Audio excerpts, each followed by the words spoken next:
Introduction: The Spark of Change. Emma Morgan stared at her reflection in the elevator's polished doors, barely recognizing the woman looking back at her. At 32, she had achieved what society deemed success: a stable job at a prestigious marketing firm, a small but stylish apartment in the city, and a circle of friends who shared her love for weekend brunches and occasional art gallery openings. Yet, as the elevator ascended to the 14th floor where another day of client meetings and strategy sessions awaited, Emma couldn't shake the feeling that something was fundamentally missing from her life. The doors slid open with a soft ding, and Emma stepped out, her heels clicking against the marble floor. She plastered on her usual professional smile, nodding to colleagues as she made her way to her cubicle.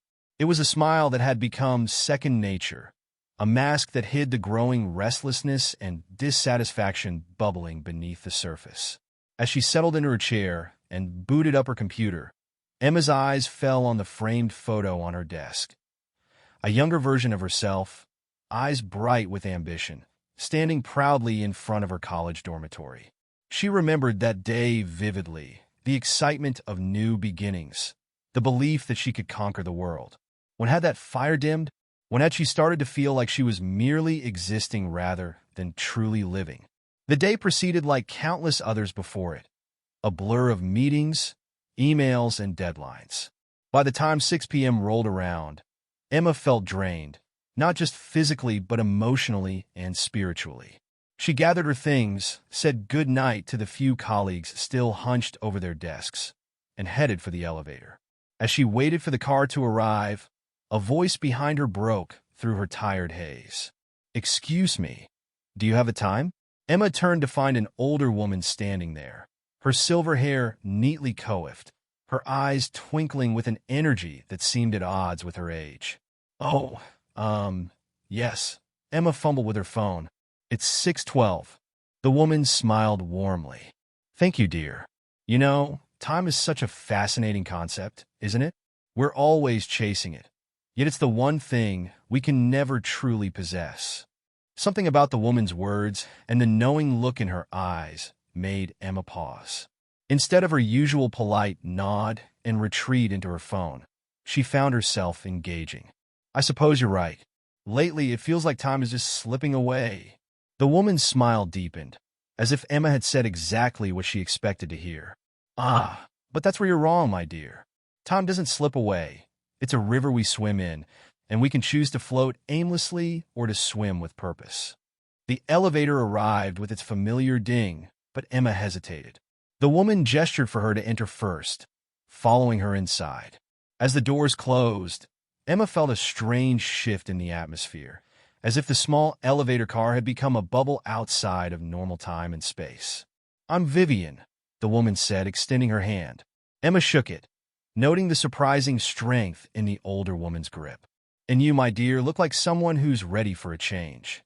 Emma blinked, taken aback by Vivian's directness. "Is it that obvious?" Vivian chuckled. "Only to those who know what to look for. Tell me, Emma." "Yes, I saw your name badge. What do you think about abundance?" The question caught Emma off guard. "Abundance? I'm not sure. I guess I don't think about it much. There never seems to be enough time, enough money, enough anything really." The elevator seemed to be taking an unusually long time to descend. Vivian nodded thoughtfully.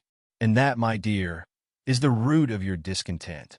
You're living in a mindset of scarcity, always focusing on what you lack rather than the abundance that surrounds you." Emma frowned. "But how can I focus on abundance when I'm constantly stressed about deadlines, bills, and trying to climb the corporate ladder?" Vivian's eyes twinkled. "Ah, but that's the beautiful secret. Abundance isn't about what you have, it's about how you think. It's about recognizing the limitless potential that exists within you and in the world around you." The elevator finally reached the ground floor, but as the doors opened, Vivian placed a gentle hand on Emma's arm. "If you're truly ready for a change, meet me at the Bluebird Cafe tomorrow at 7 a.m. I have something to show you that might just change your life." Before Emma could respond, Vivian stepped out of the elevator and disappeared into the lobby crowd. Emma stood there for a moment, bewildered by the encounter. Part of her wanted to dismiss it as the ramblings of an eccentric old woman, but another part, a part that had long been dormant, stirred with curiosity and hope. That night, as Emma lay in bed, her mind replayed the conversation with Vivian. Abundance. The word itself seemed to hold a promise, a key to unlocking something she had been missing. She thought about her life, her job that once excited her, but now felt like a cage, her relationships that seemed to skim the surface rather than plumb any real depths, her dreams that had been tucked away in favor of practical concerns. With a mix of nervousness and anticipation, Emma made a decision. She would meet Vivian tomorrow. What did she have to lose? The next morning, Emma found herself standing outside the Bluebird Cafe at 6:55 a.m., second-guessing her decision. The cafe was a quaint little place she had passed countless times, but never entered. As she pushed open the door, the rich aroma of coffee enveloped her, and she spotted Vivian immediately, seated at a corner table with 2 steaming mugs in front of her. Right on time, Vivian said with a smile as Emma approached. I took the liberty of ordering you a latte. I hope that's all right. Emma nodded, sliding into the seat across from Vivian. Thank you. I have to admit, I'm not entirely sure why I'm here. Vivian's eyes twinkled. You're here, my dear, because you're ready to see the world and yourself in a new light. You're here because you're tired of living in scarcity and are ready to embrace abundance. Emma wrapped her hands around the warm mug, inhaling the comforting scent. You keep using that word abundance. What exactly do you mean by it? Abundance, Vivian began, her voice taking on a teacher's tone, is not just about material wealth, though that could be part of it. It's a state of mind, a way of viewing the world as a place of limitless possibilities rather than limited resources. It's about recognizing that you have within you everything you need to create the life you desire. Emma listened, a mix of skepticism and curiosity swirling within her. But how could changing my mindset change my actual circumstances? I still have bills to pay, deadlines to meet. Vivian nodded. Of course you do. Abundant thinking isn't about ignoring reality. It's about changing how you interact with that reality.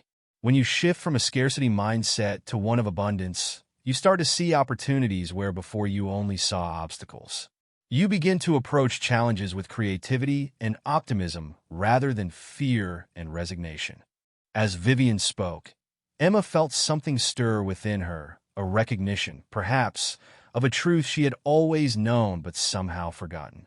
So, how do I make this shift? She asked, leaning forward slightly.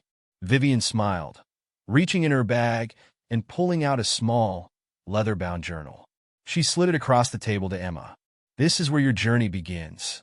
For the next 30 days, I want you to commit to a practice of abundant thinking. Each day, you'll find a new concept to explore, a new way of looking at your life and the world around you.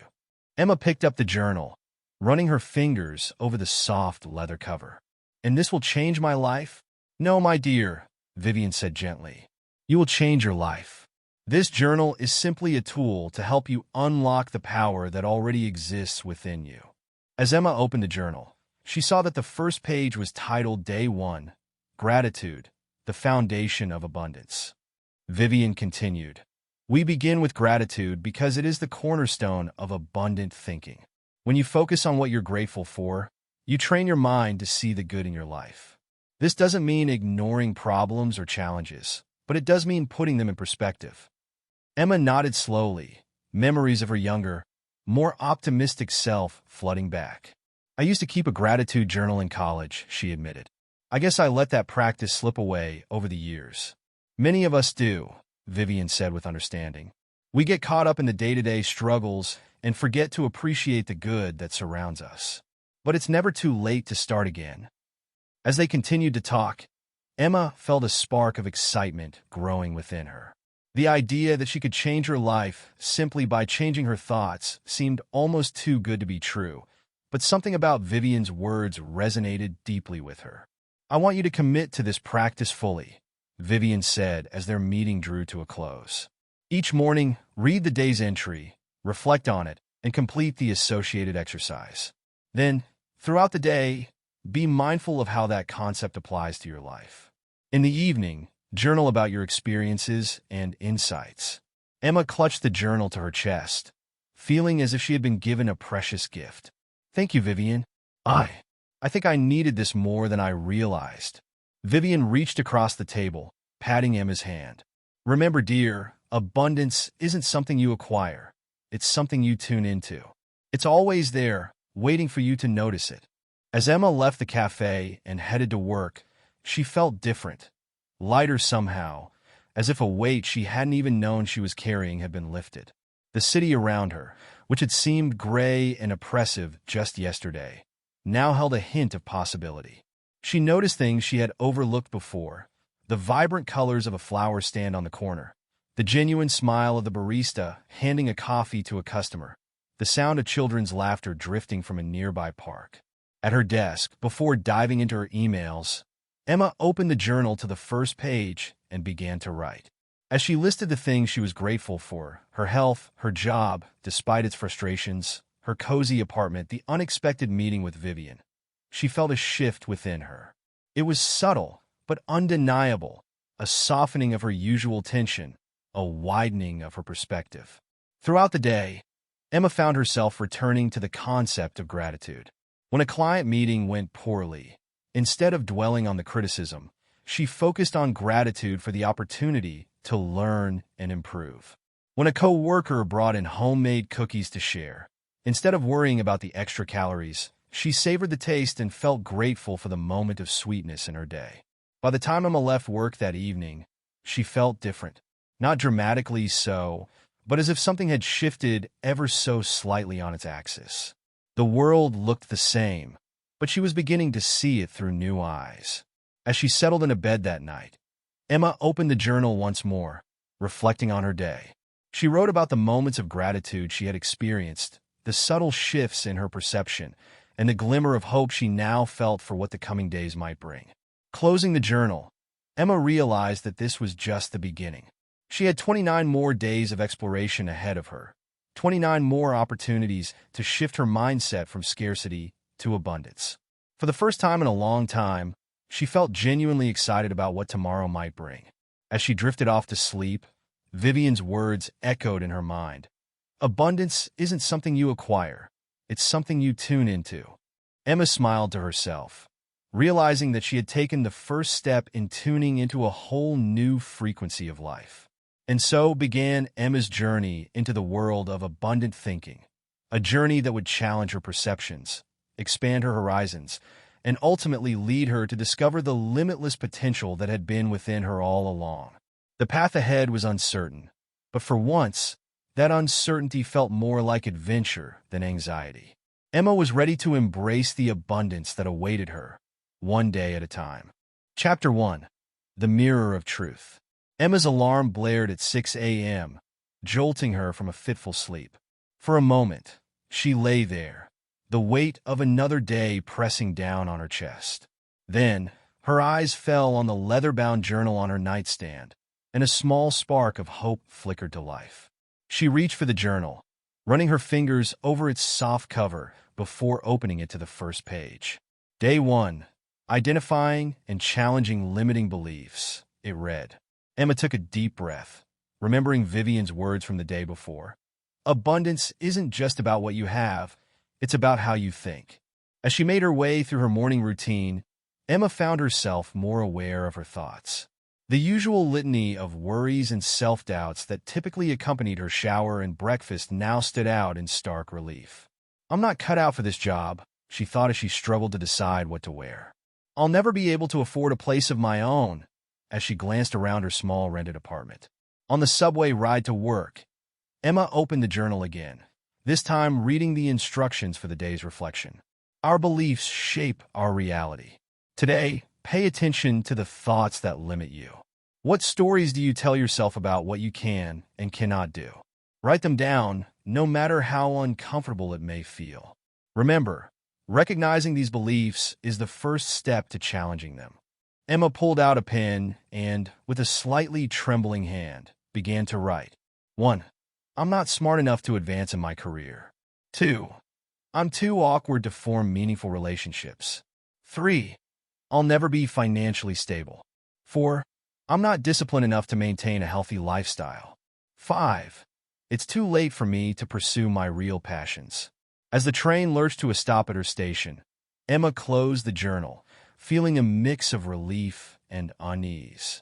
Seeing these thoughts written down in black and white was unsettling, but there was also a strange comfort in having them out of her head and onto the page.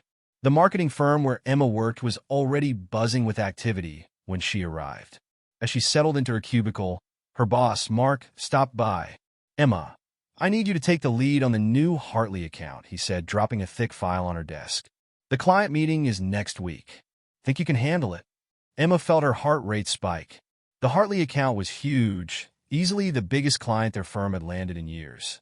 Her immediate thought was, "I'm not experienced enough for this." The words were on the tip of her tongue, ready to deflect the responsibility to someone else. But then she remembered the journal entry from this morning. Was this another limiting belief? Yes, Emma heard herself say. "Yes, I can handle it." Mark looked mildly surprised but pleased. "Great. Let me know if you need any support." As he walked away, Emma felt a curious mixture of terror and exhilaration. What had she just agreed to? But beneath the fear, there was a tiny glimmer of something else. Pride, perhaps? Or the faintest whisper of confidence. Throughout the day, Emma found herself more attuned to her inner dialogue. When a colleague complimented her presentation skills during a team meeting, her instinct was to deflect and minimize her contribution. But this time, she caught herself. "Thank you," she said instead, allowing herself to accept the praise. During her lunch break, Emma retreated to a quiet corner of a nearby park. She opened her journal again, this time to complete the day's exercise. Choose one limiting belief from your list. Ask yourself the following questions. 1. Is this belief absolutely true? Can I be 100% certain? 2. What evidence do I have that contradicts this belief? 3. How would my life be different if I didn't hold this belief? 4. What's a more empowering belief I could hold instead? Emma decided to focus on her first belief. I'm not smart enough to advance in my career. She began to write. 1. Is this absolutely true? Well, I did graduate with honors, and I've consistently met my targets at work. So no, it's not absolutely true. 2. Contradicting evidence. I've received positive feedback from clients. My ideas have been implemented in several successful campaigns. I was just trusted with a major account. 3. If I didn't believe this, I might put myself forward for more challenging projects. I might speak up more in meetings. I might even apply for that promotion I've been eyeing. 4. A more empowering belief could be, I am capable and intelligent. I have valuable skills and insights to offer, and I'm constantly learning and growing. As Emma wrote, she felt a shift within her. The new belief felt uncomfortable, almost presumptuous, but it also felt, right, like a key fitting into a lock she didn't know existed. That afternoon, as Emma dove into the Hartley account files, she approached the task with a new energy. Instead of feeling overwhelmed, she found herself excited by the challenge. When she encountered something she didn't understand, instead of seeing it as proof of her inadequacy, she saw it as an opportunity to learn and grow. As she was leaving the office that evening, Emma overheard two of her colleagues discussing a digital marketing seminar happening that weekend. "You should come, Emma," one of them said. "It could be really useful for the Hartley account." Emma's first instinct was to decline. Weekends were for recovering from the work week, not for more work. But then she paused, recognizing another limiting belief. "You know what? I think I will," she said, surprising herself once again. On the subway ride home, Emma reflected on the day. It hadn't been easy, constantly catching and questioning her limiting beliefs. But she couldn't deny that something had shifted. She felt lighter somehow, as if she'd set down a heavy burden she didn't know she'd been carrying. That night, as Emma prepared for bed, she opened the journal one last time. The final instruction for the day read, create an affirmation based on your new, empowering belief. Write it down and repeat it to yourself before you go to sleep and when you wake up. Emma thought for a moment, then wrote, I am capable, intelligent, and constantly growing. I have valuable contributions to make, and I am worthy of success. As she turned off the light and settled into bed, Emma repeated the affirmation to herself. The words felt foreign in her mouth, almost like she was speaking a new language. But with each repetition, they felt a little more natural, a little more true. Emma drifted off to sleep that night with the affirmation echoing in her mind. For the first time in a long time, she felt a sense of anticipation for what the next day might bring. The next morning, Emma woke up before her alarm. As she opened her eyes, she immediately remembered her affirmation. "I am capable, intelligent, and constantly growing," she whispered to herself. The words still felt a bit awkward, but they no longer felt false. As she got ready for work, Emma found herself standing a little taller, smiling a little more easily. The limiting beliefs were still there, whispering their doubts, but they seemed less powerful somehow. It was as if she had discovered a volume control for her inner critic and had finally figured out how to turn it down. On her way to the subway, Emma stopped at her favorite coffee shop. As the barista handed her her usual latte, Emma made a split-second decision. "Actually," she said, "I think I'll try that new lavender honey latte today." The barista smiled. "Feeling adventurous this morning?" Emma laughed. "You know what? I think I am." As she sipped her new drink on the way to work, which was delicious, much to her surprise, Emma realized that this small change was symbolic of something much bigger. By challenging her limiting beliefs, she had opened herself up to new possibilities, not just in her career, but in every aspect of her life. She arrived at the office feeling energized and ready to tackle the Hartley account. As she immersed herself in the work, she found herself generating ideas and solutions with an ease that surprised her. When she encountered a particularly challenging aspect of the project, instead of freezing up or looking for someone else to handle it, she reminded herself of her new belief: "I am capable, intelligent, and constantly growing." At the team meeting later that day, Emma shared some of her ideas for the Hartley campaign. As she spoke, she noticed her colleagues leaning in, nodding along. Even Mark looked impressed. "Great insights, Emma," he said when she finished. "I knew I made the right choice putting you on this account." Instead of deflecting the compliment or second-guessing herself, Emma simply smiled and said, "Thank you. I'm excited about where we can take this campaign." As she walked back to her desk, Emma felt a warm glow of pride. She realized that by challenging her limiting beliefs, she had not only changed how she saw herself, but also how others saw her. It was as if she had been wearing a pair of clouded glasses all this time, and had finally taken them off to see the world, and herself, clearly. That evening, as Emma settled into her favorite armchair with her journal, she felt a profound sense of gratitude. For Vivian, for this journey she had embarked on, and for the strength she was discovering within herself. She opened the journal to write about her day, but paused, her pen hovering over the blank page. How could she capture the magnitude of what she had experienced? How could she express the subtle yet profound shift in her perception? In the end, she wrote just one sentence.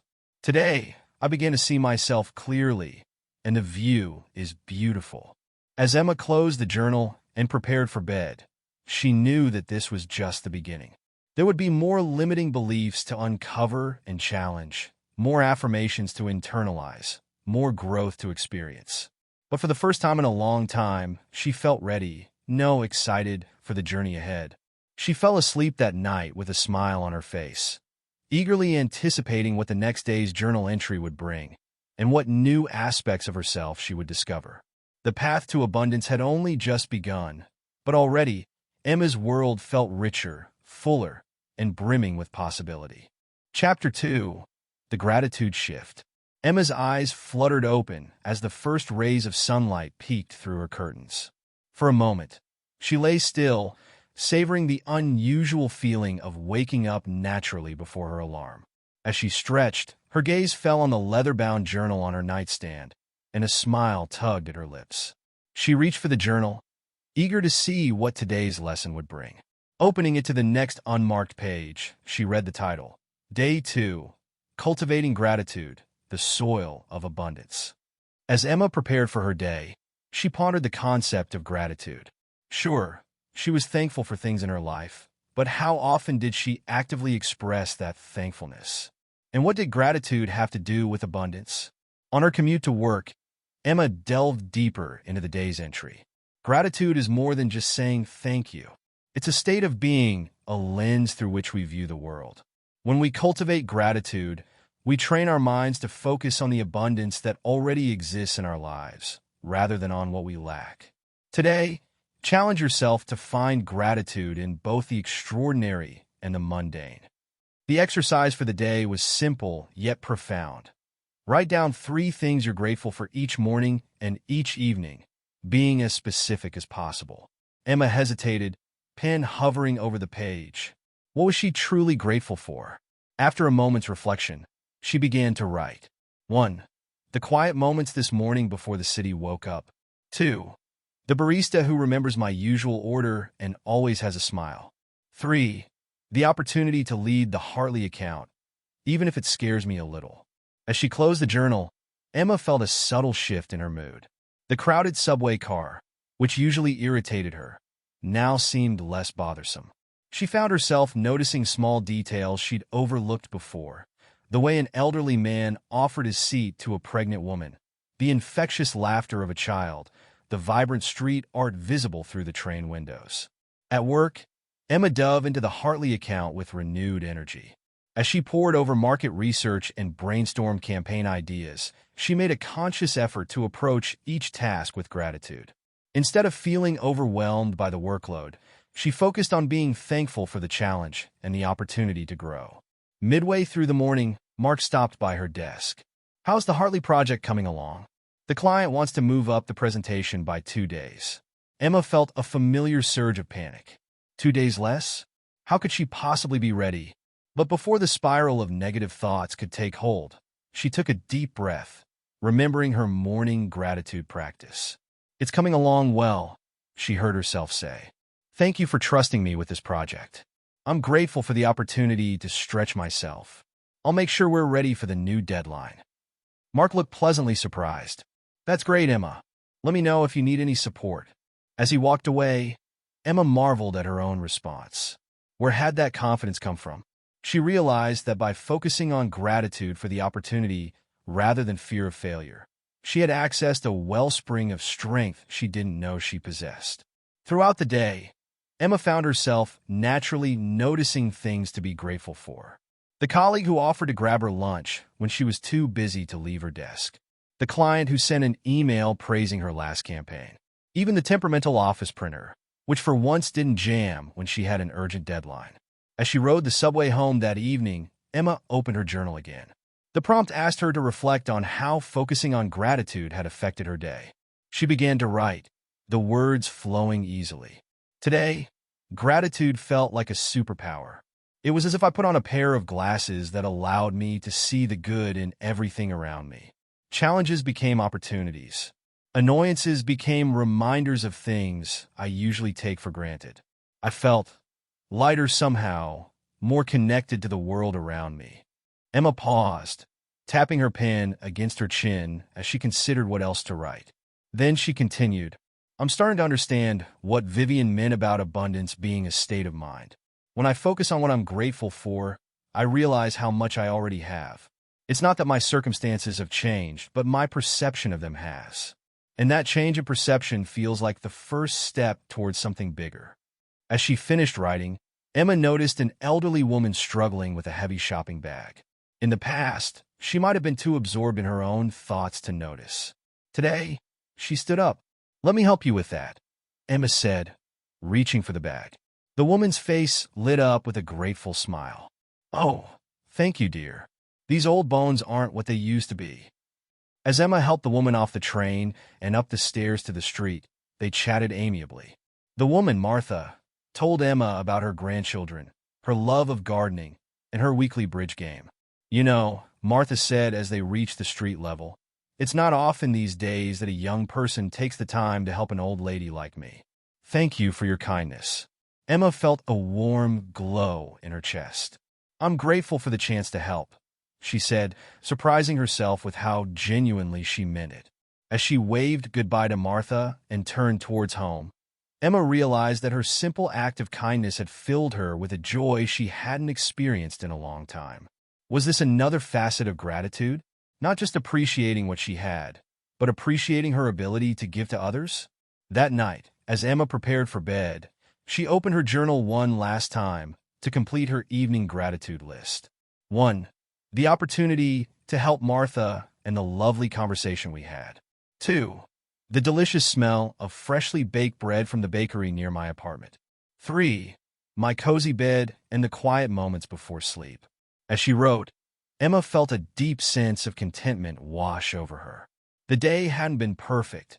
There had been challenges at work, the usual subway delays, a phone call with her mother that left her feeling guilty about not visiting more often.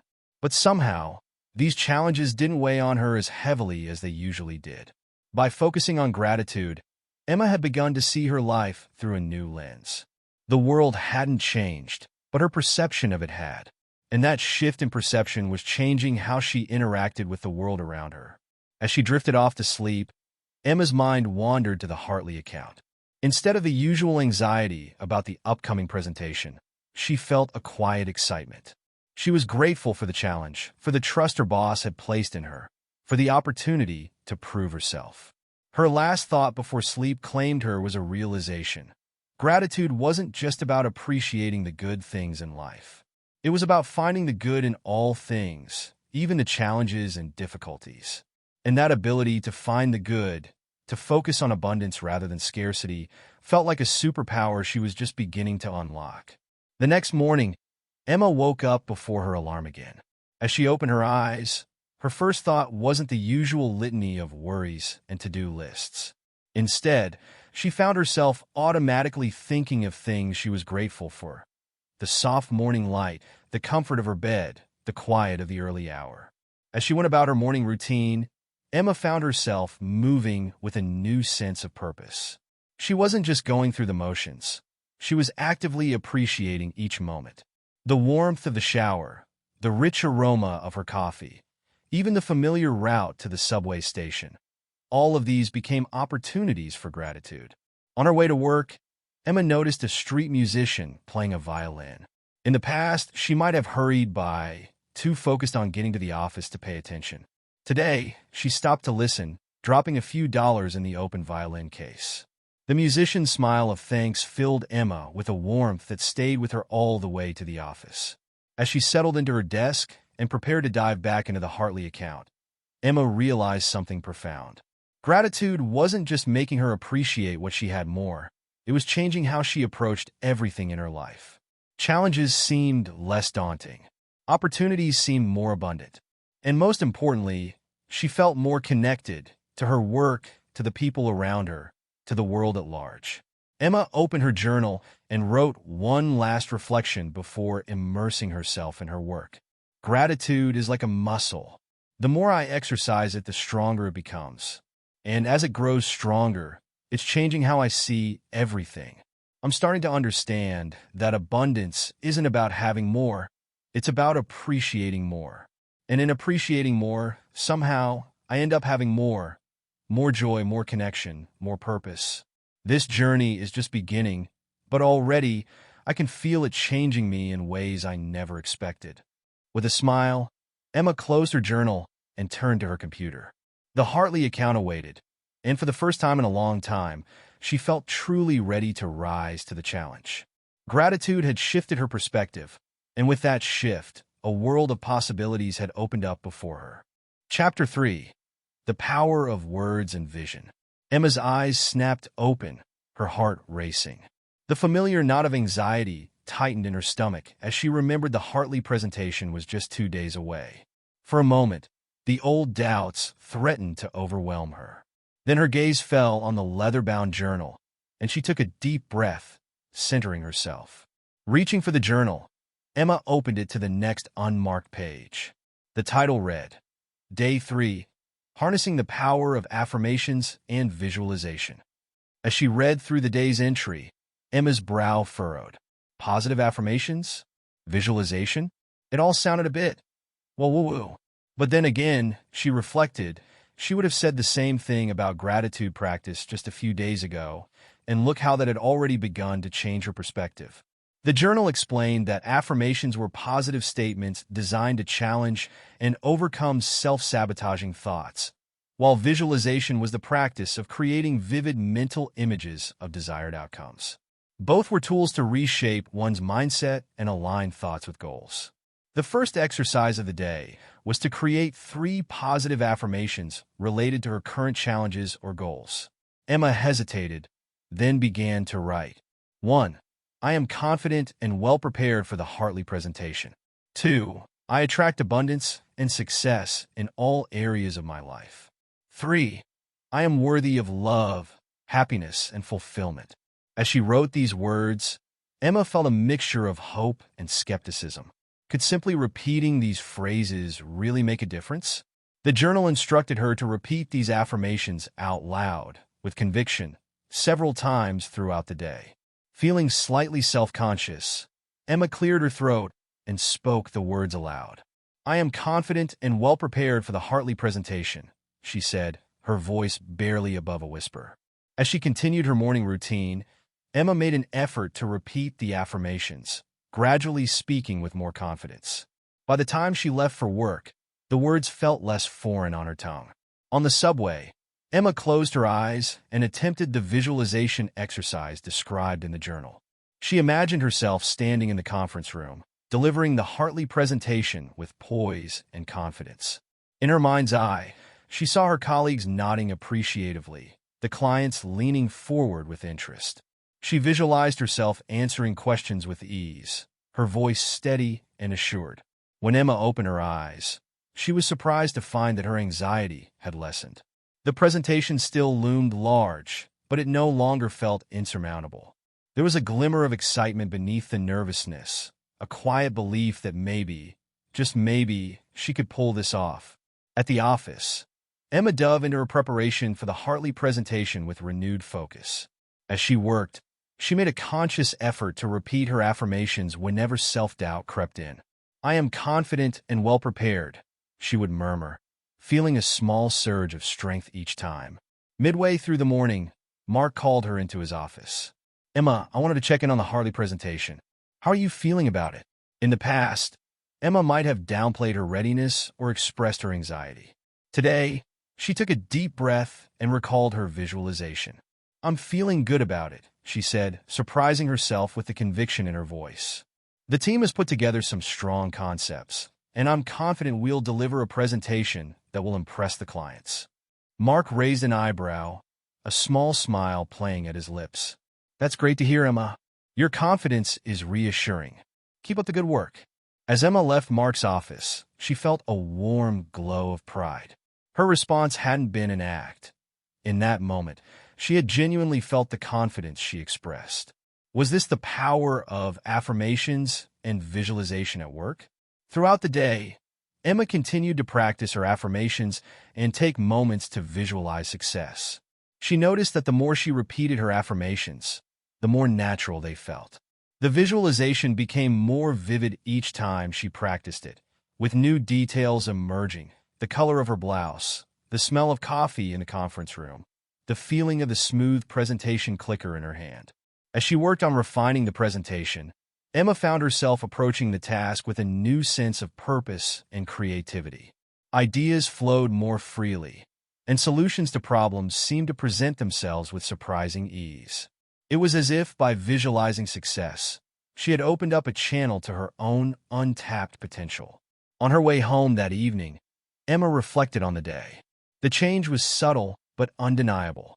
By consciously choosing positive thoughts and vividly imagining success, she had shifted her entire approach to the challenge before her. The presentation was still daunting, but it no longer felt overwhelming. Instead, it felt like an opportunity to shine. At home, Emma opened her journal to complete the evening's reflection. The prompt asked her to write about how the day's practices had affected her thoughts, feelings, and actions. She began to write. Today, I learned that the words we say to ourselves and the images we hold in our minds have real power. At first, the affirmations felt awkward, almost silly. But the more I repeated them, the more I started to believe them. And that belief changed how I acted and how others responded to me. The visualization was even more powerful than I expected. By imagining success in such vivid detail, I felt like I was programming my mind for that outcome. It didn't make my fears disappear completely, but it gave me a counterbalance, a positive vision to strive towards instead of just worrying about what could go wrong. I'm starting to understand that abundance isn't just about what we have externally. It's about the richness of our inner world, our thoughts, our beliefs, our ability to imagine and create. By cultivating positive thoughts and vivid, inspiring visions, we're planting the seeds of abundance in our minds. As Emma finished writing, she felt a deep sense of calm and purpose.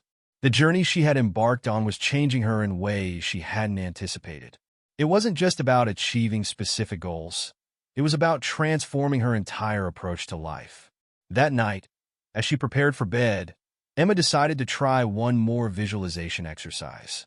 This time, instead of focusing on the Hartley presentation, she allowed herself to imagine her ideal life 5 years from now. In her mind's eye, she saw herself confidently leading a team meeting in a sun-filled office. She was presenting innovative ideas, her colleagues listening with respect and enthusiasm. She saw herself coming home to a cozy apartment filled with books and art, greeted by a loving partner. She imagined weekends spent exploring new hobbies, nurturing deep friendships, and giving back to her community. As the visualization ended, Emma felt a surge of emotion. The life she had imagined felt so vivid, so possible. For the first time in a long while, she felt truly excited about her future. Not just the immediate future of the Hartley presentation, but the vast landscape of possibilities that stretched out before her. Emma drifted off to sleep that night with a smile on her face, her mind filled with positive affirmations and inspiring visions. In her dreams, she saw herself standing at the edge of a vast, beautiful vista, ready to step forward into a world of abundance and possibility. The next morning, Emma woke up feeling refreshed and energized. As she opened her eyes, she immediately repeated her affirmations, the words coming easily now. I am confident and well-prepared for the Hartley presentation. I attract abundance and success in all areas of my life. I am worthy of love, happiness, and fulfillment. As she went about her morning routine, Emma found herself spontaneously visualizing success in small, everyday tasks. As she prepared her breakfast, she imagined the perfect consistency of her oatmeal. As she chose her outfit, she visualized herself looking polished and professional. Each little visualization seemed to make the actual task flow more smoothly. On her way to work, Emma noticed that her usual impatience with the crowded subway had diminished. Instead of focusing on the discomfort, she used the time to visualize the day ahead, imagining positive interactions with her colleagues and productive work on the Hartley presentation. At the office, Emma threw herself into the final preparations for the presentation. As she rehearsed her talking points, she incorporated the confidence she had visualized, standing taller and speaking with more authority. When doubts crept in, she countered them with her affirmations, feeling the power of the positive words wash over her. During a team meeting to review the presentation, Emma found herself contributing ideas more freely than ever before. Her colleagues seemed to respond to her new energy, building on her suggestions with enthusiasm. For the first time, Emma felt like a true leader in her team, not just a passive participant. As the day drew to a close, Emma realized that the presentation was tomorrow, and yet she felt remarkably calm. The nervous energy was still there, but it felt more like excitement than anxiety. She packed up her things, taking one last look at the polished presentation slides on her computer screen. I am confident and well-prepared, she whispered to herself, feeling the truth of the words in her bones. That night, as Emma settled into bed with her journal, she reflected on the profound shift she had experienced in just 3 days. From challenging limiting beliefs to cultivating gratitude, and now harnessing the power of affirmations and visualization, she felt like she was unlocking parts of herself she never knew existed. She wrote in her journal, I used to think that confidence and success were things that happened to other people who were luckier, smarter, or more talented than me. Now I'm starting to understand that these qualities are within all of us. We just need to learn how to access them, to believe in them, to nurture them. Affirmations and visualization aren't magic spells that instantly transform reality, but they are powerful tools that help us reshape our thoughts, our beliefs, and ultimately our actions. By consistently feeding our minds with positive words and inspiring images, we're training ourselves to see possibilities instead of limitations, to expect success instead of failure. Tomorrow is the Hartley presentation, and for the first time, I'm not dreading it. I'm looking forward to it. Not because I believe everything will be perfect, but because I know that whatever happens, I have the inner resources to handle it. I am capable. I am confident. I am worthy of success. This journey towards abundance is showing me that the real treasure isn't out there somewhere. It's within me. It always has been. I just needed to learn how to see it, how to believe in it, how to let it shine. As Emma closed her journal and turned out the light, she felt a deep sense of peace and readiness. Tomorrow would bring its challenges, but she was prepared to meet them, not just with her polished presentation and thorough research, but with her newfound inner strength and positive mindset. In the darkness of her room, Emma smiled to herself. The Hartley presentation was no longer just a daunting task to be survived. It was an opportunity to step into her power, to demonstrate her value, to open the door to new possibilities. And beyond that, it was just one step on a much greater journey, a journey towards a life of true abundance in all its forms. As she drifted off to sleep, Emma's mind was filled with positive affirmations and vivid images of success. She was ready for whatever tomorrow might bring, and excited for all the tomorrows that would follow. The seeds of abundance had been planted in her mind, and she could feel them beginning to flourish. Chapter 4. The Crucible of Growth. Emma's eyes flew open a full 10 minutes before her alarm was set to go off. For a moment, she lay still, her heart pounding in her chest. Today was the day of the Hartley presentation. In the past, this realization would have sent her into a spiral of anxiety. But today, something felt different. She reached for her journal, now a comforting presence on her nightstand. Opening it to the day's entry, she read the title, Day 4, Embracing Challenges as Catalysts for Growth. As Emma began her morning routine, she reflected on how much had changed in just a few days. The nervous energy was still there, but it felt more like excitement than dread. She repeated her affirmations as she showered and dressed, each repetition feeling more natural and true. I am confident and well prepared for the Hartley presentation, she said to her reflection as she applied her makeup. The woman in the mirror looked back at her with a steady gaze and a small, determined smile. On her way to work, Emma opened her journal again, diving into the day's wisdom. Challenges are not obstacles to our growth. They're the very means by which we grow. When we embrace difficulties as opportunities to learn and evolve, we transform our relationship with adversity. Today, as you face your challenges, big and small, ask yourself, what can I learn from this? How can this experience help me grow? As the subway car swayed, Emma closed her eyes and took a deep breath. She visualized herself standing confidently in the conference room, delivering the presentation with poise and expertise. In her mind's eye, she saw herself handling questions with ease, her responses thoughtful and articulate. When she opened her eyes, Emma felt a surge of determination. Yes, this presentation was a challenge, but it was also an opportunity to prove herself, to grow, to step into her potential. Arriving at the office, Emma was greeted by a flurry of last-minute preparations. As she helped her team set up the conference room, she maintained her focus on gratitude and positive affirmations. I'm grateful for this incredible team, she thought as a colleague handed her the updated handouts. We are prepared and ready to impress the clients. Just as they were finishing up, Mark appeared in the doorway. Emma, can I see you for a moment? Emma followed him to his office, her heart rate picking up slightly. Had something gone wrong? I just got off the phone with the Hartley CEO, Mark said, his expression serious. They're bringing in their new chief marketing officer today. Apparently, she has a reputation for being quite demanding. Emma felt a flutter of panic in her stomach. This was an unexpected complication. But before the feeling could take hold, she took a deep breath, remembering the journal entry. What if this wasn't a setback, but an opportunity? Thank you for letting me know, Mark, she heard herself say, her voice steady. This is a great chance for us to showcase our adaptability and expertise. We're well prepared, and I'm confident we can impress them, new CMO and all. Mark's eyebrows rose slightly, a look of approval crossing his face. That's the attitude I like to see, Emma. Good luck out there. As Emma walked back to the conference room, she felt a new resolve settling over her. This added challenge wasn't a threat. It was a chance to shine even brighter. The minutes ticked by, and soon the Hartley team was filing into the room.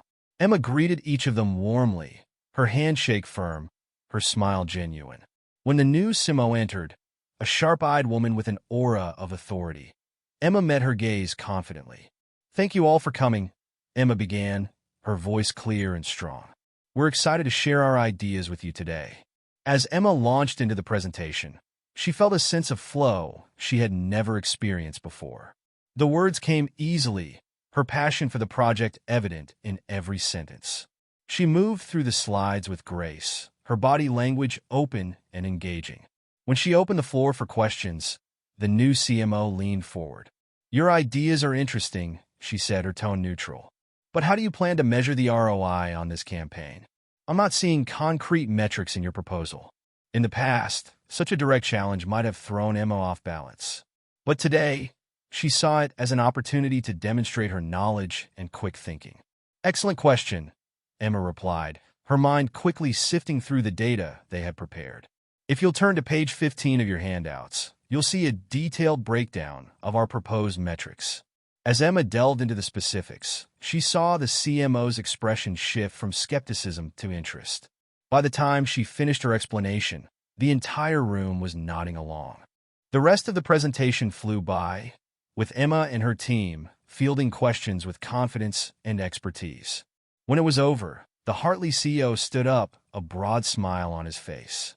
"Well, I think I speak for all of us when I say we're impressed," he said, shaking Emma's hand warmly.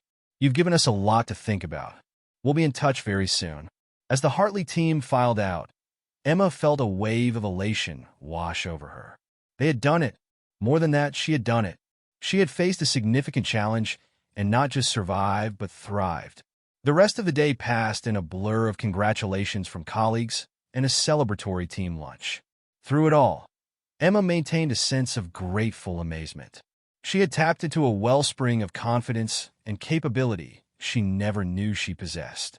That evening, as Emma settled into her favorite armchair with her journal, she felt a profound sense of transformation. The day's entry prompted her to reflect on how she had handled the challenges she faced and what she had learned from the experience. She began to write, "Today, I learned that challenges are not roadblocks, but opportunities for growth. When faced with the unexpected addition of the new CMO, I chose to see it as a chance to showcase our adaptability rather than a threat to our success. This shift in perspective allowed me to approach the situation with confidence and creativity. I also realized that the work I've been doing, challenging my limiting beliefs, practicing gratitude, using affirmations and visualization, has been slowly but surely changing me from the inside out. In the moment of truth, when the pressure was on, these new thought patterns kicked in automatically. I didn't have to consciously remind myself to be confident or positive. It just happened naturally. Most importantly, I learned that I am capable of so much more than I ever gave myself credit for. By embracing the challenge rather than shrinking from it, I discovered strengths I didn't know I had. This experience has shown me that growth happens outside of our comfort zone, in those moments when we choose to rise to the occasion rather than retreat. The success of the presentation is wonderful, but the real victory is in the personal growth I've experienced. I feel like I've broken through a barrier I didn't even know was there, and on the other side is a world of possibilities I'm only just beginning to explore. As Emma closed her journal, she felt a deep sense of peace and excitement. The journey she had embarked on was changing her in ways she never expected, opening her eyes to her own potential and the abundance of opportunities that surrounded her. The next morning, Emma woke up feeling refreshed and energized. As she went about her morning routine, she found herself spontaneously listing things she was grateful for: the warm shower, the aroma of fresh coffee, the sunshine streaming through her window. The practice of gratitude had become a natural part of her day, no longer requiring conscious effort. On her way to work, Emma noticed a spring in her step. The city around her seemed brighter somehow, full of potential and opportunity. As she waited for the subway, she struck up a conversation with a fellow commuter, something she would never have done just a few days ago. Arriving at the office, Emma was greeted by a buzz of excitement. Word of the successful Hartley presentation had spread, and colleagues from other departments stopped by to congratulate her. Instead of deflecting the praise as she might have done in the past, Emma accepted it graciously, feeling a warm glow of pride. Mid-morning, Mark called her into his office. "I just got off the phone with the Hartley CEO," he said, a broad smile on his face. "They love the presentation. They want to move forward with our proposal, and they specifically requested that you lead the account." Emma felt a surge of joy and excitement. "That's fantastic news. Thank you for trusting me with this opportunity, Mark. I won't let you down." "I know you won't," Mark replied. "You've really stepped up, Emma. Keep up the great work." As Emma left Mark's office, she felt a profound sense of accomplishment. But more than that, she felt a new sense of purpose. This wasn't just about one successful presentation or landing a big account. It was about stepping into her potential, about embracing challenges and growing through them. That evening, as Emma relaxed at home, she reflected on how much had changed in just 4 days. She had gone from doubting herself and fearing challenges to embracing them as opportunities for growth. She had discovered reserves of strength and confidence she never knew she possessed. Opening her journal, Emma read the final reflection prompt for the day. How has your relationship with challenges changed? How can you continue to cultivate a growth mindset in your daily life? She began to write. My relationship with challenges has undergone a complete transformation. Where I once saw obstacles and potential failure, I now see opportunities for growth and self-discovery. I've learned that every challenge, no matter how daunting, carries within it the seeds of personal evolution. To continue cultivating a growth mindset, I commit to 1. Embracing discomfort. I will intentionally seek out situations that push me out of my comfort zone, recognizing that this is where true growth happens. 2. Reframing setbacks. When things don't go as planned, I will ask myself, what can I learn from this, rather than dwelling on the negative? 3. Celebrating effort. I will focus on the process of growth and learning, not just the outcomes. Every effort, regardless of the result, is a step forward. 4. Cultivating curiosity. I will approach new situations and challenges with an open mind and a desire to learn, rather than a need to prove myself. 5. Practicing self-compassion. I will be kind to myself in the face of mistakes or setbacks, recognizing that they are part of the growth process. This journey has shown me that abundance isn't just about external success. It's about the richness of experience that comes from fully engaging with life, with all its challenges and opportunities. I'm excited to continue this journey, to see how much more I can grow, and to discover the abundance that awaits in every new day. As Emma closed her journal, she felt a deep sense of gratitude for the path she had embarked upon. The Hartley presentation had been a crucible of growth, challenging her to step into her potential. But she knew it was just the beginning. Ahead lay a lifetime of challenges, each one an opportunity to learn, to grow, to become more fully herself. With a smile, Emma turned out the light, eager to see what new adventures and growth opportunities tomorrow would bring. She drifted off to sleep with a heart full of gratitude and a mind open to the abundant possibilities that awaited her. Chapter 5. The Ripple Effect. Emma woke up on Saturday morning, feeling refreshed after a well-deserved lie-in. The events of the past week, the Hartley presentation, her newfound confidence, the shifts in her perspective, felt almost dreamlike in the soft morning light. As she stretched and reached for her journal, a familiar sense of anticipation filled her. Opening to the day's entry, she read the title, Day 5, Cultivating Abundance in Relationships. As Emma sipped her coffee and delved into the day's wisdom, she found herself reflecting on her relationships. She had been so focused on her personal growth and career that she hadn't given much thought to how these changes might affect her interactions with others. The journal prompted her to consider, how might an abundance mindset transform your relationships? How can you bring more generosity, compassion, and openness to your interactions with others? Emma's mind wandered to her plans for the day. She had agreed to meet her friend Sarah for lunch, a friend she had been neglecting lately, always too busy or too tired to get together.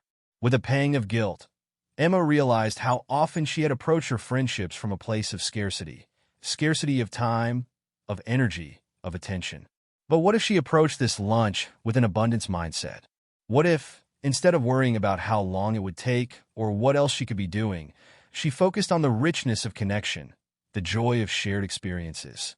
With this new perspective in mind, Emma got ready for her day. As she walked to the cafe where she was meeting Sarah, she made a conscious effort to be present, to appreciate the warmth of the sun on her face, the buzz of the city around her. She arrived at the cafe feeling open and energized. Sarah was already there, waving from a sunny table near the window. As Emma approached, she noticed the slight wariness in Sarah's smile, the unspoken question. Would this be another rushed meeting, another half-hearted catch-up? Sarah, Emma exclaimed, enveloping her friend in a warm hug. It's so good to see you. I've really been looking forward to this. Sarah's surprise was evident, but her smile widened. Me too, Eminencia. It's been too long. As they settled into their seats and ordered, Emma made a conscious decision to be fully present. She put her phone away and gave Sarah her undivided attention. So, tell me everything, she said. What's been going on in your world?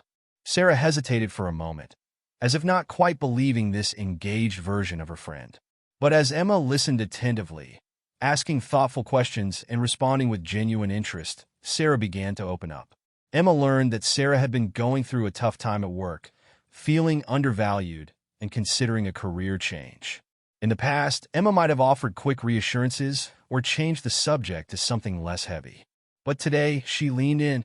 That sounds really challenging, Emma said, reaching out to squeeze Sarah's hand. I'm so glad you're sharing this with me. What do you think would make you feel more fulfilled in your work? As Sarah began to explore her feelings and aspirations, Emma found herself drawing on her recent experiences with abundance thinking. She shared some of the insights she had gained about challenging limiting beliefs and reframing obstacles as opportunities for growth. You know, Sarah, Emma said, I've been learning that so often the limits we perceive are just that perceptions. What if you approach this situation as an opportunity to discover what you really want and go after it? Sarah's eyes lit up. That's actually really helpful, Em. I've been so stuck in seeing all the reasons why I can't make a change. But you're right. Maybe this dissatisfaction is pushing me towards something better. As their conversation flowed, Emma was struck by how much more satisfying this interaction felt compared to their recent rushed meetings. By giving her full attention and approaching the conversation with openness and generosity, she had created a space for genuine connection. The lunch stretched into the afternoon, neither of them noticing the time passing. When they finally got up to leave, Sarah pulled Emma into a tight hug. Thank you, Sarah said, her voice thick with emotion. I can't tell you how much I needed this today. You've really helped me see things from a new perspective. Emma felt a warm glow of satisfaction. I'm so glad, Sarah. Thank you for opening up to me. Let's not let so much time pass before our next get-together. Okay.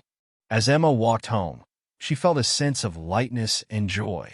She realized that by approaching her friendship with abundance, giving her time and attention generously, she had received so much in return. The connection she had experienced with Sarah felt rich and meaningful in a way that their recent interactions hadn't. Inspired by this experience, Emma decided to reach out to some other friends she had been neglecting. She sent thoughtful, personal messages to several people, expressing her appreciation for their friendship and suggesting plans to get together. That evening, as Emma settled in with her journal, she felt a deep sense of gratitude for the day's experiences. The prompt asked her to reflect on how abundance thinking had influenced her interactions and what she had learned about relationships. She began to write, Today, I discovered that abundance in relationships is about giving generously of ourselves, our time, our attention, our compassion. When I approached my lunch with Sarah from a place of abundance rather than scarcity, it transformed our interaction.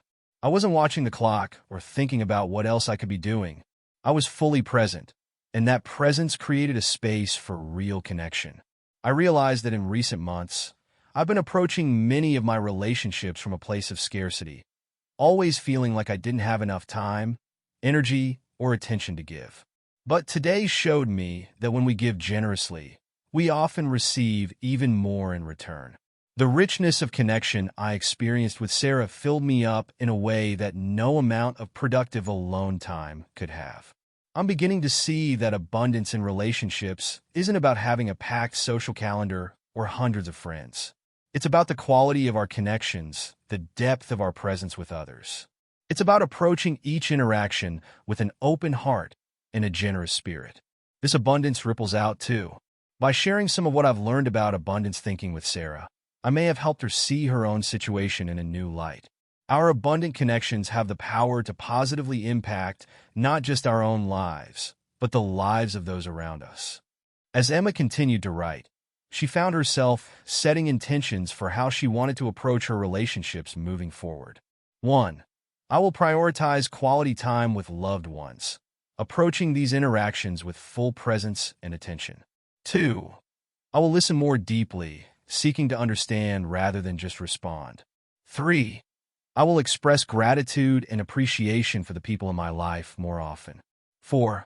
I will approach new connections with openness and curiosity, recognizing the potential for abundance in every interaction. 5. I will share my own journey and insights when appropriate, recognizing that my growth can inspire and support others. Emma closed her journal, feeling a sense of excitement about this new dimension of her abundance journey. She was beginning to understand that true abundance wasn't just about personal achievement or material success. It was about the richness of human connection, the joy of shared experiences, the power of supporting and uplifting others. The next morning, Emma woke up to several messages from friends responding to her reach-outs. Each message brought a smile to her face. Friends expressing their appreciation, suggesting plans, sharing little updates about their lives. She felt a sense of warmth and connection that had been missing in recent months. As she got ready for the day, Emma found herself looking forward to a video call with her parents that afternoon. In the past, these calls had often felt like an obligation, something to check off her to-do list. But today, she approached it as an opportunity for connection, a chance to practice abundance in relationships. When her parents' faces appeared on the screen, Emma greeted them with genuine warmth. "Mom, Dad, it's so good to see you. How are you doing?" Her parents exchanged a surprised glance, clearly noticing the shift in Emma's demeanor. As they began to talk, Emma asked thoughtful questions about their lives, listened attentively to their responses, and shared openly about her own experiences. When her mother mentioned a community project she was involved in, Emma found herself saying, "That sounds really interesting, Mom. I'd love to hear more about it. Maybe I could come visit in a few weeks, and you could show me what you're working on." The joy on her mother's face was palpable. "Oh, Emma, that would be wonderful. We'd love to have you." As the call ended, Emma felt a deep sense of satisfaction.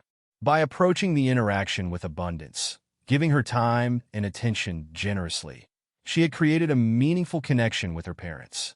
And the prospect of a visit home, something she usually dreaded, now felt like an opportunity for further connection and growth. Throughout the day, Emma found herself noticing opportunities for connection everywhere. She had a friendly chat with the barista at her local coffee shop, learning his name and a bit about his studies.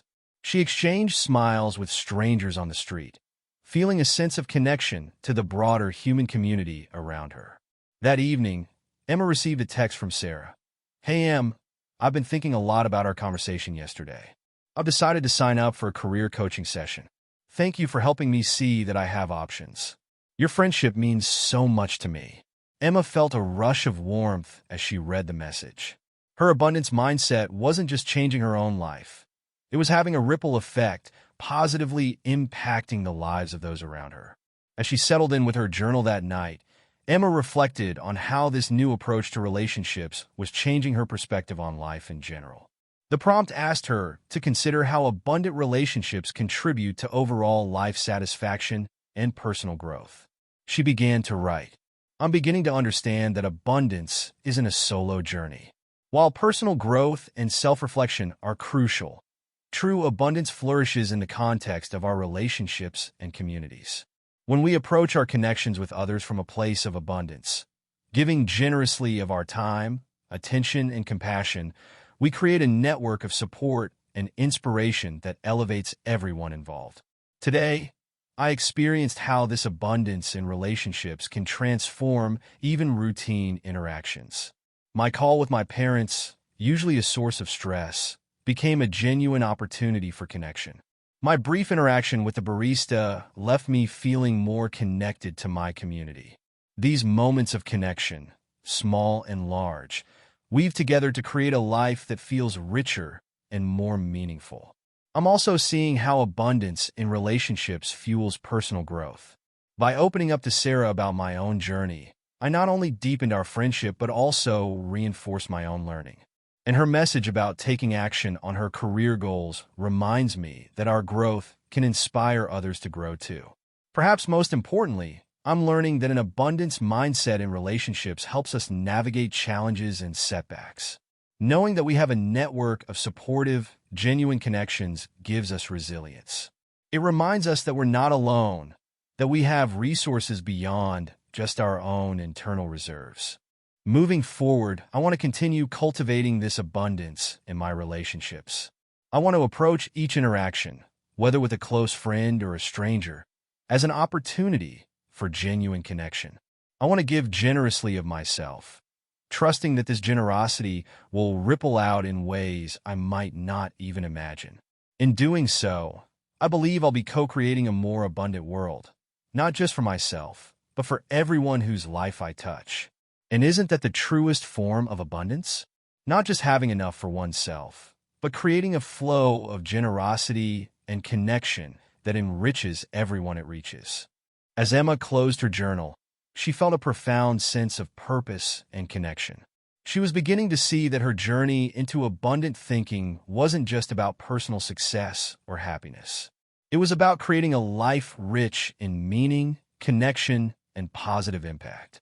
She fell asleep that night with a heart full of gratitude for the friends and family in her life, for the new perspective she was gaining, and for the endless opportunities for connection that each new day would bring. Emma was stepping into a new understanding of abundance, one that encompassed not just personal gain, but the joy of uplifting others and contributing to a more abundant world for all. Chapter 6: The Ladder of Opportunity. Monday morning arrived with a sense of anticipation that Emma hadn't felt in years. As she prepared for work, she found herself actually looking forward to the day ahead. The Hartley account was officially hers to lead, and the prospect filled her with excitement rather than anxiety. Opening her journal over breakfast, Emma read the title for Day 6, Abundance in Career, Embracing Growth and Opportunity. The entry began with a quote, "Your work is to discover your work, and then with all your heart to give yourself to it." Buddha. As Emma reflected on these words, she realized how much her perspective on her career had shifted in just a few days. Where she once saw obligations and stress, she now saw opportunities for growth and contribution. On her commute, Emma delved deeper into the day's reflections. The journal prompted her to consider, how can an abundance mindset transform your approach to your career? How might you view challenges, competition, and success differently through this lens? Arriving at the office, Emma was greeted by a flurry of activity. The success of the Hartley presentation had created a buzz of excitement, and several colleagues stopped by her desk to offer congratulations. "Great job on the Hartley account, Emma," said Tom, a senior account manager. "You really knocked it out of the park." In the past, Emma might have deflected the praise or downplayed her role. Today, she smiled warmly and said, "Thank you, Tom. It was a team effort, but I'm really proud of the work we did." As she settled into her tasks for the day, Emma found herself approaching her work with a new energy. Even routine tasks seemed to hold potential for learning and growth. When she encountered a challenging problem with the Hartley campaign timeline, instead of feeling stressed, she saw it as an opportunity to develop creative solutions. Mid-morning, Mark called her into his office. "Emma, I wanted to talk to you about your role moving forward," he began. "Your performance on the Hartley account has opened up some new possibilities." We're considering creating a new position, senior creative strategist, and I think you'd be a strong candidate for it." Emma felt a surge of excitement, quickly followed by a flicker of self-doubt. The position sounded challenging, with more responsibilities than she'd ever held before. For a moment, her old limiting beliefs threatened to surface. But then she took a deep breath, remembering the abundance mindset she'd been cultivating. This wasn't just a challenge. It was an opportunity for growth, a chance to stretch herself and contribute at a higher level. "That sounds like an exciting opportunity, Mark," she heard herself say. "I'd be very interested in learning more about it." Mark smiled, seeming pleased by her response. "Great. The position isn't finalized yet, but I wanted to give you a heads up. Keep up the excellent work, and let's talk more about this next week." As Emma left Mark's office, her mind was buzzing with possibilities. Instead of feeling overwhelmed by the prospect of a new role, she felt invigorated. She began to visualize herself in the position, imagining the new skills she could develop, the impact she could have on projects, the value she could bring to the team. Throughout the day, Emma found herself noticing opportunities she might have overlooked before. When a junior colleague struggled with a client brief, Emma offered to mentor her through the process. When she overheard a discussion about a challenging project in another department, she found herself volunteering ideas. Said Rachel, the project manager, "we could really use your input on this, Emma. Would you be interested in joining a brainstorming session this afternoon?" "Absolutely," Emma replied, feeling a spark of excitement. "I'd love to contribute." As she collaborated with colleagues from different departments, Emma was struck by how much more she enjoyed her work when she approached it from a mindset of abundance. Instead of seeing other talented individuals as competition, she saw them as resources, as opportunities for learning and growth.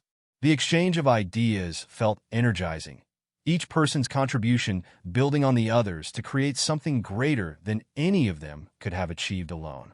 By the end of the day, Emma felt a deep sense of satisfaction. She had contributed meaningfully to multiple projects, forged new connections with colleagues, and opened herself up to exciting new possibilities in her career. That evening, as she settled in with her journal, Emma reflected on how the abundance mindset had transformed her experience at work. The prompt asked her to consider how her perspective on career success had changed and what new opportunities she saw for growth and contribution. She began to write. "Today, I experienced firsthand how an abundance mindset can revolutionize one's approach to work. I've always been dedicated to my job, but often that dedication came from a place of stress and scarcity, a fear of not being good enough, of falling behind, of missing out on opportunities. Today, I approach my work from a place of abundance, and the difference was profound.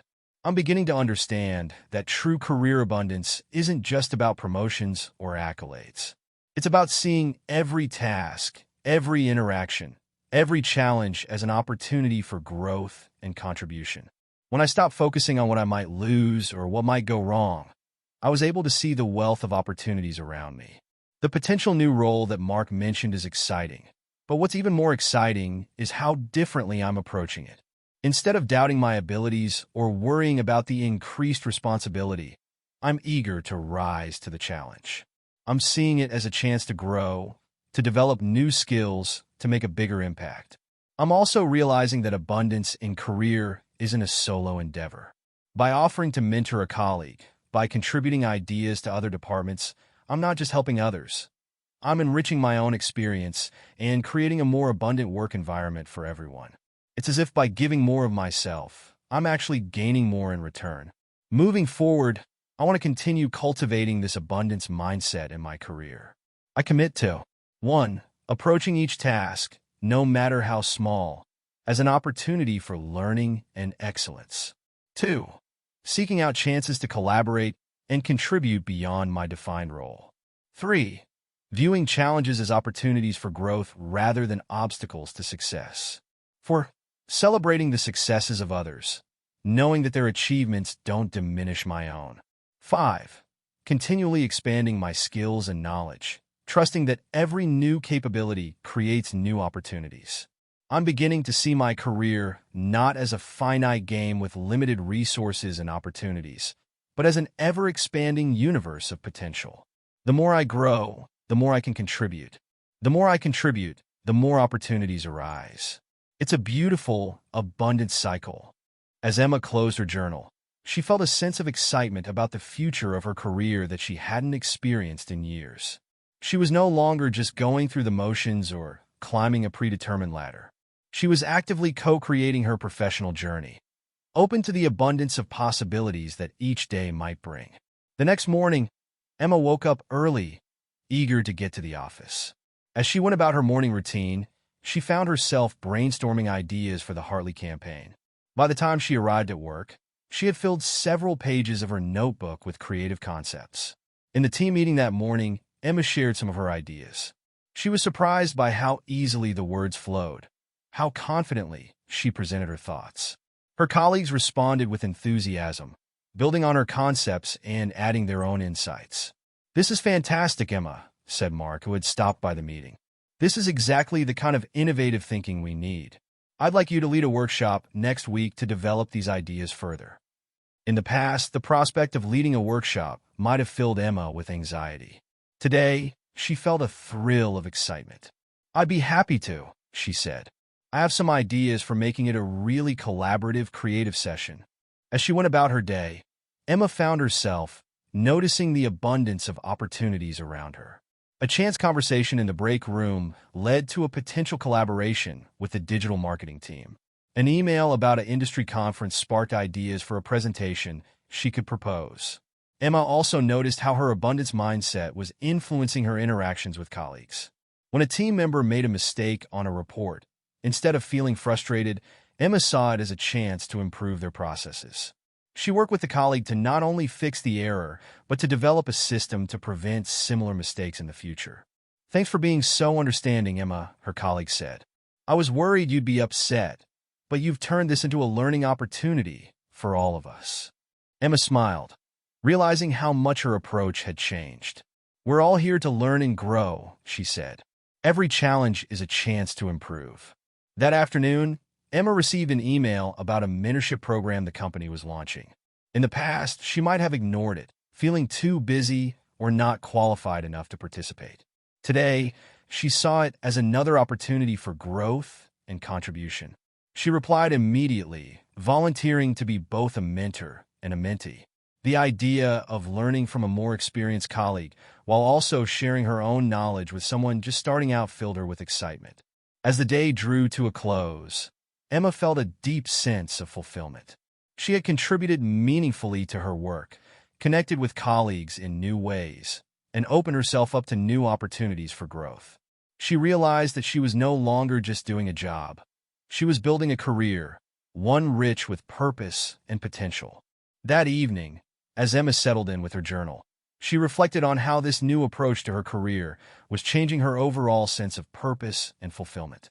The prompt asked her to consider how abundance in career contributes to a sense of meaning and personal growth. She began to write, "I'm beginning to understand that a career, viewed through the lens of abundance, is so much more than just a means to earn a living. It's a vehicle for personal growth, a platform for meaningful contribution, and a canvas for creative expression. Today, I experienced how this abundance mindset transforms even routine tasks into opportunities for excellence and learning. By approaching my work with curiosity and openness, I found new ways to add value, new avenues for collaboration, and new possibilities for innovation. I'm realizing that career abundance isn't about competing for a limited pool of opportunities. It's about recognizing that our potential for growth and contribution is limitless. Every skill we develop, every connection we make, every challenge we overcome expands our capacity for success and fulfillment. This abundance mindset is also changing how I view my colleagues and the wider professional community. Instead of seeing others as competitors, I now see them as collaborators, as sources of inspiration and learning. I'm beginning to understand that by lifting others up, by sharing knowledge and opportunities, we create a more abundant environment for everyone. Moreover, I'm seeing how this approach to career creates a deeper sense of purpose and meaning. When I view my work as a chance to grow, to create, to contribute something valuable to the world, it becomes so much more than just a job. It becomes a calling, a way to express my unique gifts and to make a positive impact. Moving forward, I want to continue nurturing this sense of career abundance. I want to approach each day with a spirit of curiosity and possibility. I want to seek out opportunities for growth and contribution, not just within my defined role, but in the wider professional community. I'm excited to see where this journey leads. I have a feeling that by embracing abundance in my career, I'm opening doors to possibilities I can't even imagine yet. And that's an incredibly exciting way to approach my professional life. As Emma closed her journal, she felt a profound sense of alignment. Her work, which had once been a source of stress and obligation, now felt like a natural expression of her talents and values. She was no longer just climbing a career ladder. She was exploring a vast landscape of opportunity, each step revealing new horizons. She fell asleep that night with a heart full of gratitude and a mind brimming with ideas. Emma was beginning to understand that a career infused with abundance was not just about personal success. It was about creating value, fostering growth, and contributing to a more vibrant and innovative professional community. And in that understanding, she had found a new sense of purpose and excitement for the journey ahead. Chapter 7. The Flow of Prosperity. Emma woke up early on Saturday morning, her mind already active with thoughts of the week ahead. As she made her way to the kitchen to start her coffee, her eyes fell on a stack of unopened mail on the counter. With a sigh, she realized she had been avoiding dealing with her bills and bank statements. Settling into her favorite armchair with a steaming mug of coffee, Emma reached for her journal.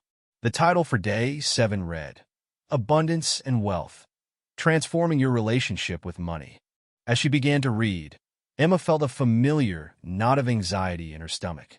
Money had always been a source of stress for her, a subject she preferred to avoid when possible.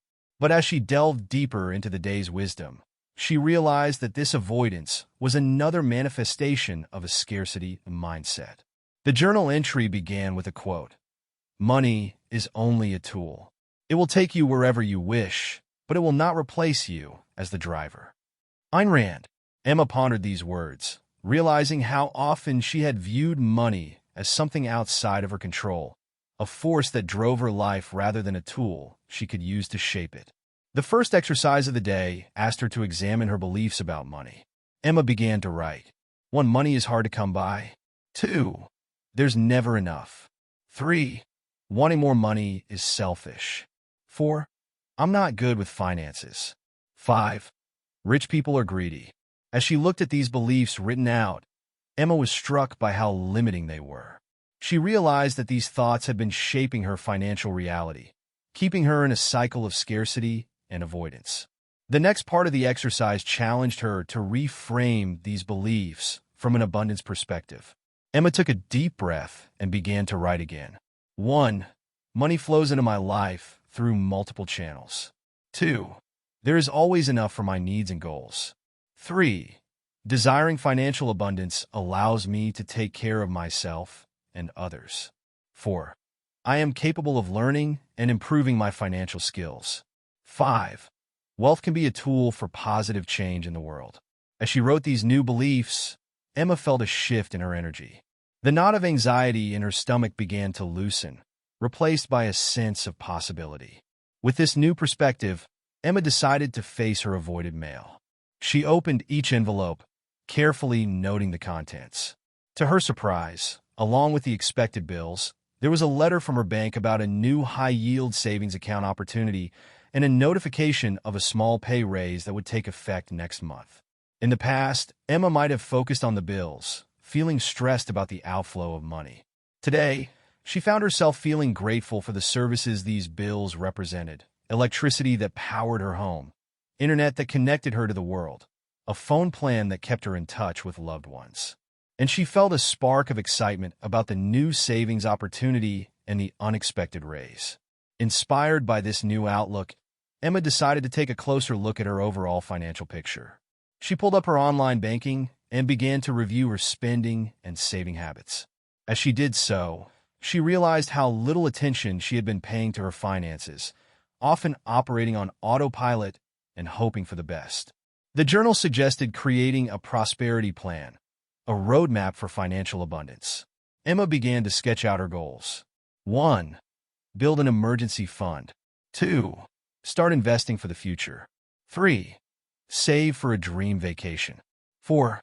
Increase charitable giving. 5. Explore opportunities for additional income streams. As she wrote these goals, Emma felt a sense of empowerment. Instead of feeling constrained by her finances, she was taking control, viewing money as a tool to create the life she desired. With this new energy, Emma decided to take action.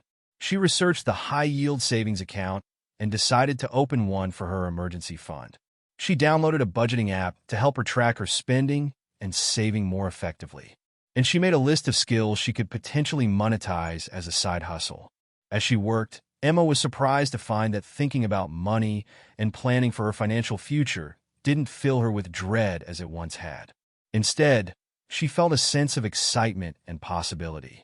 She was no longer just reacting to her financial situation. She was actively shaping it. Midday, Emma's phone buzzed with a text from her friend Sarah. "Hey, Em, want to grab lunch? There's a new cafe I've been dying to try." In the past, Emma might have declined, worried about the expense. Today, she paused to consider. Yes, eating out would cost more than making lunch at home, but it was also an opportunity to nurture her friendship and try something new. From an abundance perspective, the experience and connection were valuable too. "Sounds great," she texted back. "Meet you there in 30. At the cafe.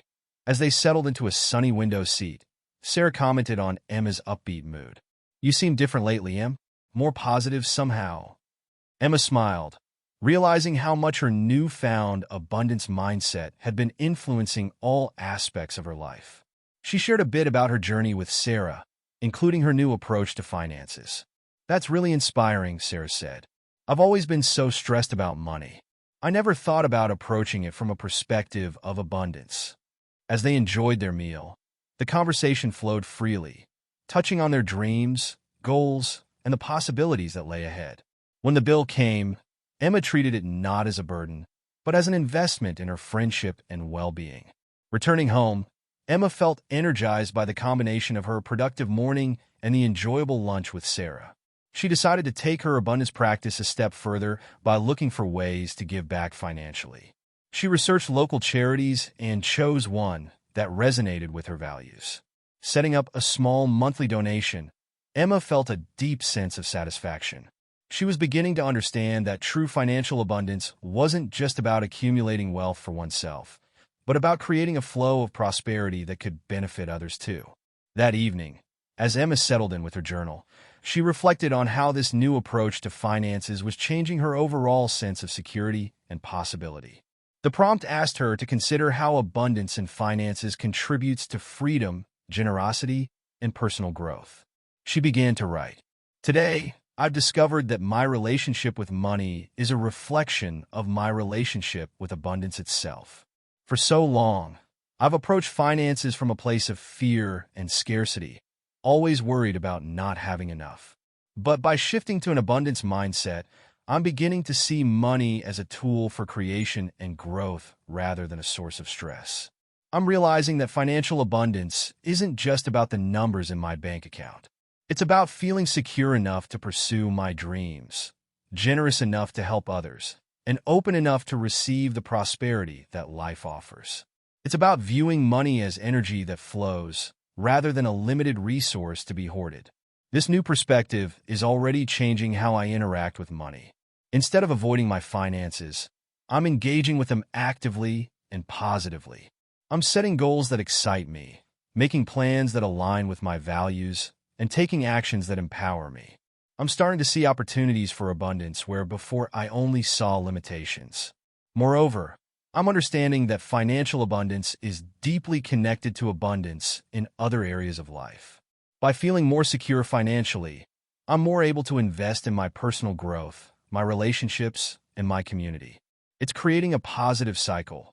The more abundant I feel in one area, the more abundance I seem to attract in others. I'm also learning that true wealth goes beyond money. Yes, financial security is important, but so is the richness of experiences, the wealth of knowledge, the abundance of love and connection. By balancing all these forms of wealth, I'm creating a more holistic and fulfilling life. Moving forward, I want to continue nurturing this sense of financial abundance. I commit to 1. Regularly reviewing and updating my prosperity plan. 2. Educating myself about personal finance and investment. 3. Seeking out and being open to new opportunities for income and growth. 4. Practicing gratitude for the abundance I already have. 5. Finding ways to use my financial resources to create positive change. I'm excited to see how this journey unfolds. I have a feeling that by embracing abundance in my finances, I'm opening myself up to a level of freedom and possibility I've never experienced before. And that's an incredibly empowering way to approach my financial life. As Emma closed her journal, she felt a profound sense of transformation.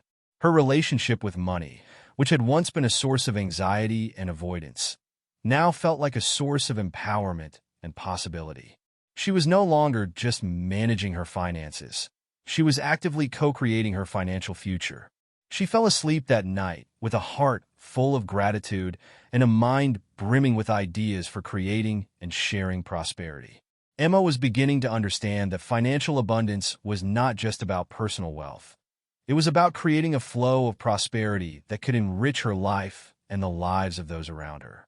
And in that understanding, she had found a new sense of purpose and excitement for the financial journey ahead.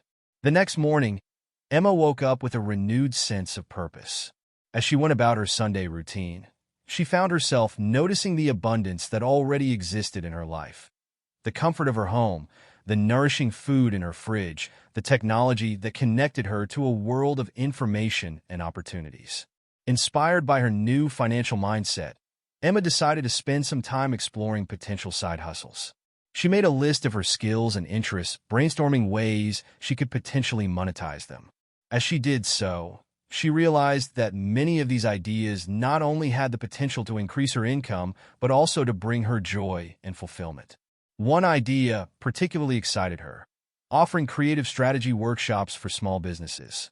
It would allow her to share her professional skills, potentially help others succeed, and create an additional income stream.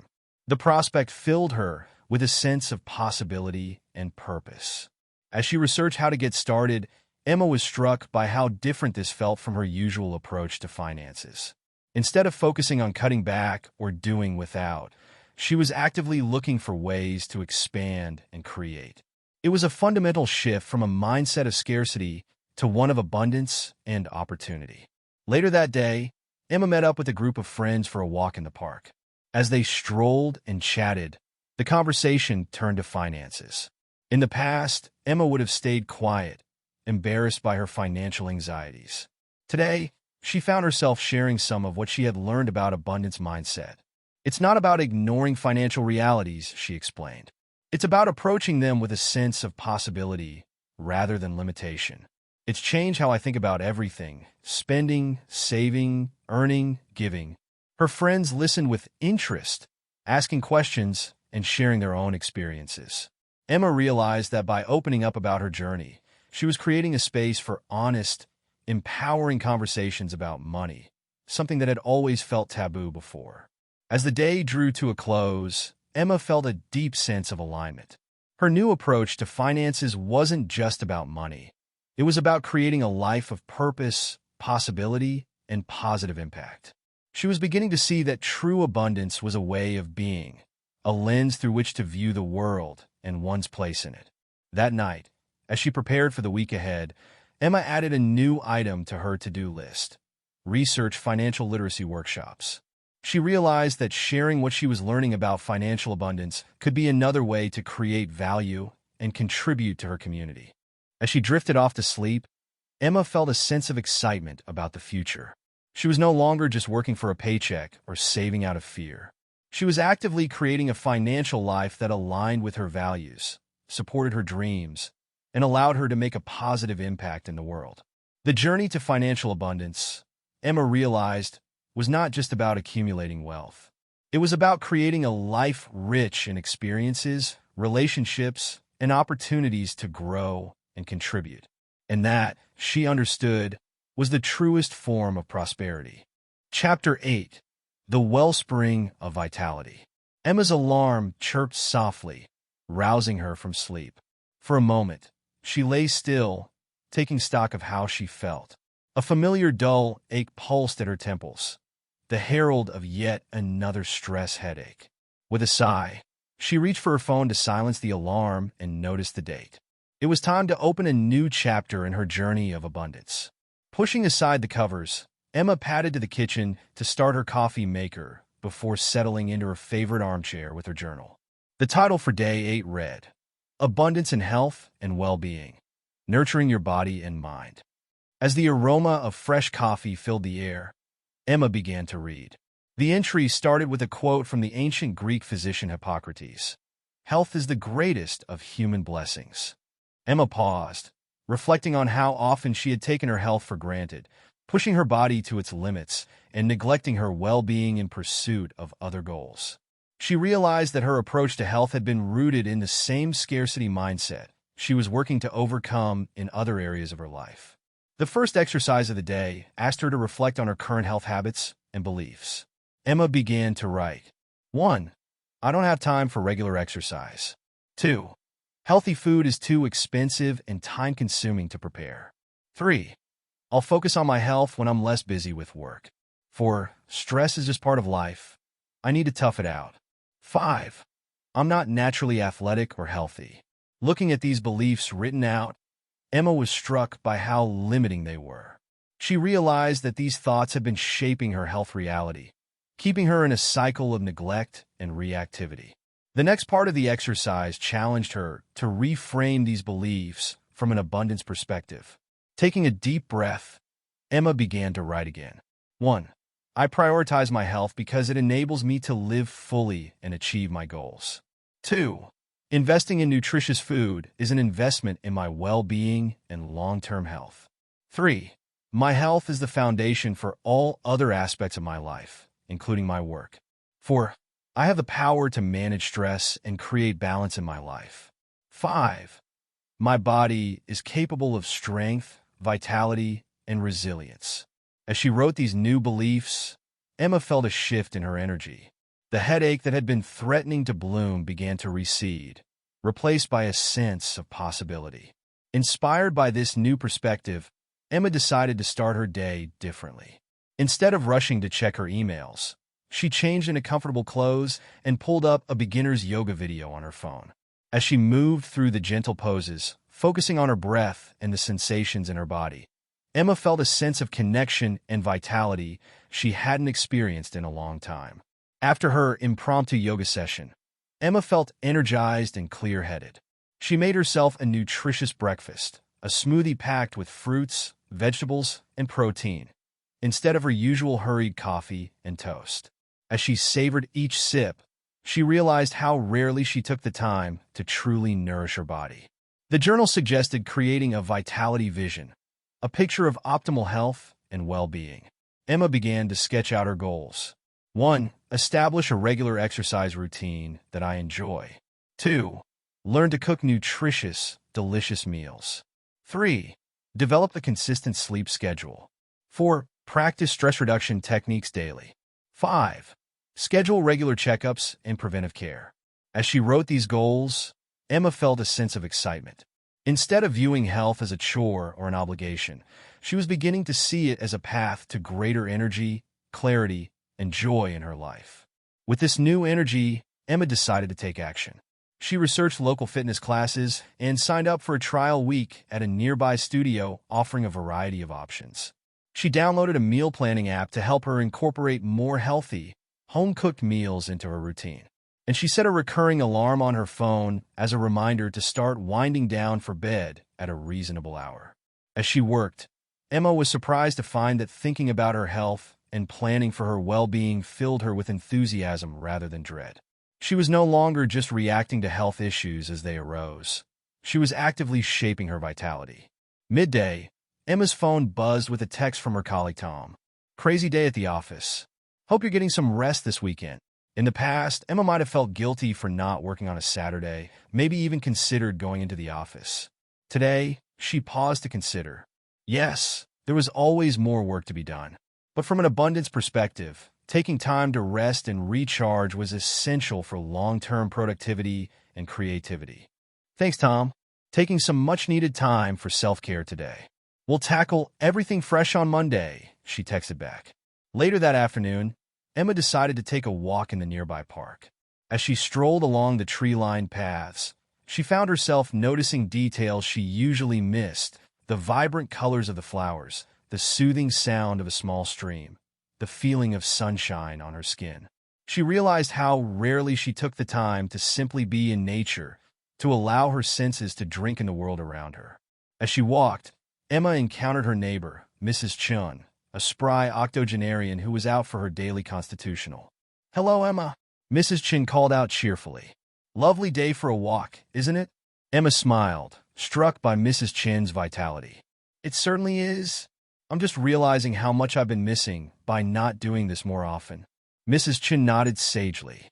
"The secret to a long and happy life, my dear, is to treat your body like a beloved friend. Give it good food, plenty of rest, regular exercise, and lots of laughter. Do that, and it will serve you well for many years to come." As they parted ways, Emma felt a deep sense of gratitude for Mrs. Chin's wisdom, for the beautiful day, and for her own body that carried her through life. She was beginning to understand that true health abundance wasn't just about avoiding illness, but about cultivating vitality and joy in everyday life. Returning home, Emma felt energized by her day of self-care. She decided to continue the theme by preparing a nourishing dinner for herself. As she chopped vegetables and simmered a fragrant soup, she realized how much pleasure she found in the simple act of cooking. It wasn't a chore to be rushed through, but an act of self-love and creativity. That evening, as Emma settled in with her journal, she reflected on how this new approach to health was changing her overall sense of well-being and possibility. The prompt asked her to consider how abundance and health contributes to energy, clarity, and quality of life. She began to write, "Today, I've discovered that my approach to health is a reflection of my approach to life itself. For too long, I've treated my body and mind as resources to be exploited, always pushing for more productivity without giving enough care to restoration and nourishment. But by shifting to an abundance mindset, I'm beginning to see my health as a wellspring of vitality, creativity, and joy. I'm realizing that health abundance isn't just about the absence of illness. It's about feeling energized, clear-minded, and fully alive. It's about having the vitality to pursue my dreams, the resilience to face challenges, and the presence to fully enjoy life's beautiful moments. It's about viewing my body and mind as incredible gifts to be cherished and nurtured, not problems to be managed." This new perspective is already changing how I interact with my health. Instead of seeing exercise as a chore, I'm exploring movement as a form of self-expression and joy. Instead of viewing healthy eating as a restriction, I'm discovering the pleasure of nourishing my body with delicious, vital foods. I'm starting to see opportunities for well-being where before I only saw limitations and obligations. Moreover, I'm understanding that health abundance is deeply connected to abundance in other areas of life. By feeling more energized and clear-headed, I'm more creative at work, more present in my relationships, and more open to new experiences. It's creating a positive cycle. The more I invest in my health, the more abundance I seem to attract in all aspects of life. I'm also learning that true well-being goes beyond physical health. Yes, taking care of my body is crucial, but so is nurturing my mind, honoring my emotions, and feeding my spirit. By balancing all these aspects of wellness, I'm creating a more holistic and fulfilling life. Moving forward, I want to continue nurturing this sense of health abundance. I commit to 1. Treating my body with kindness and respect, listening to its needs. 2. Exploring new forms of movement and exercise that bring me joy. 3. Nourishing myself with wholesome foods and positive thoughts. 4. Prioritizing rest and relaxation as essential components of a healthy life. 5. Seeking out ways to reduce stress and increase peace in my daily life. I'm excited to see how this journey unfolds. I have a feeling that by embracing abundance in my health, I'm opening myself up to a level of vitality and well-being I've never experienced before. And that's an incredibly empowering way to approach my life. As Emma closed her journal, she felt a profound sense of transformation. Her relationship with her health, which had once been characterized by neglect and reactivity, now felt like a source of energy and possibility. She was no longer just managing her health. She was actively cultivating her vitality. She prepared for bed that night with a new ritual, a few minutes of gentle stretching, a cup of calming herbal tea, and a short meditation. As she settled under the covers, Emma felt a deep sense of gratitude for her body and all that it did for her. She was beginning to understand that health abundance was not just about personal well-being. It was about creating a reservoir of vitality that could enrich her life and the lives of those around her. And in that understanding, she had found a new sense of purpose and excitement for the journey of well-being ahead. The next morning, Emma woke naturally, a few minutes before her alarm was set to go off. She was surprised to notice that she felt rested and alert, without the usual grogginess that typically accompanied her mornings. As she went about her Sunday routine, she found herself naturally drawn to choices that supported her new health goals. A glass of water with lemon to start the day, a brisk walk around the block to energize her body, a breakfast rich in protein and fiber to fuel her morning. Inspired by her new health mindset, Emma decided to spend some time meal prepping for the week ahead. As she chopped vegetables and cooked grains, she found herself enjoying the process, seeing it not as a chore, but as an act of self-care.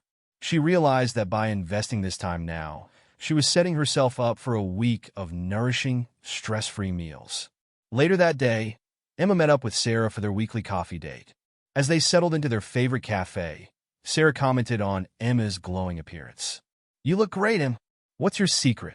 Emma smiled, realizing how much her newfound approach to health abundance had already impacted her. She shared some of what she had learned about treating her body with kindness and prioritizing well-being. "It's not about strict diets or punishing workouts," she explained. "It's about listening to your body, nourishing it with good food and positive experiences, and viewing health as a source of energy and joy rather than a burden." Sarah listened with interest, sharing some of her own health struggles.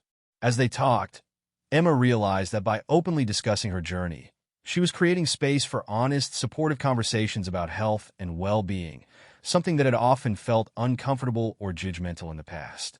As the day drew to a close, Emma felt a deep sense of alignment. Her new approach to health wasn't just about avoiding illness or achieving a certain look. It was about creating a life filled with energy, clarity, and vitality. She was beginning to see that true health abundance was a way of being, a choice to honor and nurture her body and mind in every moment. That night, as she prepared for the week ahead, Emma added a new item to her to-do list: research local farmers markets. She realized that connecting more directly with the source of her food could be another way to deepen her appreciation for nourishment and well-being. As she drifted off to sleep, Emma felt a sense of excitement about the future. She was no longer just trudging through her days, running on caffeine and willpower. She was actively creating a life infused with vitality, one that honored her body's needs and celebrated its capabilities. The journey to health abundance, Emma realized, was not just about achieving certain health metrics. It was about creating a life rich in energy, joy, and the ability to fully engage with the world around her. And that, she understood, was the truest form of well-being. Chapter 9. The Canvas of Possibility. Emma woke up on Monday morning with a strange mixture of excitement and nervousness fluttering in her stomach. Today was the day of the creative workshop she was leading for the Hartley account. As she stretched and got out of bed, her eyes fell on her journal, and she felt a sense of calm wash over her. Settling into her morning routine, Emma opened the journal to the next chapter. The title for day 9 read, Abundance and Creativity, Unleashing Your Inner Artist. As she sipped her morning tea, Emma began to read. The entry started with a quote from Maya Angelou. "You can't use up creativity. The more you use, the more you have." Emma paused, letting the words sink in. She had always admired creative people, but had never really thought of herself as one. In her mind, creativity was a finite resource that some people had and others didn't. But as she reflected on her journey so far, she realized that this view was just another manifestation of the scarcity mindset she was working to overcome. The first exercise of the day asked her to reflect on her beliefs about creativity and self-expression. Emma began to write. 1. I'm not a creative person. 2. Creative ideas are rare and hard to come by. 3. There are no original ideas left. Everything's been done before. 4. I don't have the skills to bring my ideas to life. 5. Creativity is a luxury I don't have time for. Looking at these beliefs, Emma was struck by how limiting they were. She realized that these thoughts had been stifling her creative potential, keeping her from fully expressing herself. The next part of the exercise challenged her to reframe these beliefs from an abundance perspective. Taking a deep breath, Emma began to write again. 1. Creativity is a natural part of who I am, waiting to be expressed. 2. Creative ideas are abundant and accessible when I open myself to them. 3. My unique perspective makes every idea original and valuable. 4. I can learn and develop any skills I need to express my creativity. 5. Creativity enhances all aspects of my life and is worth prioritizing. As she wrote these new beliefs, Emma felt a shift in her energy. The nervousness about the workshop began to transform into excitement about the possibilities it held. Inspired by this new perspective, Emma decided to approach her morning differently. Instead of reviewing her workshop notes again, she took out a blank sheet of paper and some colored pens. Without any particular goal in mind, she began to doodle, letting her hand move freely across the page. As shapes and colors emerged, Emma found herself entering a state of flow. Ideas for the workshop began to bubble up effortlessly, connections she hadn't seen before suddenly becoming clear. She quickly jotted these insights down, marveling at how this simple act of free expression had unlocked her creativity. The journal suggested creating a creativity vision, a picture of a life rich in self-expression and creative abundance. Emma began to sketch out her aspirations. 1. Incorporate creative activities into my daily routine. 2. Explore different forms of artistic expression. 3. Use creativity to solve problems at work and in life. 4. Share my creative projects with others. 5. Cultivate a supportive community of fellow creatives. As she wrote these goals, Emma felt a sense of liberation. Instead of viewing creativity as a rare, elusive force, she was beginning to see it as a natural, abundant part of her everyday life. With this new energy, Emma headed to the office. As she set up for the workshop, she decided to make a last-minute change. Instead of starting with a PowerPoint presentation as she had originally planned, she laid out large sheets of paper, markers, and sticky notes on each table. When her colleagues arrived, looking slightly confused by the setup, Emma greeted them with a warm smile. Today, she announced, we're going to tap into our collective creativity. There are no bad ideas here, only opportunities to explore and innovate. As the workshop progressed, Emma was amazed at the energy in the room. By creating a space where everyone felt free to express their ideas without judgment, she had unleashed a torrent of creativity. Ideas bounced from person to person, building and evolving in ways she could never have predicted. Midway through the session, Mark stopped by to check on their progress. His eyebrows rose as he took in the scene. Walls covered in colorful mind maps, people enthusiastically discussing in small groups, an atmosphere of energetic focus. This is not what I expected, he said to Emma, a note of surprise in his voice. Emma smiled, feeling a surge of confidence. We're approaching the Hartley campaign from a fresh angle, she explained. By tapping into everyone's creativity, we're coming up with ideas that are truly innovative. Mark nodded slowly, a smile spreading across his face. I can see that. Carry on. I'm looking forward to seeing what you come up with. As the day progressed, Emma found herself continually amazed by the creative potential she was witnessing, not just in others, but in herself. Ideas flowed freely. Challenges were met with enthusiasm rather than frustration, and the entire team seemed energized by the process. By the end of the workshop, they had generated more innovative concepts for the Hartley campaign than Emma had thought possible. But more than that, there was a palpable sense of excitement and camaraderie among the team. As her colleagues filed out, chattering enthusiastically about the ideas they generated, Emma felt a deep sense of fulfillment. She had not only led a successful workshop, but had also helped create an environment where creativity could flourish. That evening, as Emma settled in with her journal, she reflected on how this new approach to creativity was changing her perspective on work and life.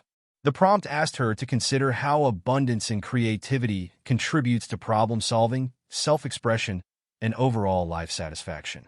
She began to write, "Today, I've discovered that creativity isn't a rare gift bestowed upon a chosen few, but a boundless resource available to all of us.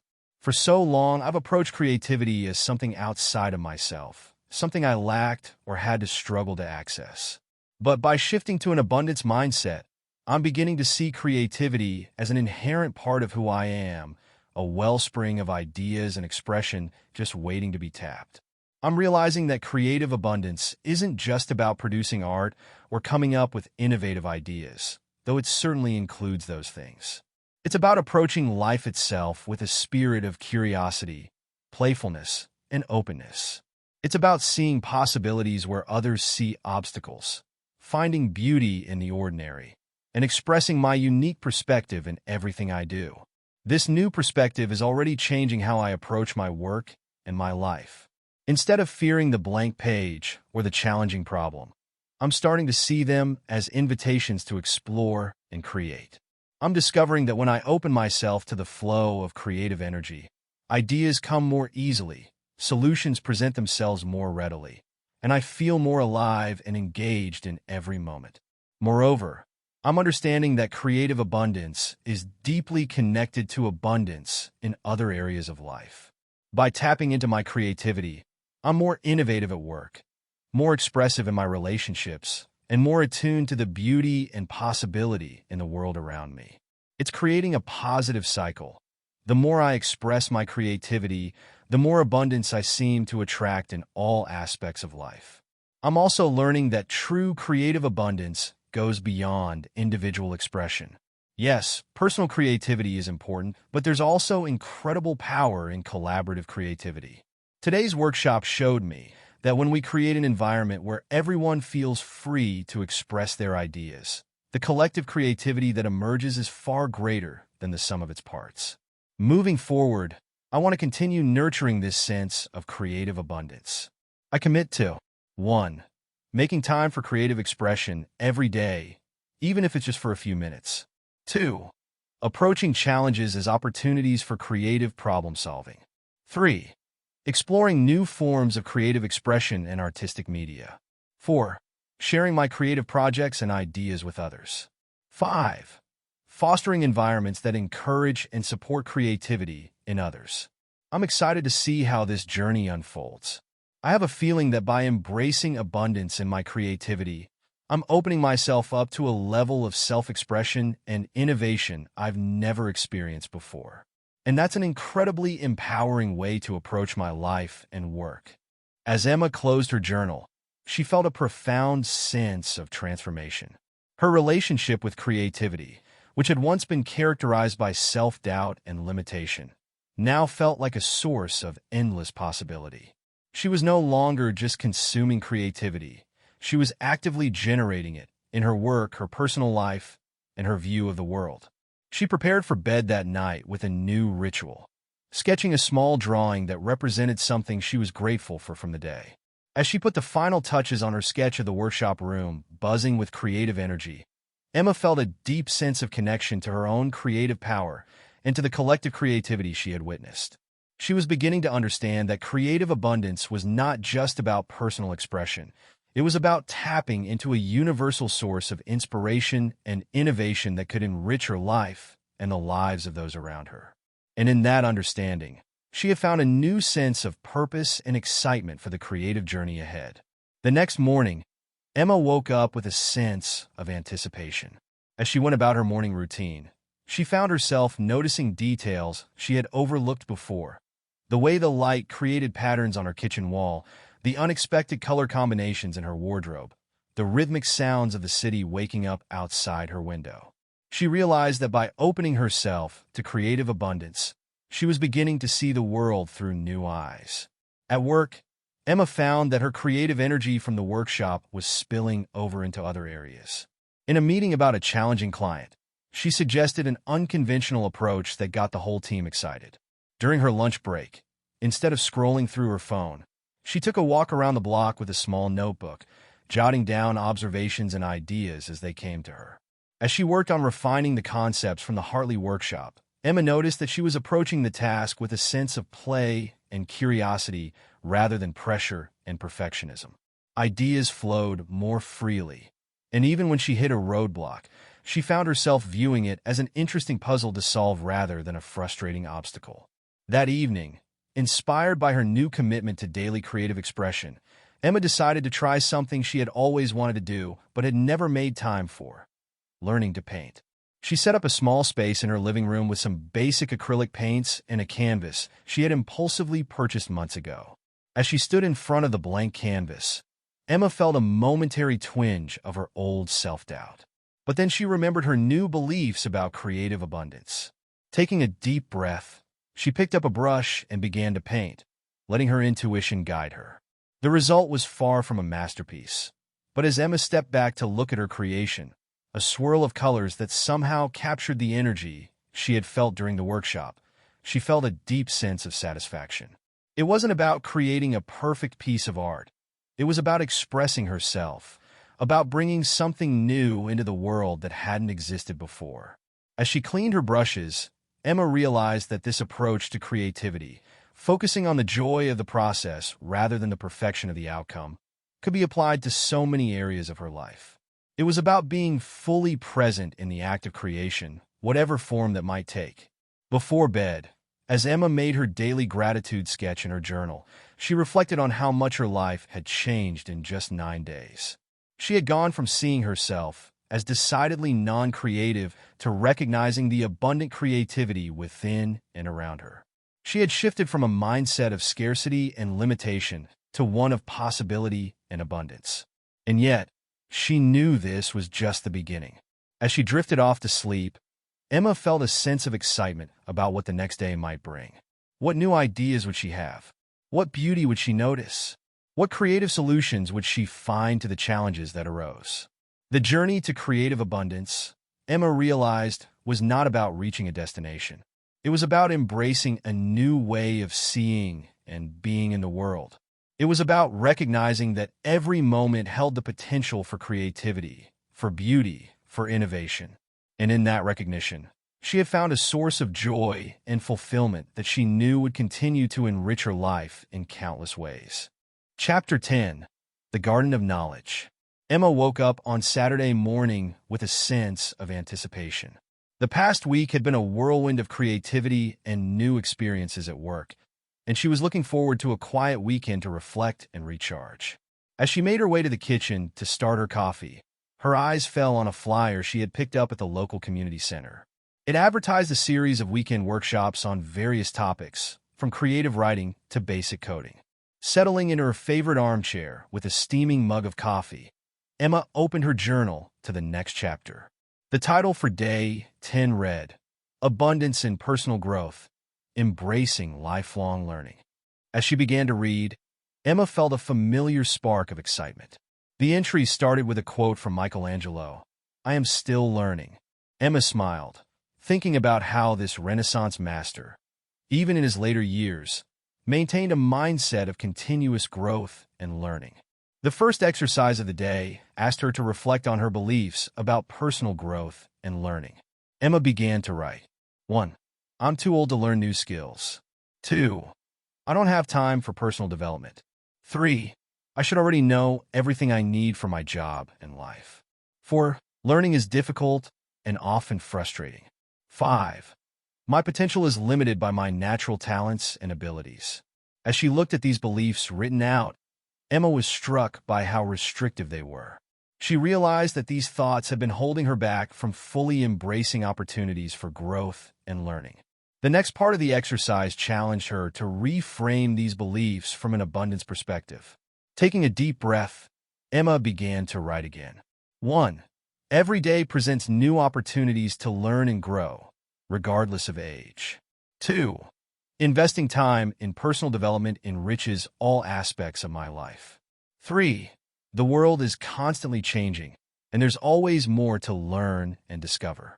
4. Learning is an exciting journey of discovery and self-improvement. 5. My potential is limitless, and I can develop any skill I set my mind to. As she wrote these new beliefs, Emma felt a shift in her energy. The community center flyer caught her eye again, and this time, instead of dismissing it, she felt a surge of curiosity about the workshops offered. Inspired by this new perspective, Emma decided to approach her weekend differently. Instead of her usual routine of catching up on chores and binge-watching TV shows, she made a list of things she'd always wanted to learn or skills she wanted to improve. The list grew quickly. 1. Learn basic coding. 2. Improve my public speaking skills. 3. Start learning a new language. 4. Develop better time management techniques. 5. Explore mindfulness and meditation practices. Looking at her list, Emma felt a mix of excitement and slight overwhelm. Where should she start? The journal offered a suggestion. Start small, but start today. Choose one area to focus on and take a concrete step towards learning. Emma decided to begin with coding. She had always been curious about how websites and apps were built, and she thought it might be useful for her work in marketing. A quick online search led her to a free introductory course in HTML and CSS. As she worked through the first few lessons, Emma was surprised by how engaging she found the material. Each new concept she grasped gave her a sense of accomplishment, and she found herself excitedly thinking about how she could apply this knowledge to improve the company's website. Before she knew it, several hours had passed. Emma stretched, realizing she had been so absorbed in learning that she had lost track of time. It was a feeling she hadn't experienced in years, the pure joy of acquiring new knowledge for its own sake. Energized by this experience, Emma decided to tackle another item on her list. She downloaded a language learning app and spent some time practicing basic Spanish phrases. The process of forming new sounds and understanding new grammatical structures challenged her in a different way than coding had, but it was equally exhilarating. As evening approached, Emma realized she had spent most of her day learning new things, and yet she felt more energized than she had in a long time. She decided to cap off her day of learning by attending a free meditation class at the local community center. The meditation class was a completely new experience for Emma. As she sat in quiet reflection, focusing on her breath, she found her mind wandering to all she had learned that day. But instead of the usual stress and pressure she associated with learning, she felt a sense of calm excitement about all there was still to discover. After the class, as Emma chatted with some of the other attendees, she found herself easily connecting with people from diverse backgrounds, all united by their interest in personal growth. She left with several recommendations for books on mindfulness and an invitation to join a local book club. That evening, as Emma settled in with her journal, she reflected on how this new approach to personal growth and learning was changing her perspective on life. The prompt asked her to consider how abundance in learning contributes to personal fulfillment, adaptability, and overall life satisfaction. She began to write. Today, I've discovered that learning and personal growth aren't finite goals to be achieved, but ongoing journeys to be embraced. For so long, I've approached learning as something I had to do for work or to keep up with others. But by shifting to an abundance mindset, I'm beginning to see personal growth as an exciting, never-ending adventure. I'm realizing that abundance in learning isn't just about acquiring new skills or knowledge, though that's certainly part of it. It's about cultivating a sense of curiosity about the world and myself. It's about approaching each day with an open mind, ready to discover something new. It's about seeing every experience, even challenging ones, as opportunities for growth and learning. This new perspective is already changing how I approach my life. Instead of feeling daunted by what I don't know, I'm excited by all there is to learn. I'm discovering that when I open myself to new knowledge and experiences, the world becomes a richer, more interesting place. Problems that once seemed insurmountable now feel like intriguing puzzles to solve. Moreover, I'm understanding that abundance in personal growth is deeply connected to abundance in other areas of life. By continually learning and growing, I'm more adaptable at work, more understanding in my relationships, and more engaged with the world around me. It's creating a positive cycle. The more I learn, the more I want to learn, and the more opportunities for growth I seem to attract. I'm also learning that true abundance in personal growth goes beyond individual achievement. Yes, individual learning is important, but there's also incredible value in learning from and with others. Today's experiences showed me that when we share our knowledge and learn together, we not only grow faster, but also forge meaningful connections with others. Moving forward, I want to continue nurturing this sense of abundance in personal growth. I commit to 1. Setting aside time each day for learning something new, no matter how small. 2. Seeking out diverse learning experiences that challenge me in different ways. 3. Sharing my knowledge and skills with others. 4. Embracing challenges as opportunities for growth. 5. Cultivating a sense of wonder and curiosity about the world around me. I'm excited to see how this journey unfolds. I have a feeling that by embracing abundance in my personal growth, I'm opening myself up to a life of continuous discovery and evolution. And that's an incredibly empowering way to approach my future. As Emma closed her journal, she felt a profound sense of transformation. Her relationship with learning and personal growth, which had once been characterized by obligation and self-doubt, now felt like a source of endless possibility and excitement. She was no longer just going through the motions of life. She was actively engaging with the world, constantly evolving and growing. She prepared for bed that night with a new ritual, choosing a topic to learn about the next day. As she jotted down basic photography techniques in her planner, Emma felt a deep sense of anticipation for what the next day might bring. She was beginning to understand that abundance in personal growth was not just about self-improvement.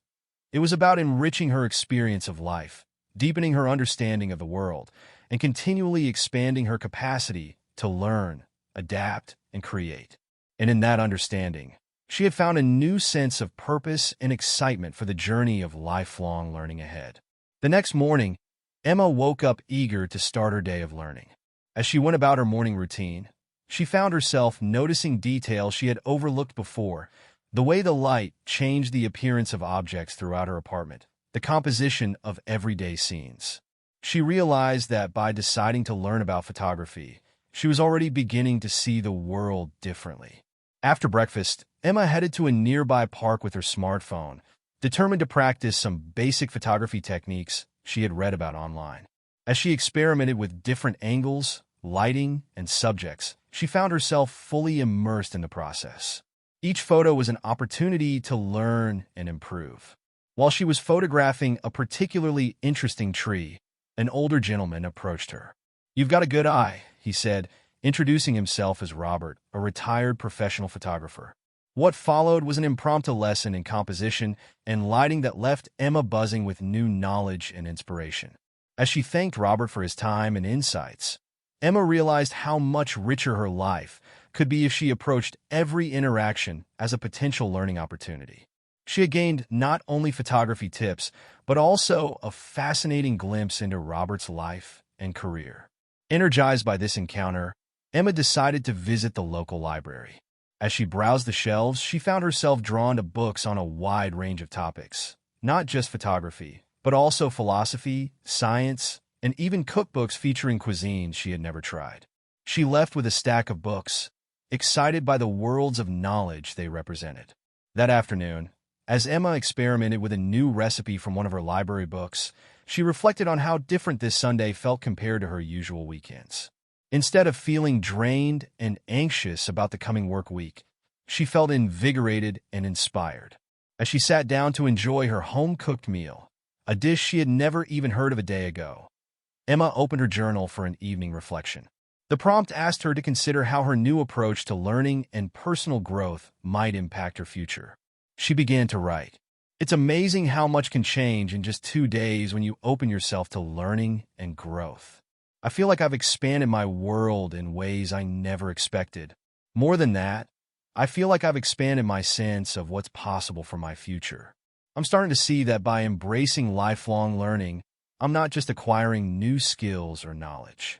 I'm developing adaptability, creativity, and resilience. I'm cultivating a mindset that will allow me to thrive in an ever-changing world. I'm also realizing that this abundance mindset towards learning is changing how I view challenges and setbacks. Instead of feeling discouraged when I don't understand something immediately, I'm starting to see these moments as exciting parts of the learning process.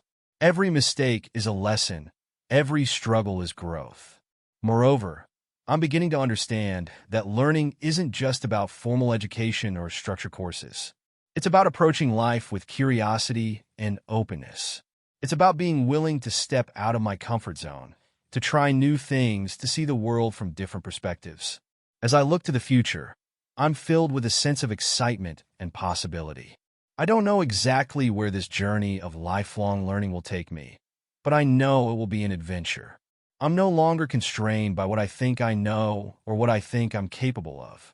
The world is full of knowledge to discover, skills to develop, and experiences to be had. I commit to carrying this mindset of growth and learning into all aspects of my life. My career, my relationships, my personal interests. I want to remain forever curious, forever growing, forever learning. In embracing this abundance of learning opportunities, I feel like I'm not just enriching my own life, but also increasing my capacity to contribute to the world around me. The more I learn, the more I have to offer. And that's a beautiful cycle of abundance. As Emma closed her journal, she felt a deep sense of gratitude for this journey she had embarked upon. From challenging her limiting beliefs to embracing creativity, and now to cultivating a love for lifelong learning. Each step had opened her eyes to new possibilities. She fell asleep that night with a heart full of curiosity and a mind brimming with new ideas.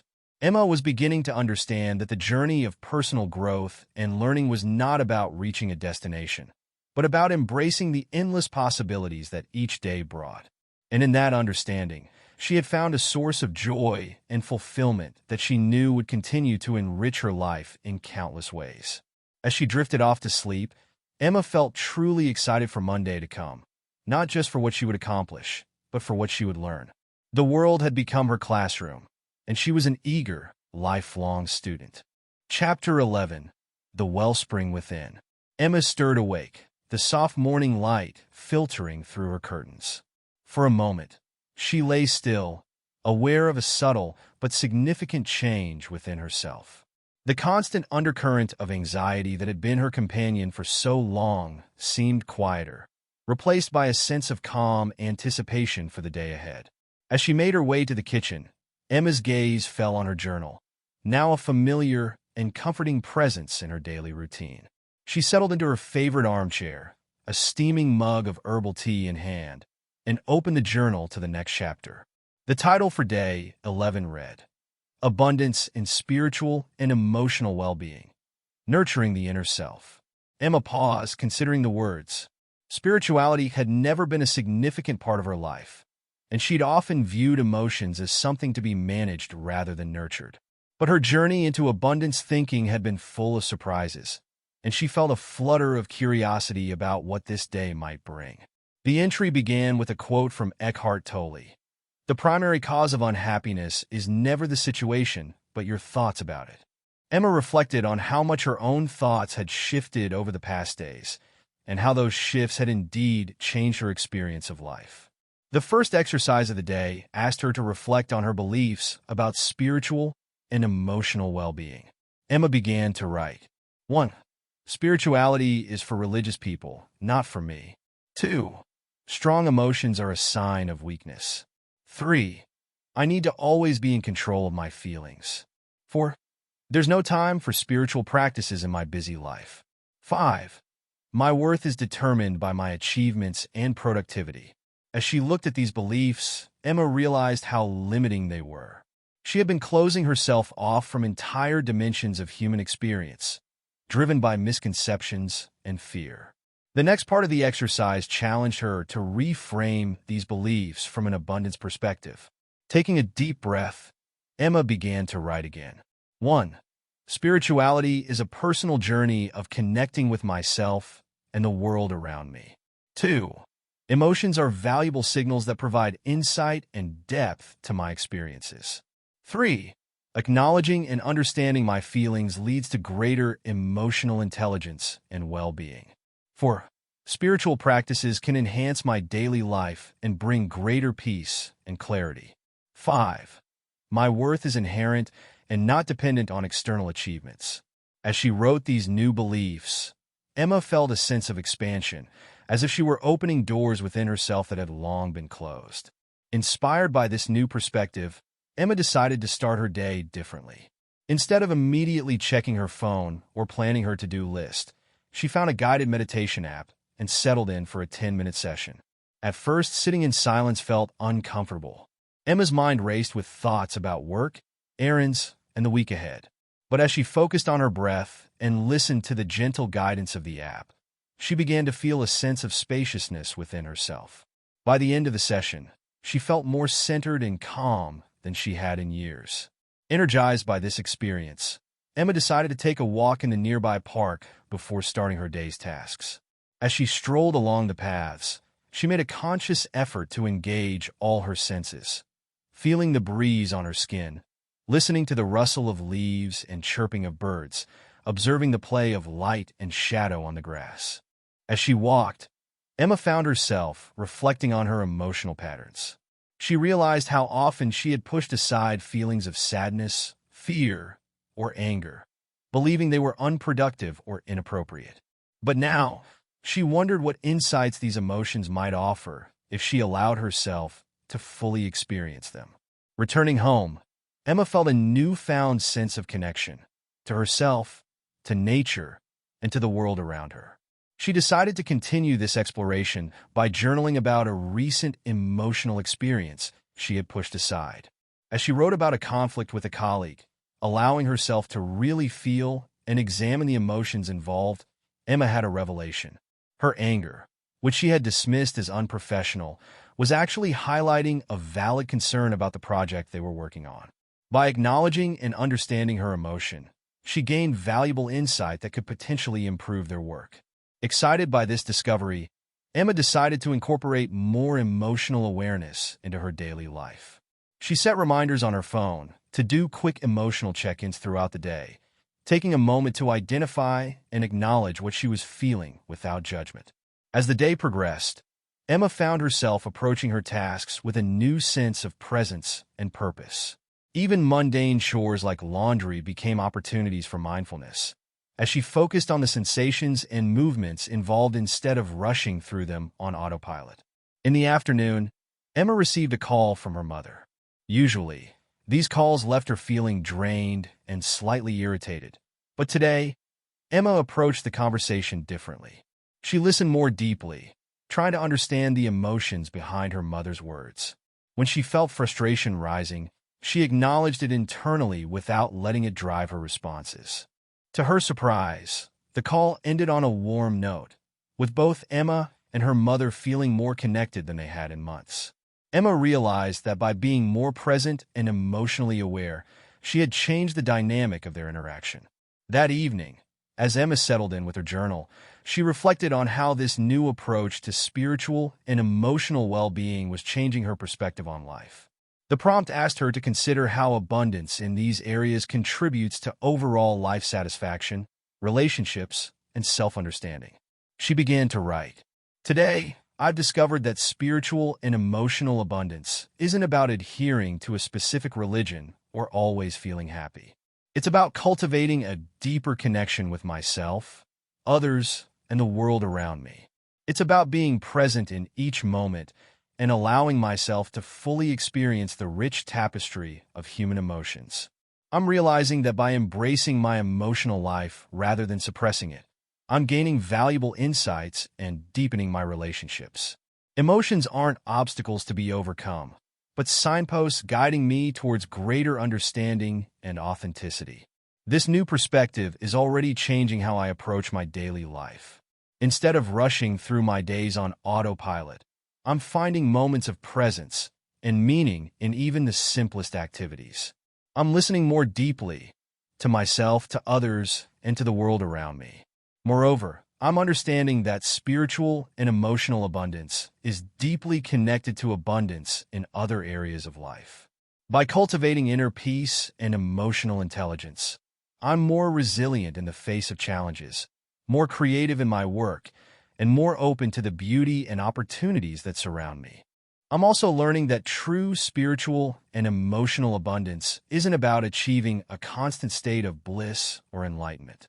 It's about embracing the full spectrum of human experience, finding meaning in both joy and sorrow, success and failure. It's about connecting with something larger than myself, whether that's nature, humanity, or a sense of universal energy. Moving forward, I want to continue nurturing this sense of spiritual and emotional abundance. I commit to 1. Starting each day with a short meditation or mindfulness practice. 2. Regularly checking in with my emotions and honoring what I find. 3. Seeking out experiences that nourish my spirit, whether that's time in nature, creative expression, or meaningful conversations. 4. Practicing gratitude daily, not just for material blessings, but for emotional and spiritual growth. 5. Approaching challenges as opportunities for emotional and spiritual development. I'm excited to see how this journey unfolds. I have a feeling that by embracing abundance in my spiritual and emotional life, I'm opening myself up to a depth of experience and connection I've never known before. And that's an incredibly enriching way to approach life. As Emma closed her journal, she felt a profound sense of peace. Her relationship with her inner world, which had once been characterized by avoidance and control, now felt like a source of wisdom and vitality. She was no longer just going through the motions of life. She was fully engaging with the depth and richness of human experience. She prepared for bed that night with a new ritual, a few minutes of reflection on the emotions and insights of the day, followed by a short gratitude practice. As she drifted off to sleep, Emma felt a deep sense of connection to herself and to the world around her.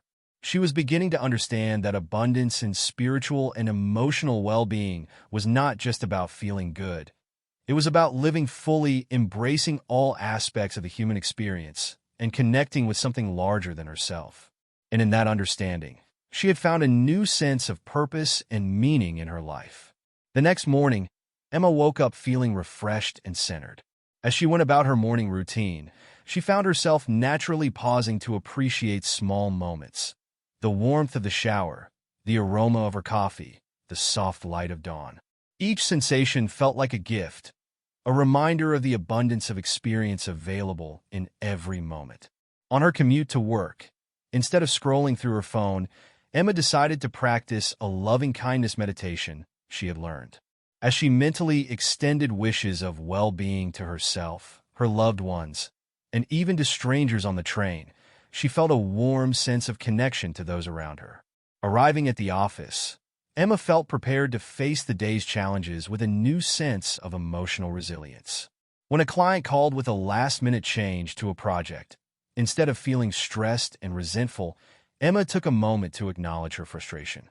Then, drawing on her newfound emotional intelligence, she was able to respond calmly and creatively, finding a solution that satisfied both the client's needs and her team's capabilities. During her lunch break, instead of eating at her desk, Emma decided to find a quiet spot in a nearby park. As she ate mindfully, savoring each bite, she reflected on how different her work life felt when approached from a place of spiritual and emotional abundance. Tasks that once seemed mundane now held opportunities for growth and meaning. Interactions with colleagues felt richer and more genuine. In the afternoon team meeting, Emma found herself listening more deeply to her colleagues, attuned not just to their words but to the emotions and needs underlying them. This new awareness allowed her to mediate a disagreement between team members, helping them find common ground and move forward productively. As the day drew to a close, Emma felt a deep sense of fulfillment. She had accomplished all her tasks, but more than that, she had moved through her day with presence and purpose.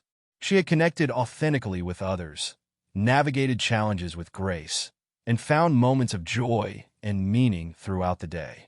That evening, as Emma settled in at home, she decided to explore another aspect of spiritual well-being, connection to something larger than herself. She had always appreciated nature, but now she felt drawn to understand her place within it more deeply. She spent some time researching local environmental groups and found one that organized weekend nature walks and conservation efforts. The idea of contributing to the well-being of the natural world while deepening her own connection to it resonated strongly with Emma, and she signed up for their next event. As she prepared for bed, Emma took a few moments to journal about her day. "I'm amazed at how different life feels when approached from a place of spiritual and emotional abundance. Today, even routine tasks felt infused with meaning. I found myself more patient, more understanding, and more creative in my approach to challenges.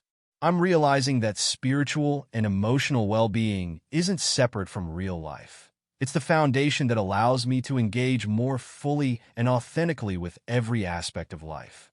By nurturing my inner world, I'm better equipped to navigate the outer world. This journey is teaching me that true abundance isn't about accumulating more, but about appreciating deeply.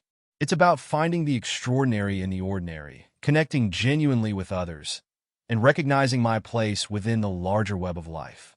I'm excited to continue exploring this path, to see how deepening my spiritual and emotional well-being can enrich not just my own life, but allow me to contribute more meaningfully to the world around me."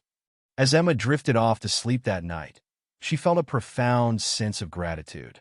She was beginning to understand that the journey of abundance was not just about personal gain or achievement. It was about opening herself to the fullness of life, embracing both its joys and challenges, and recognizing the interconnectedness of all things. In cultivating spiritual and emotional abundance, Emma had found a wellspring of strength, wisdom, and joy within herself. And she knew that this inner abundance would continue to flow outward, enriching her life and the lives of those around her in ways she was only beginning to understand. Chapter 12. The River of Time. Emma's eyes fluttered open a few minutes before her alarm was set to go off. For a moment, she lay still, savoring the quiet of the early morning. As she stretched and got out of bed, she felt a mix of excitement and trepidation. Today was going to be busy. The Hartley campaign was entering its final stages. She had a lunch meeting with a potential new client, and she had promised to help a friend move in the evening. As she made her way to the kitchen to start her coffee, Emma's gaze fell on her journal. She settled into her usual spot, a steaming mug in hand, and opened to the next chapter. The title for Day 12 read, "Abundance in Time, Mastering the Art of Living Fully." Emma paused, considering the words. Time had always felt like her enemy. There never seemed to be enough of it, and she often felt like she was racing against the clock. But her journey into abundance thinking had taught her that perceptions could be shifted. She wondered how this principle might apply to something as immutable as time. The entry began with a quote from Roman philosopher Seneca. "It is not that we have a short time to live, but that we waste a lot of it." Emma reflected on how often she had complained about not having enough time, while simultaneously losing hours to social media scrolling or mindless TV watching. The first exercise of the day asked her to reflect on her beliefs about time. Emma began to write. 1. There's never enough time in the day. 2. I'm always behind and playing catch-up. 3. Taking time for myself is selfish when I have so much to do. 4. Multitasking is the only way to get everything done. 5. I don't have time for the things I really want to do. As she looked at these beliefs, Emma realized how much stress and anxiety they generated in her daily life. She had been living in a constant state of time scarcity, always feeling rushed and overwhelmed. The next part of the exercise challenged her to reframe these beliefs from an abundance perspective. Taking a deep breath, Emma began to write again. 1. I have exactly the right amount of time for what's truly important. 2. I choose how to allocate my time based on my priorities. 3. Taking time for self-care allows me to be more effective in all areas of life. 4. Focusing on one task at a time leads to better results and more satisfaction. 5. I make time for the things that bring me joy and fulfillment. As she wrote these new beliefs, Emma felt a sense of spaciousness, as if the day ahead had suddenly expanded. Inspired by this new perspective, Emma decided to approach her busy day differently. Instead of immediately diving into her to-do list, she took a few minutes to set intentions for the day. What did she want to accomplish? How did she want to feel? What was truly important? As she clarified her priorities, Emma realized that not everything on her list was equally important or urgent. She decided to use a technique she had read about, time blocking. She divided her day into focus blocks, allocating time for the Hartley campaign, preparation for the client lunch, and even a short break for a walk and some deep breathing before the afternoon's tasks. As Emma started her workday, she found herself approaching tasks with a new sense of presence and purpose. Instead of constantly checking her email or allowing her attention to be pulled in multiple directions, she focused fully on the task at hand. To her surprise, she found that she was completing tasks more quickly and with better results than when she tried to multitask. When a colleague stopped by her desk with an urgent request, Emma's first instinct was to drop everything and help.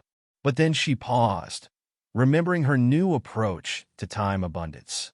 She calmly explained that she would be happy to assist after she finished her current task and scheduled a time later in the day to address the issue.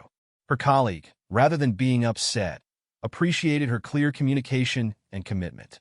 As lunchtime approached, Emma took a few minutes to center herself before the client meeting. In the past, she might have worked right up to the last minute, arriving at the restaurant feeling rushed and frazzled. Today, she arrived calm and prepared, ready to give the potential client her full attention. The lunch meeting went exceptionally well. By being fully present and not constantly checking the time or her phone, Emma was able to build a genuine connection with the client. She left the meeting with not only a strong prospect for new business, but also a sense of having had a meaningful interaction. Returning to the office, Emma was met with an unexpected crisis. A key component of the Hartley campaign had hit a snag and needed immediate attention. In the past, this would have sent her into a panic, certain that her carefully planned day was now ruined. But drawing on her new perspective of time abundance, Emma took a deep breath and assessed the situation calmly. She realized that while this issue was important, it wasn't necessarily urgent. She communicated clearly with her team, delegated tasks appropriately, and rearranged her schedule to address the problem without sacrificing the other important aspects of her day. As the workday drew to a close, Emma was amazed at how much she had accomplished without feeling rushed or stressed. She had completed her key tasks, handled an unexpected challenge, and still had energy left for her evening plans. As she helped her friend move, Emma found herself fully engaged in the process, enjoying the physical activity and the chance to connect. She realized that in the past, she might have been mentally elsewhere, worrying about work or feeling resentful of the time commitment. Today, she was simply present, turning a chore into a meaningful experience. Returning home that evening, Emma felt a deep sense of satisfaction. She had lived fully, accomplishing what needed to be done while also making time for relationships and self-care. As she settled in with her journal, she reflected on how this new approach to time was changing her perspective on life.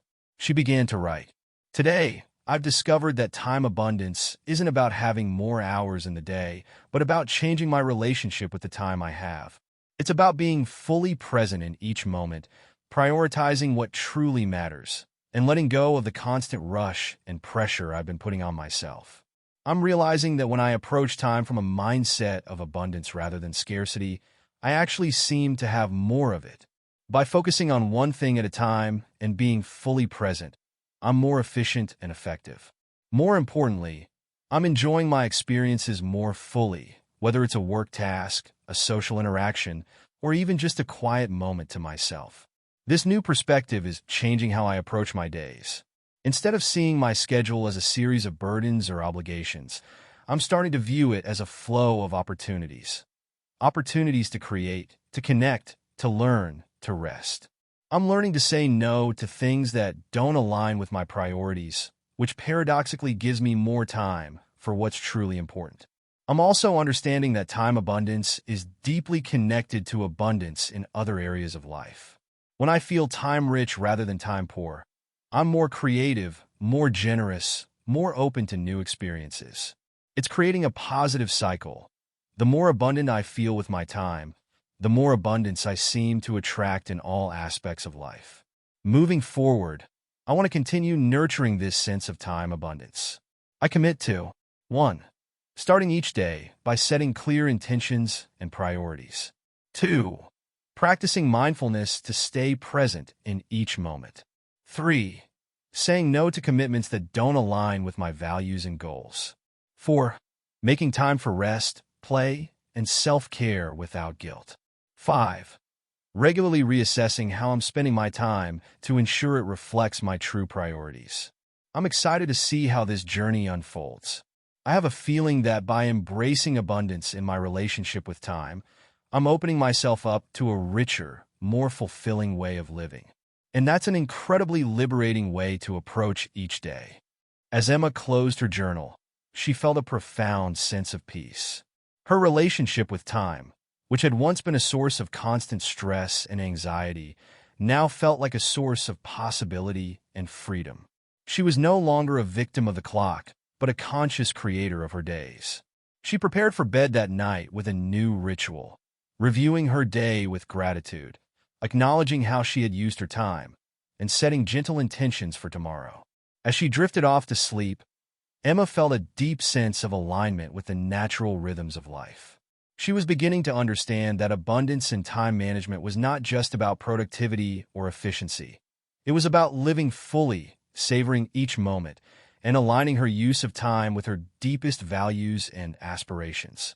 And in that understanding, she had found a new sense of ease and flow in her daily life. The next morning, Emma woke up feeling refreshed and centered. As she went about her morning routine, she found herself naturally taking a few extra moments to enjoy her breakfast, to really listen to her favorite song, to appreciate the morning light. Each moment felt full and rich, a stark contrast to her previously rushed mornings. On her commute to work, instead of trying to answer emails or mentally running through her to-do list, Emma practiced being present. She observed her fellow passengers, appreciated the changing scenery outside the window, and arrived at the office feeling calm and focused. At work, Emma applied her new approach to time management. She started her day by reviewing her priorities and setting clear intentions. When unexpected tasks arose, she calmly assessed their importance and fit them into her schedule without feeling overwhelmed. During team meetings, Emma noticed that she was more engaged and contributing more meaningfully. By being fully present rather than mentally multitasking, she was able to offer more creative solutions and build stronger connections with her colleagues. As the day progressed, Emma found moments to incorporate short breaks, a few minutes of deep breathing, a quick walk around the block, a mindful cup of tea. These small pauses, rather than feeling like a waste of time, seemed to expand her day, leaving her feeling refreshed and more productive. That evening, as Emma reflected on her day, she realized that she had accomplished everything she needed to do, and yet she didn't feel drained or rushed. Instead, she felt satisfied and energized. She had lived this day fully, balancing productivity with presence, work with rest. As she drifted off to sleep that night, Emma felt a deep sense of gratitude. She was beginning to understand that time was not an enemy to be battled or a resource to be hoarded, but a flowing river to be honored and enjoyed. By aligning herself with this flow, she had discovered a new way of moving through life, with purpose, presence, and a profound sense of abundance. Chapter 13. The Web of Life. Emma woke up early on Saturday morning, the sun just beginning to peek through her curtains. As she stretched and got out of bed, her gaze fell on the potted plant on her windowsill, a small basil herb she had impulsively bought at the farmer's market last weekend. To her surprise, it had not only survived the week, but seemed to be thriving. As she made her way to the kitchen to start her morning tea, Emma's thoughts drifted to the nature walk she had signed up for today.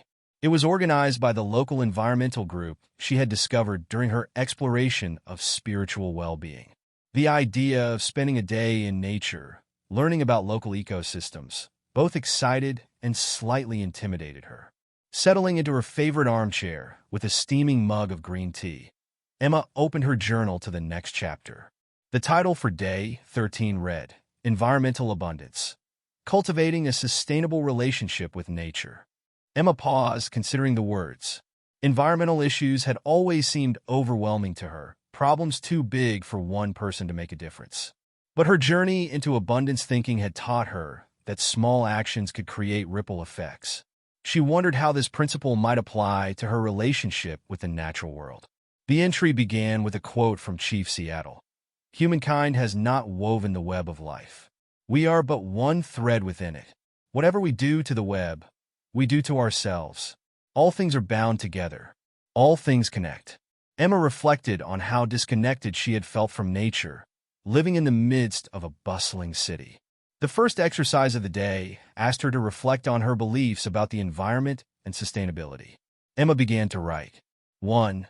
Environmental problems are too big for me to make a difference. 2. Living sustainably is expensive and inconvenient. 3. I don't have time to worry about environmental issues. 4. Nature is something separate from my daily life. 5. Abundance and sustainability are incompatible. As she looked at these beliefs, Emma realized how much they had been limiting her engagement with environmental issues. She had been operating from a place of helplessness and disconnection. The next part of the exercise challenged her to reframe these beliefs from an abundance perspective. Taking a deep breath, Emma began to write again. 1. Every positive action I take for the environment makes a difference. 2. Sustainable living can be fulfilling and lead to a higher quality of life. 3. Caring for the environment is an integral part of living abundantly. 4. I am part of nature, and nature is part of me. 5. True abundance works in harmony with the Earth's natural systems. As she wrote these new beliefs, Emma felt a shift in her energy. The natural world no longer seemed like a distant concern, but an integral part of her journey towards abundance. Inspired by this new perspective, Emma prepared for her nature walk with a sense of excitement and purpose. Instead of her usual takeaway coffee, she filled a reusable water bottle. She packed a lunch in a bento box, avoiding single-use plastics. These small actions, which once might have seemed inconvenient, now felt like meaningful steps toward a more sustainable lifestyle. As Emma joined the group for the nature walk, she was struck by the diversity of people who had shown up. Young families, retirees, students, all united by their interest in the local environment. The guide, a soft-spoken woman named Maya, began the walk by asking everyone to take a moment to simply observe their surroundings. Emma closed her eyes and took a deep breath. The scent of pine and damp earth filled her nostrils. She could hear birds chirping, the rustle of leaves in the breeze, the distant babble of a stream. When she opened her eyes, she was amazed at how much more vibrant and alive everything seemed. As they walked, Maya pointed out various plants and animals, explaining their roles in the ecosystem. Emma was fascinated to learn about the intricate relationships between different species, how each played a crucial part in maintaining the balance of the forest. Everything in nature operates on principles of abundance, Maya explained. A single tree provides food and shelter for countless organisms. Leaves fall and decompose, enriching the soil for new growth. Nothing is wasted. Everything is part of a greater cycle. Emma found herself drawing parallels between these natural systems and her own journey of abundance. Just as in the forest, where every organism contributed to the whole, she realized that her own actions, no matter how small, could contribute to a healthier planet. During a break by a clear stream, Emma got into a conversation with another participant, an elderly man named Frank. He shared stories of how the area had changed over the decades he'd lived there, some changes for the worse, but also positive transformations brought about by community action. It's easy to feel hopeless when you look at the big picture, Frank said, but I've learned that small, consistent actions can create real change over time. 20 years ago, This stream was polluted and lifeless. Now look at it, crystal clear and full of fish. That didn't happen by accident. It was the result of many people making small changes and working together. As the walk continued, Emma found herself noticing more and more details. The intricate patterns on a butterfly's wings, the resilient plants growing from cracks in rocks, the bustling activity of an ant colony. She realized how much richness and abundance existed in nature, often overlooked in the rush of daily life. Towards the end of the walk, Maya led the group in a discussion about practical ways to live more sustainably. Emma was surprised to learn about simple changes she could make in her daily life. Composting food scraps, choosing products with less packaging, supporting local and sustainable businesses. Living sustainably isn't about deprivation, Maya emphasized. It's about recognizing the abundance that exists in nature and aligning our lives with those principles. When we do that, we often find that we're not giving up anything, we're gaining a richer, more connected way of living. As Emma made her way home that evening, she felt profoundly changed. The city around her, which had always seemed separate from nature, now appeared in a new light. She noticed the trees lining the streets, the birds nesting on building ledges, the small patches of wildflowers in unexpected places. Nature wasn't something far away. It was all around her, and she was part of it. Settling in with her journal that night, Emma reflected on how this new understanding of environmental abundance was shifting her perspective on life. She began to write, "Today, I've discovered that environmental abundance isn't about having more resources to exploit, but about recognizing the incredible richness and interconnectedness of the natural world. It's about seeing myself not as separate from nature, but as an integral part of it. I'm realizing that when I approach environmental issues from a mindset of abundance rather than scarcity, I feel empowered rather than overwhelmed. Instead of seeing sustainability as a series of sacrifices, I'm starting to view it as an opportunity to live in greater harmony with the world around me. This new perspective is changing how I view my daily choices. Every decision, what I eat, what I buy, how I travel, is an opportunity to contribute to a healthier planet. I'm starting to see that living sustainably isn't about less, but about more connection, more purpose, more alignment with the natural rhythms of life. I'm also understanding that environmental abundance is deeply connected to abundance in other areas of life. When I feel more connected to nature, I feel more grounded, more creative, more at peace. It's creating a positive cycle. The more I nurture my relationship with the environment, the more abundance I seem to experience in all aspects of life. Moving forward, I want to continue cultivating this sense of environmental abundance. I commit to 1. Spending regular time in nature, even if it's just in a local park. 2. Making more conscious choices about consumption and waste. 3. Learning more about local ecosystems and how I can support them. 4. Sharing what I learn about sustainability with others. 5. Finding ways to incorporate nature and natural principles into my work and home life. I'm excited to see how this journey unfolds. I have a feeling that by embracing abundance in my relationship with the environment, I'm opening myself up to a deeper, more connected way of living. And that's an incredibly inspiring way to engage with the world. As Emma closed her journal, she felt a profound sense of connection. Her relationship with the environment, which had once felt distant and overwhelming, now felt personal and empowering. She was no longer a passive observer of nature, but an active participant in the web of life. She prepared for bed that night with a new ritual, opening her window to listen to the night sounds, feeling the cool air on her skin, and expressing gratitude for the natural world that supported her life. As she drifted off to sleep, Emma felt a deep sense of belonging to something greater than herself. She was beginning to understand that environmental abundance was not just about preserving resources. It was about recognizing the inherent value and interconnectedness of all life. And in that understanding, she had found a new sense of purpose and responsibility in her daily life. The next morning, Emma woke up with a renewed sense of connection to the world around her. As she went about her Sunday routine, she found herself naturally making more mindful choices. She took a few extra moments to sort her recycling properly. When she went out for groceries, she brought reusable bags and made a point of choosing products with minimal packaging. In the afternoon, inspired by her new awareness, Emma decided to transform her small balcony into a mini garden. She visited a local nursery, where she chose a variety of herbs and flowers known to attract pollinators. As she planted them in recycled containers, she felt a sense of joy and purpose. This small space, which had been neglected for so long, was becoming a tiny oasis of life. While tending to her new plants, Emma struck up a conversation with her neighbor, who was curious about what she was doing.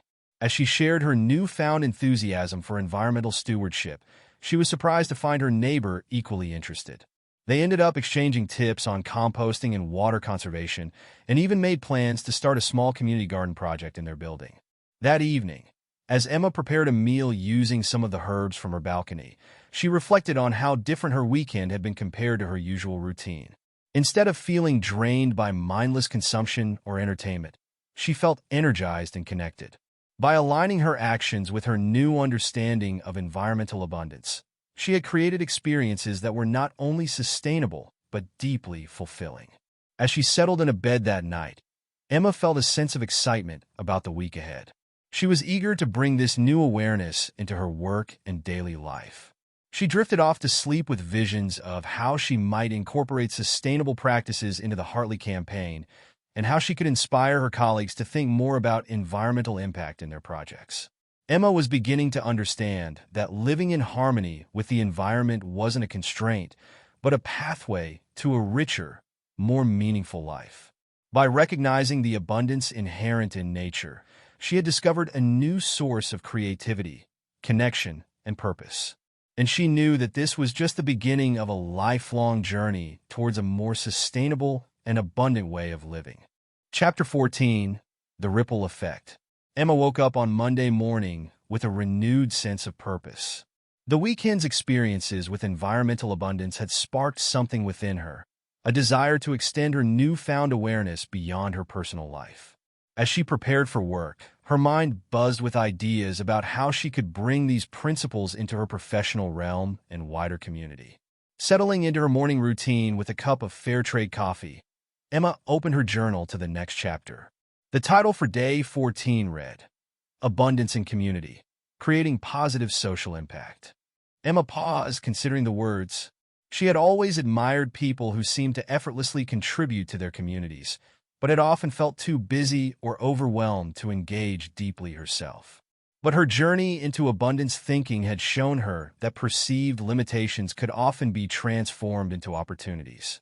The entry began with a quote from Margaret Mead. Never doubt that a small group of thoughtful, committed citizens can change the world. Indeed, it's the only thing that ever has. Emma reflected on how this echoed the lessons she had learned about the impact of small actions in nature. The first exercise of the day asked her to reflect on her beliefs about community engagement and social impact. Emma began to write. 1. I don't have enough time or resources to make a real difference. 2. Social problems are too big and complex for individuals to solve. 3. Community involvement is nice, but not essential to success. 4.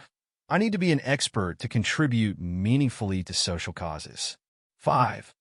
My work life and community life are separate spheres.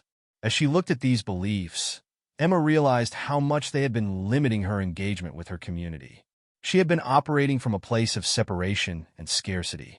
The next part of the exercise challenged her to reframe these beliefs from an abundance perspective. Taking a deep breath, Emma began to write again. 1.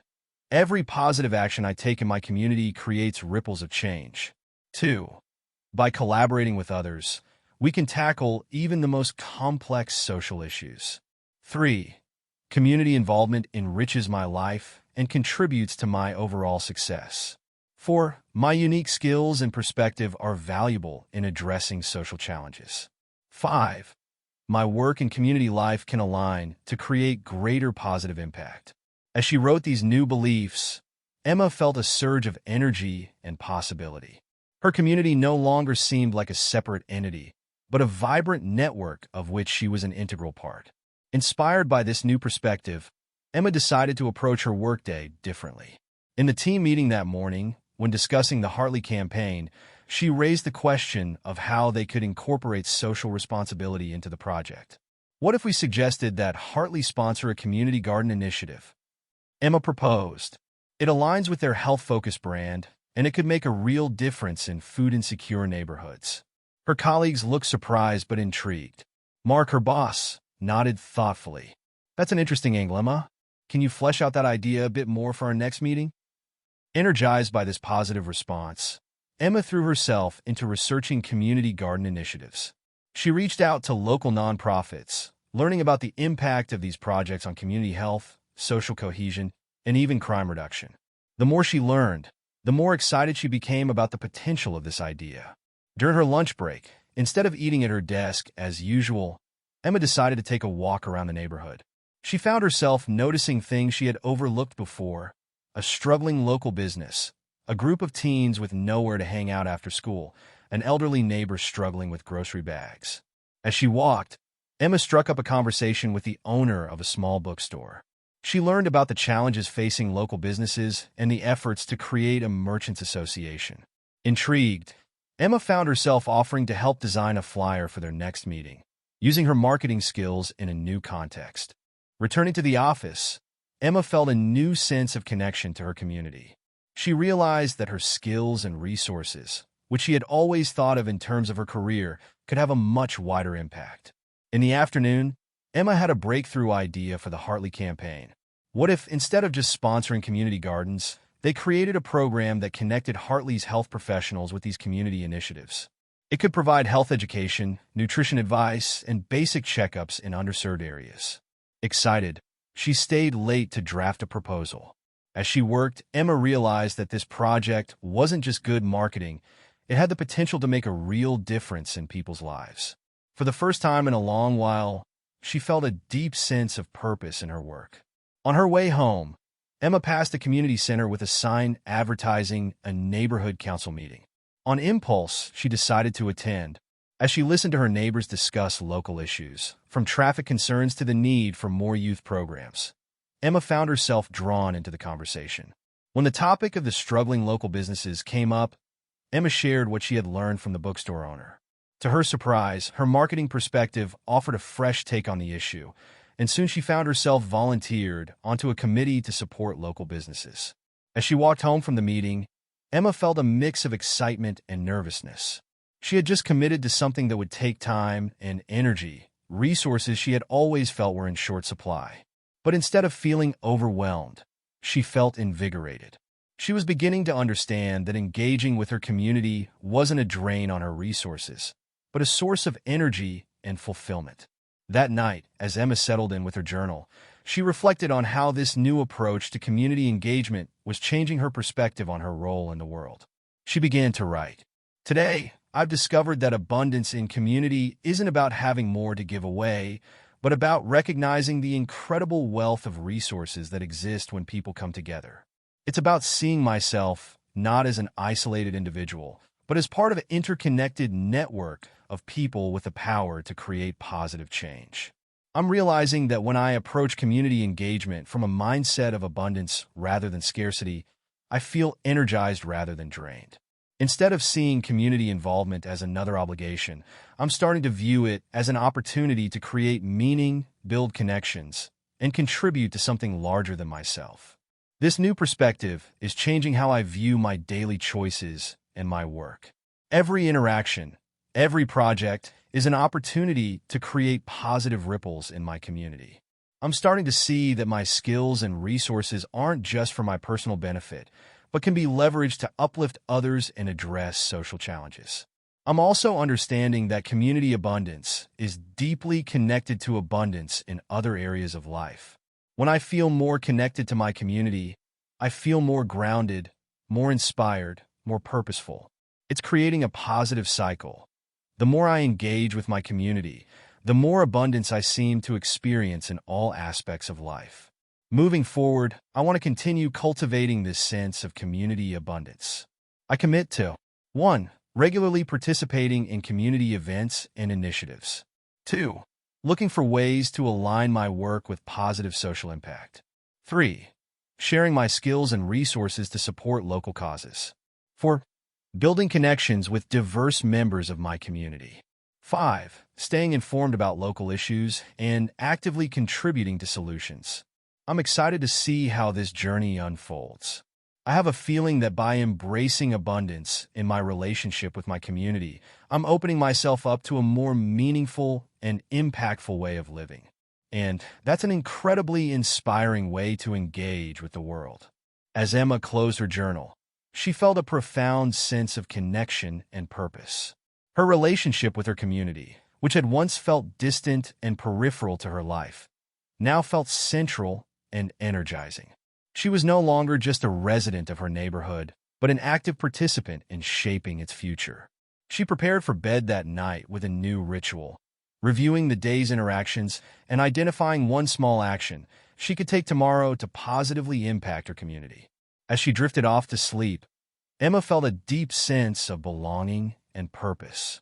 She was beginning to understand that community abundance was not just about giving back.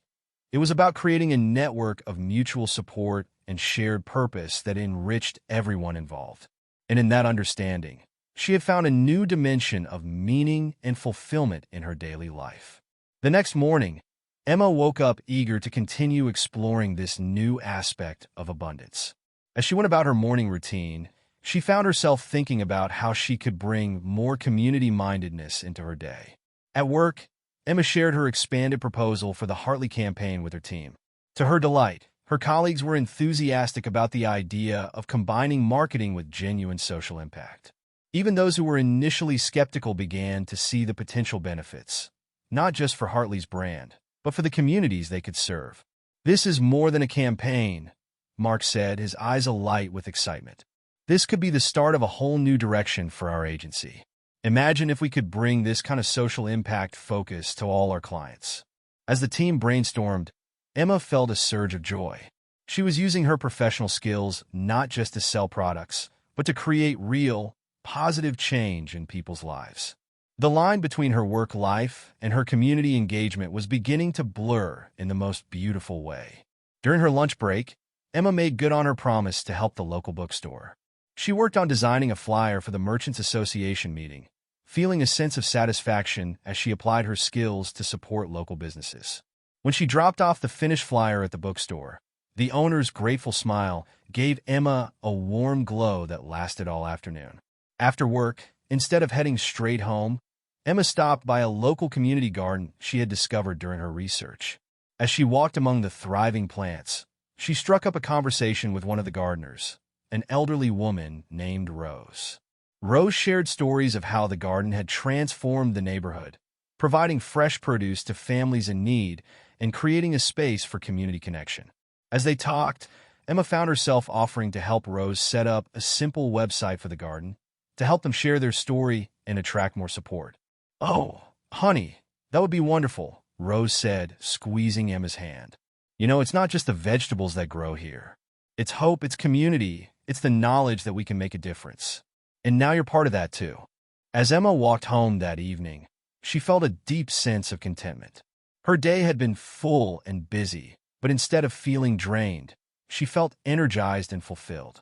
By weaving community engagement into the fabric of her daily life, she had enriched her experiences and connections in ways she never expected. That night, as Emma prepared for bed, she reflected on the rapid changes happening in her life. In just 2 weeks, she had transformed her relationship with time, nature, and now her community. She realized that these weren't separate journeys, but interconnected paths, all leading to a more abundant, purposeful life. As she drifted off to sleep, Emma felt a sense of excitement about the future. She was beginning to see that by embracing abundance in all its forms, in her personal life, her work, and her community engagement, she was not just improving her own life, but contributing to a ripple effect of positive change that extended far beyond herself. She fell asleep with a smile on her face, eager to see what new opportunities for growth, connection, and impact the next day would bring. Emma was discovering that true abundance wasn't just about what she could gain, but about what she could contribute to the web of life and community that supported her. And in that realization, she had found a deep and lasting source of joy and purpose. Chapter 15. The Symphony of Life. Emma woke up on Saturday morning feeling both exhilarated and slightly overwhelmed. The past 2 weeks had been transformative, opening her eyes to new perspectives on time, creativity, health, relationships, work, environment, and community. Each area had brought profound insights and positive changes. But as she lay in bed, Emma realized she was facing a new challenge: how to balance and integrate all these aspects of abundance into a harmonious whole. As she made her way to the kitchen to start her morning tea, Emma's gaze fell on her journal, her faithful companion through this journey. She settled in her favorite armchair, a steaming mug in hand, and opened to the next chapter. The title for Day 15 read, The Art of Balance, Integrating Abundance Across Life's Dimensions. Emma paused, considering the words. She had been so focused on exploring each area of abundance individually that she hadn't given much thought to how they all fit together. But as she reflected on her experiences, she realized that true abundance couldn't exist in isolation. It needed to flow through all aspects of life. The entry began with a quote from Aristotle: "The whole is greater than the sum of its parts." Emma reflected on how this applied to her journey. Each area of abundance she had explored was valuable on its own, but how much more powerful could they be when woven together intentionally? The first exercise of the day asked her to reflect on how the different areas of abundance were currently interacting in her life. Emma began to write. 1.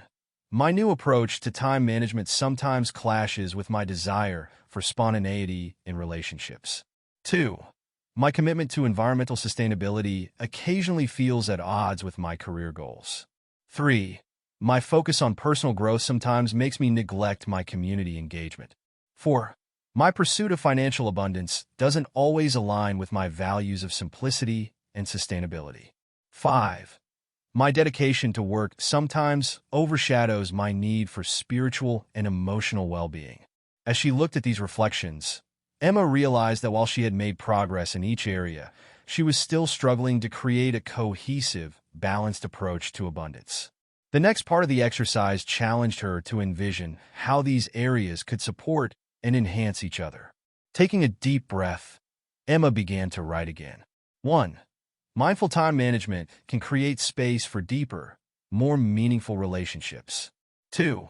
Aligning my career with sustainability goals can lead to innovative solutions and greater fulfillment. 3. Personal growth can enhance my ability to contribute effectively to my community. 4. Financial abundance, when approached mindfully, can support sustainable choices and community investment. 5. Nurturing spiritual and emotional well-being can increase my creativity and effectiveness at work. As she wrote these new perspectives, Emma felt a shift in her understanding. She began to see abundance not as separate areas to be managed, but as interconnected streams flowing into the river of her life. Inspired by this new viewpoint, Emma decided to approach her weekend differently. Instead of making separate to-do lists for different areas of her life, she created a holistic plan that integrated various aspects of abundance. She started her day with a mindful walk in the park, combining her goals for health, spiritual well-being, and connection with nature. As she walked, she allowed her mind to wander freely and found that solutions to work challenges emerged naturally when she wasn't forcing them. On her way home, Emma stopped by the community garden she had been helping with. As she worked alongside her neighbors, she realized that this activity was simultaneously nurturing her need for community connection, physical activity, environmental engagement, and even creative expression as they designed new garden layouts. In the afternoon, Emma tackled a work project she had brought home. But instead of seeing it as separate from her personal life, she approached it with a new perspective. How could this project align with her values of sustainability and community impact? As she brainstormed, she found herself coming up with innovative ideas that not only met the client's needs, but also had the potential for positive social impact. As evening approached, Emma invited Sarah over for dinner. She decided to cook a meal using vegetables from the community garden, turning the preparation into a mindful, almost meditative activity. When Sarah arrived, instead of their usual chat about work and daily stresses, Emma guided the conversation towards deeper topics: their dreams, fears, and the changes they were experiencing. "You seem different lately, Em," Sarah observed. "More, I don't know, centered, purposeful." Emma smiled, realizing how much she had indeed changed. She shared some of her journey with Sarah, explaining how she'd been exploring different aspects of abundance and was now learning to integrate them. "It's like I'm learning to conduct an orchestra," Emma explained.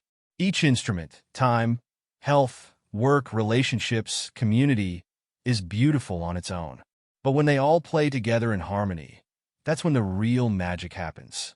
Sarah listened with fascination, and soon they were deep in a discussion about how they could support each other in living more balanced, abundant lives. By the time Sarah left, both women felt energized and inspired. That night, as Emma settled in with her journal, she reflected on how this new approach to balancing abundance was changing her perspective on life. She began to write, "Today, I've discovered that true abundance isn't about excelling in one area at the expense of others, but about creating a harmonious balance where each aspect of life supports and enhances the others. It's about seeing my life not as a series of separate compartments, but as an interconnected whole. I'm realizing that when I approach abundance holistically, everything flows more naturally. Time spent in nature refreshes me for work. Work becomes more meaningful when aligned with my values and community impact. Nurturing relationships enhances my emotional well-being, which in turn boosts my creativity and productivity. This new perspective is changing how I make decisions and set priorities. Instead of asking which area of my life needs attention, I'm learning to ask how I can make choices that nourish multiple aspects of abundance simultaneously. I'm starting to see opportunities for synergy where before I only saw conflicts. I'm also understanding that balance doesn't mean perfect equilibrium at all times. It's more like a dance, with different aspects taking the lead at different moments, but all working together to create a beautiful whole. Sometimes work might need more focus. Other times relationships or health might need to take center stage. The key is maintaining an overall sense of harmony and flow. Moving forward, I want to continue cultivating this holistic sense of abundance. I commit to 1. Regularly reflecting on how different areas of my life are interacting and supporting each other. 2. Looking for opportunities to align my actions with multiple values and goals. 3. Being mindful of the ripple effects of my choices across different life areas. 4. Celebrating the synergies and unexpected benefits that arise from a balanced approach. 5. Remaining flexible and adjusting my balance as my life and priorities evolve. I'm excited to see how this journey unfolds. I have a feeling that by embracing a holistic view of abundance, I'm opening myself up to a level of fulfillment and joy I've never experienced before. It's not about having it all figured out, but about dancing with life's complexities and finding beauty in the balance. As Emma closed her journal, she felt a profound sense of integration. The various streams of abundance she had been exploring were beginning to flow together into a mighty river of possibility and purpose. She prepared for bed that night with a new ritual, taking a few moments to appreciate how different aspects of her day had woven together to create a tapestry of abundance. As she drifted off to sleep, Emma felt a deep sense of wholeness and alignment. She was beginning to understand that balancing abundance wasn't about rigid control or perfect equilibrium, but about fostering a dynamic harmony that allowed all aspects of life to thrive. And in that understanding, she had found a new level of peace and excitement for the journey ahead. The next morning, Emma woke up feeling refreshed and centered. As she went about her Sunday routine, she found herself naturally making choices that balanced different areas of abundance. Her morning yoga practice nourished her physical health while also providing space for spiritual reflection. As she moved through the poses, she found her mind clear and creative ideas for work flowing freely. Breakfast became an exercise in mindful eating, appreciating the nourishment while also considering the environmental impact of her food choices. She decided to look into joining a local food co-op, seeing it as a way to support sustainable agriculture, connect with her community, and take care of her health all at once. As she cleaned her apartment, Emma put on a podcast about innovative social enterprises. What once might have felt like a mundane chore became an opportunity for learning and inspiration, sparking ideas for how she could bring more social responsibility into her work projects. In the afternoon, Emma met up with a group of friends for a walk in the botanical gardens. As they strolled and chatted, she found herself appreciating how this one activity was simultaneously nurturing her relationships, connecting her with nature, providing gentle exercise, and stimulating her mind through interesting conversations. One friend mentioned a documentary series about sustainable living that she had been watching. The group decided to start a monthly movie night to watch and discuss films on various social and environmental issues. Emma felt a surge of joy at this spontaneous merging of social connection, learning, and engagement with important global issues. As evening approached, Emma spent some time reviewing her finances.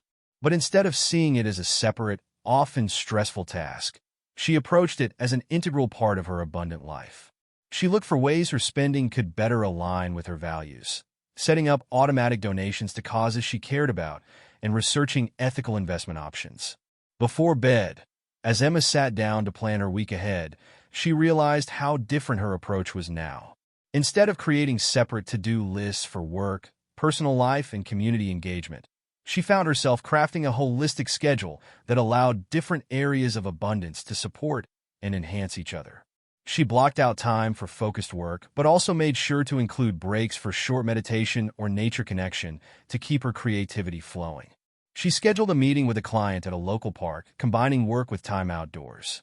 Her commitment to the community garden was penciled in, but she also saw it as an opportunity for stress relief and social connection.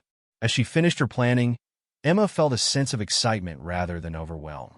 Her week ahead wasn't just a series of tasks to be completed, but a flowing journey of growth, contribution, and joy.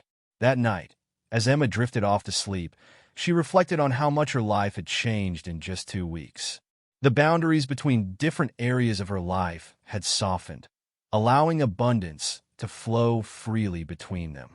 Work and play, personal growth and community contribution, health and creativity, all were becoming interwoven threads in the rich tapestry of her life. She realized that this journey of abundance was not about reaching a final destination, but about continually refining the art of living in harmony with herself, others, and the world around her. Every day brought new opportunities to adjust the balance, to find new synergies, to dance with life's complexities. As sleep began to claim her, Emma felt a deep sense of gratitude. She was learning to conduct the symphony of her life, each aspect playing its unique part in creating a beautiful, harmonious whole. And in that harmony, she had found a level of fulfillment and joy she had never known was possible. Emma's last thought before falling asleep was one of eager anticipation for the week ahead. She was no longer just going through the motions of life, but actively co-creating a life of holistic abundance. And she knew that this was just the beginning of a lifelong journey of discovery, growth, and joy. Chapter 16. The Strength in Storms. Emma's alarm blared, jolting her awake. She groaned, realizing she had overslept.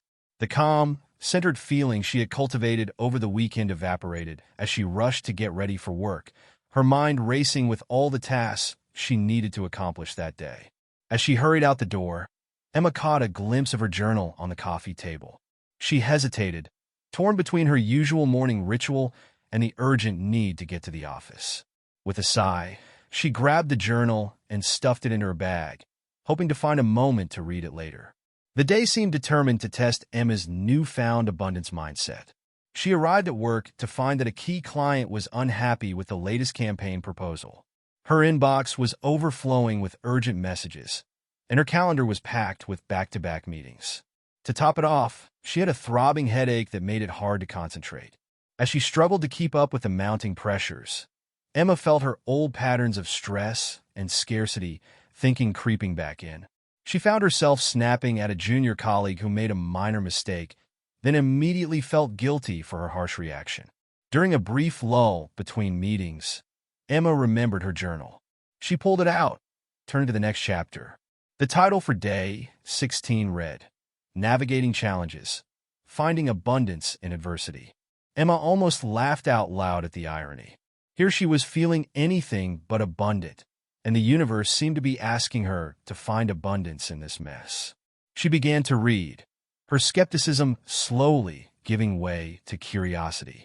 The entry started with a quote from Nassim Nicholas Taleb. Anti-fragility is beyond resilience or robustness. The resilient resists shocks and stays the same. The anti-fragile gets better. Emma paused, considering these words. She had been thinking of her abundance journey as a steady upward progression. But what if the challenges she was facing were actually opportunities for growth? The first exercise of the day asked her to identify the challenges she was currently facing and her initial reactions to them. Emma began to write. 1. Overwhelmed by work demands, feeling stressed and inadequate. 2. Client dissatisfaction, fear of failure and loss. 3. Physical discomfort, headache, irritability, and lack of focus. 4. Conflict with colleague, guilt and self-criticism. 5. Time pressure, anxiety, and scarcity thinking. As she looked at this list, Emma realized how quickly she had slipped back into old patterns of thought and reaction when faced with difficulties. The next part of the exercise challenged her to reframe these challenges from an abundance perspective. Taking a deep breath, Emma began to write again. 1. High work demands opportunity to prioritize and innovate. 2. Client feedback, chance to improve and strengthen the relationship. 3. Physical discomfort, reminder to practice self-care and listen to my body. 4. Conflict with colleague, opening for better communication and team growth. 5. Time pressure, invitation to be fully present and make conscious choices. As she wrote these new perspectives, Emma felt a shift in her energy. The challenges hadn't disappeared, but they no longer seemed like insurmountable obstacles. Instead, they looked more like invitations for growth and creativity. Inspired by this new viewpoint, Emma decided to approach the rest of her day differently. Instead of trying to tackle everything at once, she took a few minutes to prioritize her tasks, focusing on what was truly important rather than just urgent. She reached out to the dissatisfied client, not with defensiveness, but with genuine curiosity about their concerns. To her surprise, the conversation turned into a collaborative brainstorming session that not only addressed the client's issues, but also led to some innovative new ideas for the campaign. When her headache persisted, instead of pushing through and ignoring it, Emma decided to take a short break. She found a quiet corner, closed her eyes, and did a brief meditation, focusing on her breath and releasing tension. When she returned to her desk, she felt refreshed and more capable of handling the afternoon's challenges. In a team meeting later that day, Emma addressed the earlier conflict with her colleague. She apologized for her harsh reaction and opened up a discussion about how they could better support each other during stressful times. The conversation was uncomfortable at first, but it led to a stronger sense of trust and collaboration within the team. As the day progressed, Emma found herself becoming more adept at catching her scarcity-based reactions and consciously choosing a more abundant response. It wasn't easy, and she didn't always succeed, but she could feel herself growing stronger and more resilient with each challenge. By the time she left the office, Emma was exhausted but also exhilarated. The day had been full of difficulties, yet she felt a sense of accomplishment and growth that she hadn't experienced before. She realized that it wasn't the absence of problems that defined abundance, but how she chose to engage with life's inevitable challenges. That evening, as Emma settled in with her journal, she reflected on how this new approach to facing setbacks was changing her perspective on life's difficulties. She began to write, "Today, I've discovered that abundance isn't just about the good times. It's about finding opportunity and growth in all experiences, even the challenging ones. It's about developing the strength to face life's storms, not just with resilience, but with the ability to flourish because of them.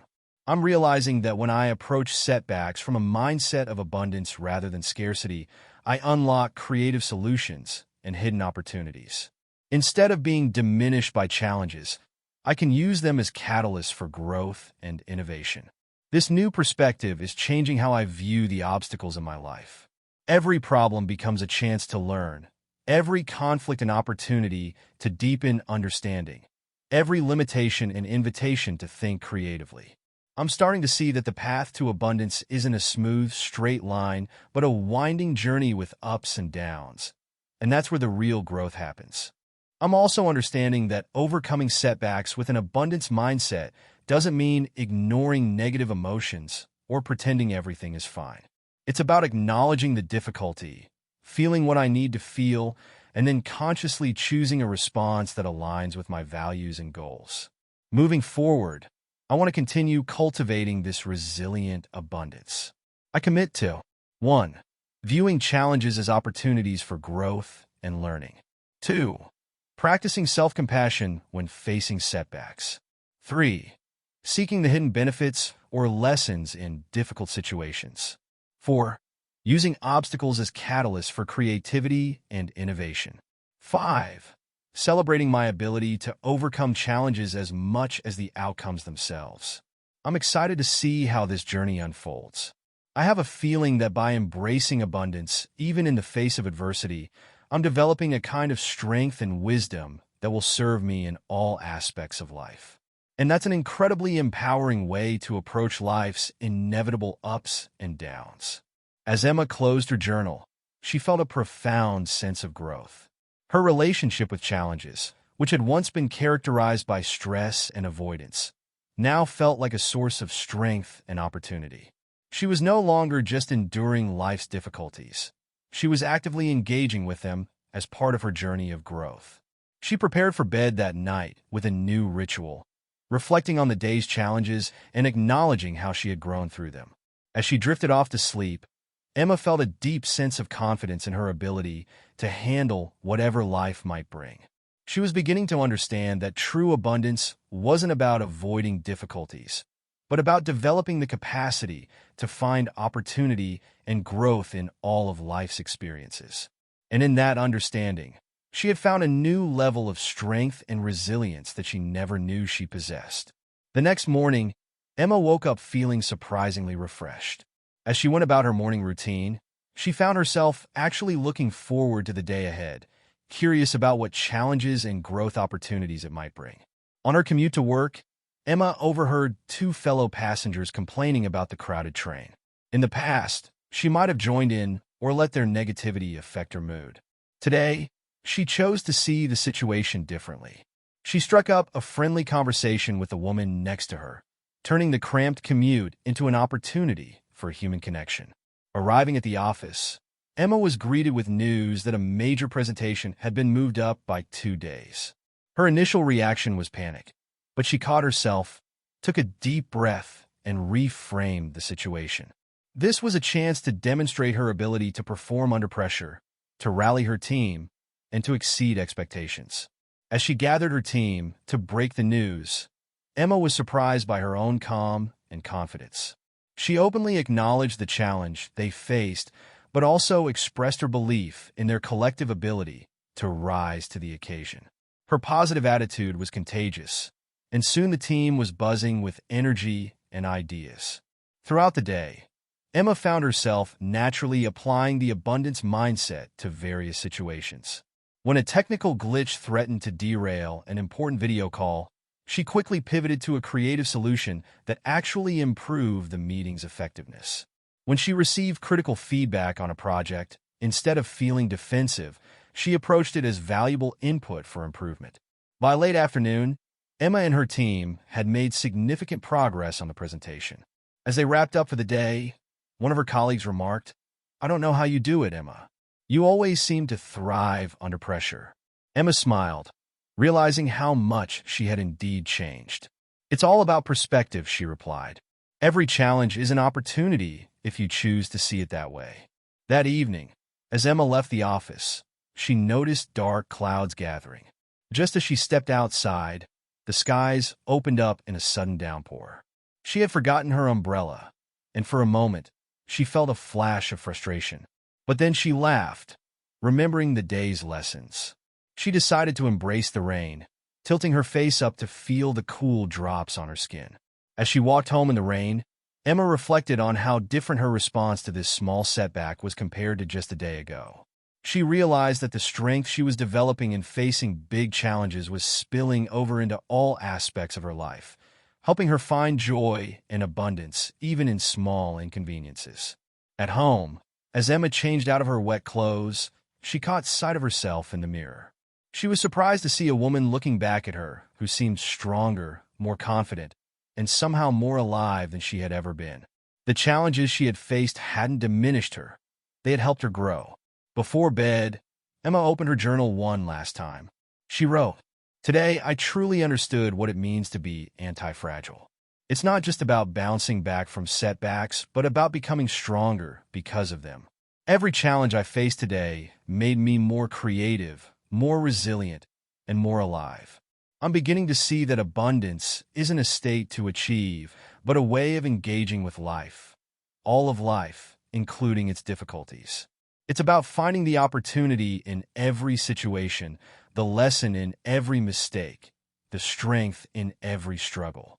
This journey is teaching me that I'm capable of so much more than I ever imagined. By choosing to approach challenges with an abundance mindset, I'm not just surviving life's storms. I'm learning to dance in the rain." As Emma drifted off to sleep that night, she felt a deep sense of peace and excitement. She knew that there would be more challenges ahead, more storms to weather. But now, instead of fearing them, she looked forward to them as opportunities for growth and discovery. She was learning that true abundance wasn't about having a perfect, problem-free life. It was about developing the strength, wisdom, and resilience to find richness and opportunity in every experience. And in that understanding, Emma had discovered a wellspring of power within herself, a power that no external circumstance could diminish. As she fell asleep, Emma smiled, eager to see what new growth tomorrow's challenges might bring. She was no longer just living her life. She was actively co-creating it, turning every obstacle into a stepping stone towards a richer, more abundant existence. Chapter 17. The Language of Connection. Emma woke up on Saturday morning with a mix of excitement and nervousness fluttering in her stomach. Today was her parents' 40th wedding anniversary, and she was hosting a surprise party for them. As she stretched and got out of bed, her mind raced with all the last-minute preparations she needed to make. As she made her way to the kitchen to start her coffee, Emma's gaze fell on her journal. She hesitated, knowing she had a busy day ahead, but the habit of starting her day with reflection had become too important to skip. She settled in her armchair, a steaming mug in hand, and opened to the next chapter. The title for Day 17 read, "The Abundance of Communication, Deepening Connections Through Conscious Dialogue." Emma paused, considering the words. She had been so focused on practical preparations for the party that she hadn't given much thought to the actual interactions that would take place. As she reflected on her relationships, particularly with her family, she realized that communication had often been a source of tension and misunderstanding. The entry began with a quote from Rumi, "Out beyond ideas of wrongdoing and right-doing, there is a field. I'll meet you there." Emma reflected on how often she had approached conversations, especially difficult ones, with a mindset of right versus wrong, winning versus losing. The first exercise of the day asked her to reflect on her beliefs about communication and relationships. Emma began to write. 1. I need to be right to be heard. 2. Conflict in relationships is a sign of failure. 3. Some people are just impossible to communicate with. 4. Expressing vulnerability is a weakness. 5. I should be able to anticipate others' needs without them telling me. As she looked at these beliefs, Emma realized how much they had been limiting her ability to connect deeply with others, including her family. The next part of the exercise challenged her to reframe these beliefs from an abundance perspective. Taking a deep breath, Emma began to write again. 1. Listening with an open mind creates space for mutual understanding. 2. Conflict, when approached consciously, can lead to deeper connection and growth. 3.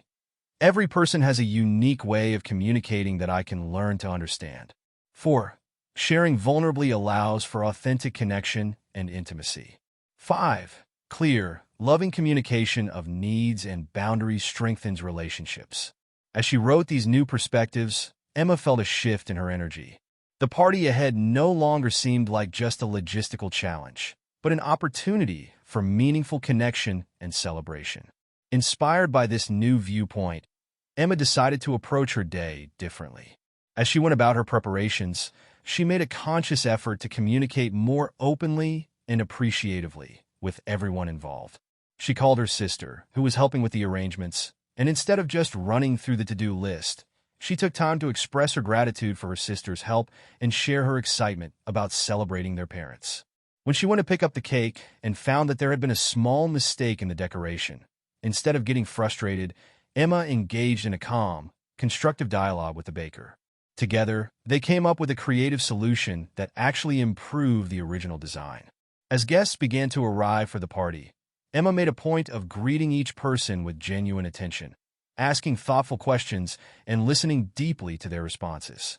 She was amazed at how much she learned about family members and old friends when she approached conversations with curiosity rather than assumption. When her parents arrived, the look of joy and surprise on their faces made all the effort worthwhile. As Emma hugged them, she found herself saying things she had often thought but rarely expressed. How much she admired their commitment to each other, how grateful she was for the love and support they had always given her. Throughout the party, Emma noticed how her new approach to communication was shifting the dynamics of her interactions. By listening more attentively and speaking more authentically, she was having deeper, more meaningful conversations. Even with relatives she had always found difficult, she discovered that approaching the interaction with openness and compassion led to unexpected moments of connection. At one point, Emma overheard her mother talking to a friend. "I don't know what's changed," her mother was saying, "but Emma seems different lately. More present, more, I don't know, radiant somehow." As the party wound down and the last guest left, Emma found herself sitting in the kitchen with her parents and sister, all of them tired but happy. In the past, this might have been a moment of tension, with unspoken resentments about cleanup or old family dynamics surfacing. But tonight, Emma chose to approach it differently. "I'm so glad we could all do this together," she said, looking at each of them. "I know we don't always communicate as well as we could, but I want you to know how much I love and appreciate each of you." To her surprise, this openness led to a heartfelt conversation about their relationships, their hopes for the future, and even some long-held misunderstandings that were finally cleared up. As they talked and laughed together, Emma felt a deep sense of connection that she hadn't experienced with her family in years. That night, as Emma settled in with her journal, she reflected on how this new approach to communication had transformed not just the party, but her understanding of relationships. She began to write, "Today, I've discovered that abundance in communication isn't about having the right words or winning arguments. It's about creating a space of openness, authenticity, and deep listening where genuine connection can flourish. I'm realizing that when I approach conversations from a mindset of abundance rather than scarcity, I open up possibilities for understanding and intimacy that I never knew existed. Instead of seeing communication as a transaction or a battle, I'm beginning to experience it as a co-creative dance of sharing and discovery. This new perspective is changing how I view all my relationships. Every interaction, whether it's a casual chat with a stranger or a deep conversation with a loved one, becomes an opportunity to practice presence, empathy, and authentic self-expression. I'm starting to see that the quality of my communication directly impacts the depth and richness of my connections with others. I'm also understanding that abundant communication isn't about always being in harmony or avoiding difficult topics. It's about having the courage to be vulnerable, to express needs and boundaries clearly, and to approach conflicts as opportunities for growth and deeper understanding. Moving forward, I want to continue cultivating this sense of abundance in my communication. I commit to 1. Practicing deep listening, seeking to understand before being understood. 2. Expressing myself authentically and vulnerably. 3. Approaching conflicts with curiosity and compassion. 4. Regularly expressing appreciation and gratitude to others. 5. Being mindful of the impact of my words and choosing them consciously. I'm excited to see how this journey unfolds. I have a feeling that by embracing abundance in my communication, I'm opening myself up to a level of connection and understanding I've never experienced before. And that's an incredibly inspiring way to approach all my relationships. As Emma closed her journal, she felt a profound sense of opening. Her approach to communication, which had once been often guarded and sometimes combative, now felt like a powerful tool for creating deeper, more meaningful connections. She prepared for bed that night with a new ritual, reflecting on her interactions during the day and setting an intention for how she wanted to communicate tomorrow. As she drifted off to sleep, Emma felt a deep sense of gratitude for the web of relationships in her life and excitement about how these connections could grow and deepen. She was beginning to understand that abundance in communication wasn't just about exchanging information, but about creating a shared space of understanding, empathy, and mutual growth. And in that understanding, she had found a new level of richness in her relationships and a new sense of possibility in every interaction. The next morning, Emma woke up feeling energized despite the late night. As she went about her Sunday routine, she found herself naturally applying her new insights about communication. When she called to thank a friend who had helped with the party, instead of a quick, perfunctory thank you, she took the time to express specific appreciations and to ask how the experience had been for her friend. Later, as she was cleaning up the last of the party decorations, Emma's phone rang. It was her mother. In the past, Emma might have let it go to voicemail, feeling too busy or anticipating tension. Today, she answered with genuine warmth. "Emma, dear," her mother began, "I just wanted to call and say thank you again for yesterday. It was more than just a lovely party. I felt like I really connected with you in a way we haven't in a long time." Emma felt a lump in her throat. "I felt that too, Mom," she said. "I've been learning a lot lately about communication and relationships. I realized I haven't always been as open or appreciative as I could be. I'm trying to change that." What followed was one of the most honest, heartfelt conversations Emma had ever had with her mother. They talked about old misunderstandings, shared hopes for their relationship, and even laughed about some of the tensions that had seemed so serious in the past. By the end of the call, Emma felt a new level of closeness with her mother, as if a wall she hadn't even known was there had gently crumbled away. Inspired by this experience, Emma decided to reach out to a colleague she had been having difficulties with at work. Instead of composing a careful email, she decided to suggest a coffee meeting. "I'd really like to understand your perspective better," she wrote, "and share some of my thoughts too. I believe if we talk openly, we can find a way to work together more effectively." As she sent the email, Emma felt a mixture of nervousness and excitement. She was stepping out of her comfort zone, but she was beginning to trust in the power of open, authentic communication to transform even challenging relationships. That evening, as Emma prepared for the week ahead, she found herself looking forward to her interactions at work in a way she never had before. Each meeting, each conversation, now felt like an opportunity to practice this new, more abundant way of communicating. She fell asleep that night with a sense of openness and possibility. Emma was beginning to understand that every word, every listening ear, every authentic expression was a seed of abundance, with the potential to grow into deeper understanding, stronger relationships, and a more interconnected world. She realized that this journey of abundant communication was not just about improving her personal relationships. It was about contributing to a culture of openness, empathy, and genuine connection in all spheres of her life. And in that realization, Emma found a new sense of purpose and excitement for every interaction that lay ahead. As she drifted off to sleep, Emma smiled, eager to see what new connections and understandings tomorrow's conversations might bring. She was no longer just participating in dialogues. She was consciously co-creating spaces of understanding and growth with every word she spoke and every attentive silence she held.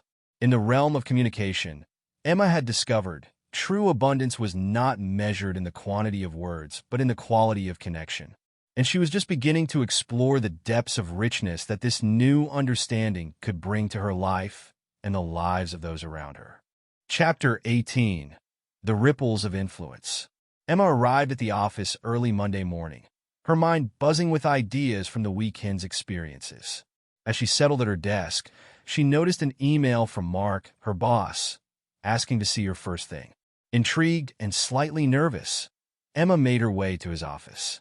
"Emma," Mark began, a serious expression on his face. "I've been impressed with your work lately, especially your innovative approach to the Hartley campaign. I have a proposition for you.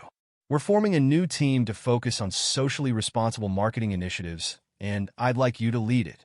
Emma felt a surge of excitement, mixed with apprehension. Leadership? She had always seen herself as a creative contributor, not a leader.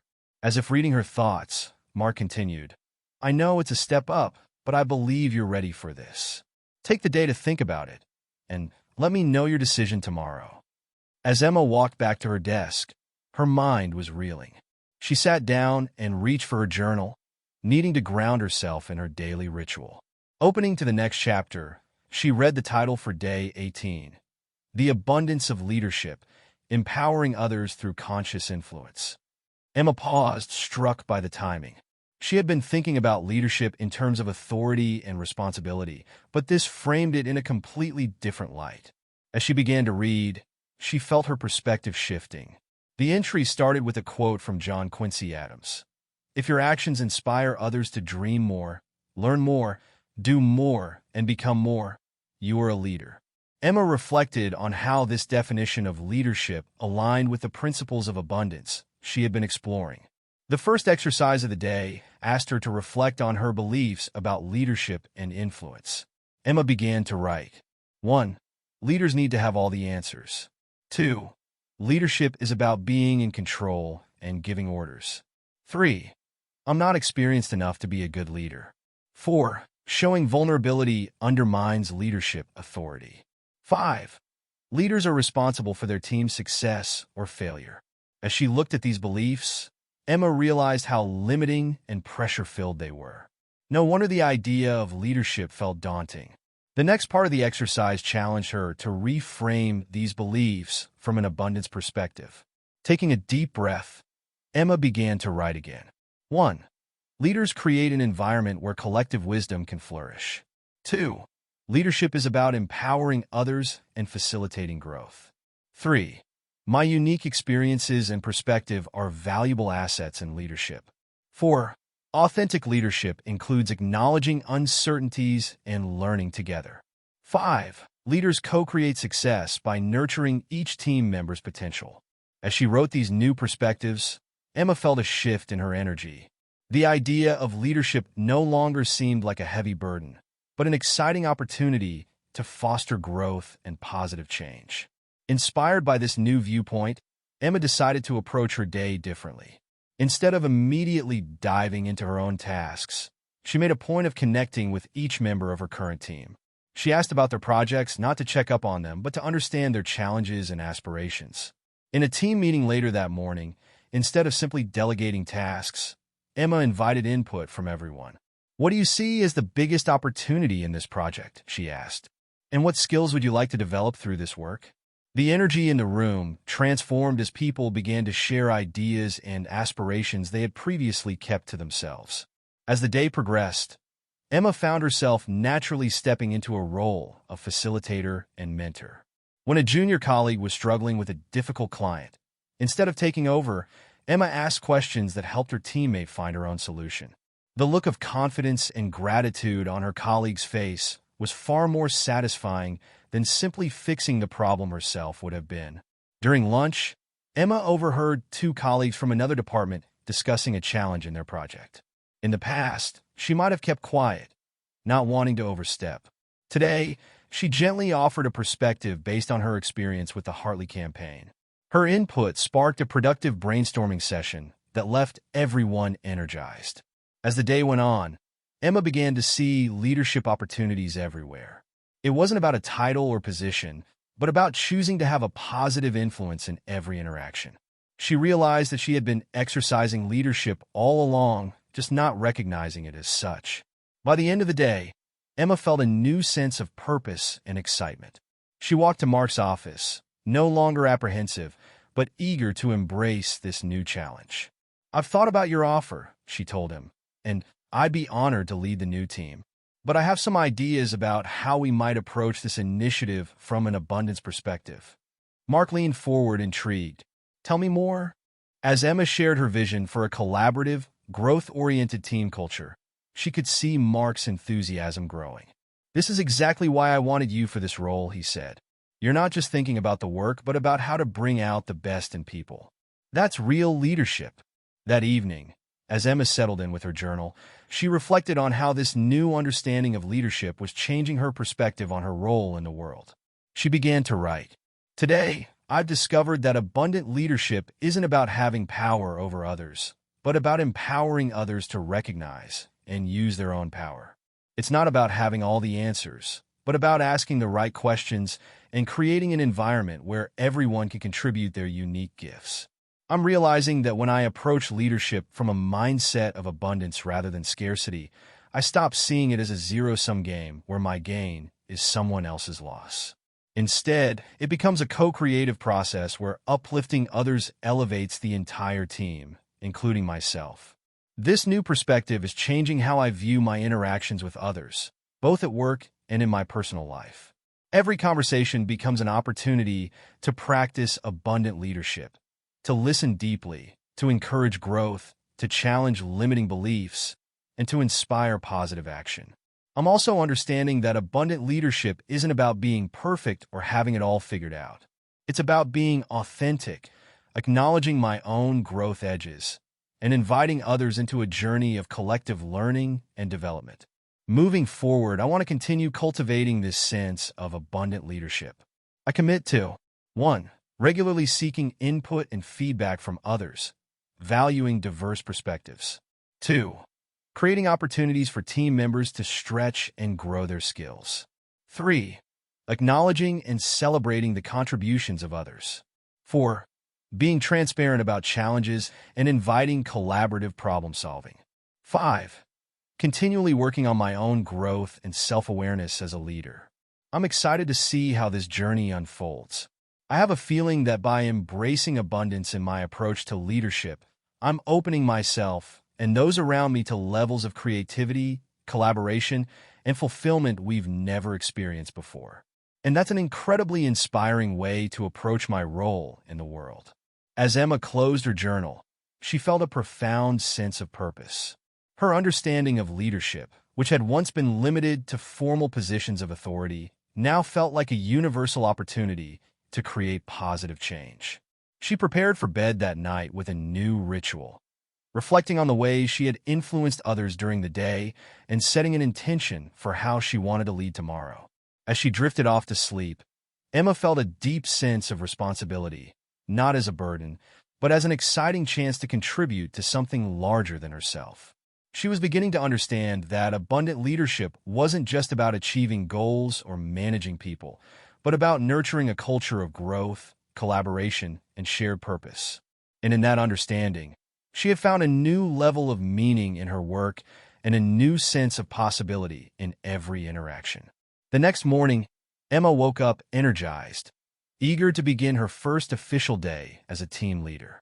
As she got ready for work, she consciously set her intention to approach the day with an abundance mindset, seeing every interaction as an opportunity to empower and inspire. Arriving at the office, Emma's first act was to send an email to her new team, inviting them to a kickoff meeting. But instead of presenting a fully formed plan, she asked each team member to come prepared to share their vision for what this new initiative could achieve. In the meeting, Emma began by sharing her excitement about the project and her belief in the collective wisdom of the team. "Each of you brings unique skills and perspectives to this table," she said. "Our success will come from harnessing all of that diversity." As team members began to share their ideas, Emma practiced deep listening, asking questions that helped people expand on their thoughts. She noticed how this approach encouraged even the quieter members to speak up. By the end of the meeting, the team had co-created a vision that was far more innovative and comprehensive than anything Emma could have devised alone. Throughout the day, Emma found numerous opportunities to practice abundant leadership. When a team member expressed doubt about their ability to handle a challenging aspect of the project, Emma shared her own experience of overcoming self-doubt. "What if we looked at this as a growth opportunity?" she suggested. What support would you need to feel confident taking this on? In a meeting with clients, instead of positioning herself as the expert, Emma invited her team members to present their areas of expertise. She watched with pride as her colleagues shone, their confidence growing with each positive client response. Even outside of her immediate team, Emma found herself naturally stepping into a leadership role. In the break room, she overheard a colleague from another department expressing frustration about a project. Emma gently asked if she could offer a perspective, then shared how reframing challenges as opportunities had transformed her own work. The colleague left the conversation with renewed energy and a fresh approach to their problem. As the day drew to a close, Emma received an email from a team member thanking her for her leadership style. "I've never felt so heard and valued in a team before," the email read. "You're creating an environment where I feel I can truly contribute my best work." Reading this, Emma felt a wave of gratitude and humility. She was beginning to see that abundant leadership was not about her own achievements, but about creating a space where others could thrive and grow. That night, as Emma reflected on her day, she realized that this approach to leadership extended far beyond the workplace. She thought about her role in her family, her friend group, her community. In every sphere of her life, she had the opportunity to lead with abundance, to uplift, to inspire, to create positive change. As she drifted off to sleep, Emma felt a deep sense of purpose. She was beginning to understand that leadership was not a destination, but an ongoing journey of growth, both for herself and for those she influenced. Every day brought new opportunities to practice abundant leadership, to create ripples of positive change that could spread far beyond her immediate circle. Emma smiled as she fell asleep, excited for the journey ahead. She was no longer just doing a job or fulfilling a role. She was consciously co-creating a culture of abundance, empowering others to recognize and use their own gifts. And in doing so, she was contributing to a larger shift towards a world where leadership was not about power over others, but about power with and for others. In the realm of leadership, Emma had discovered true abundance was not measured in titles or authority, but in the growth and flourishing of those around her. And she was just beginning to explore the depths of positive impact that this new understanding could bring to her life and the lives of all those she touched. Chapter 19. The Tapestry of Daily Practice. Emma woke up before her alarm, feeling refreshed and eager to start the day. As she stretched and got out of bed, she realized that this feeling of anticipation for the day ahead had become increasingly common over the past few weeks.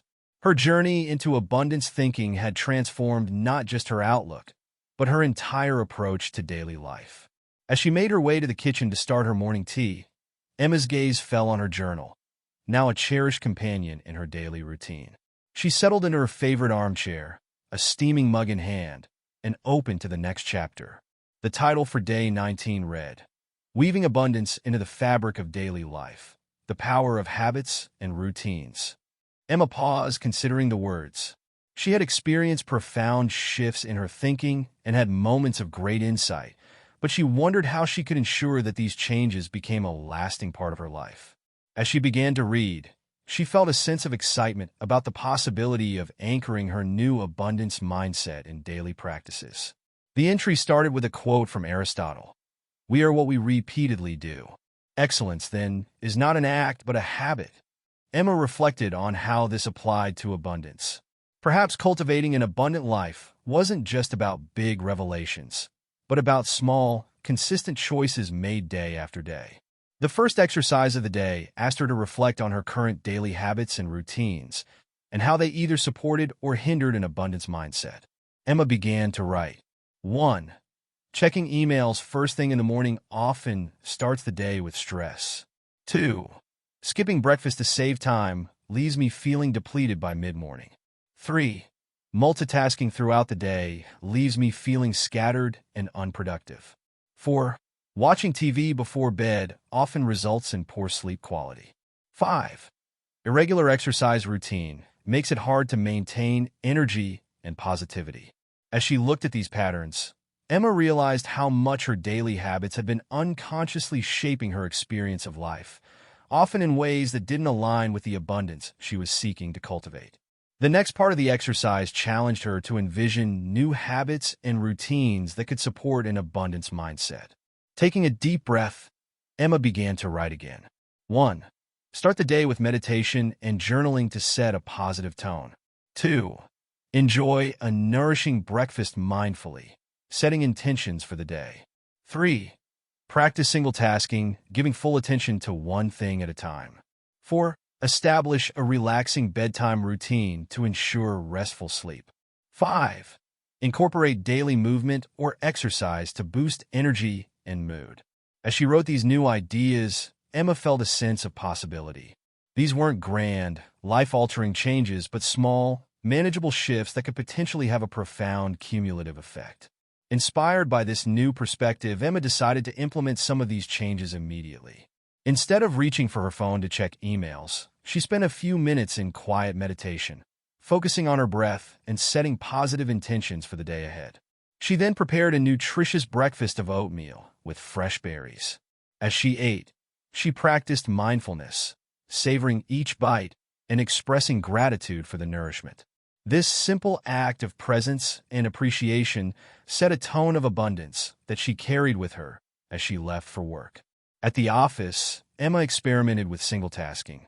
When working on the new socially responsible marketing initiative, she closed her email and put her phone away, giving the task her full attention.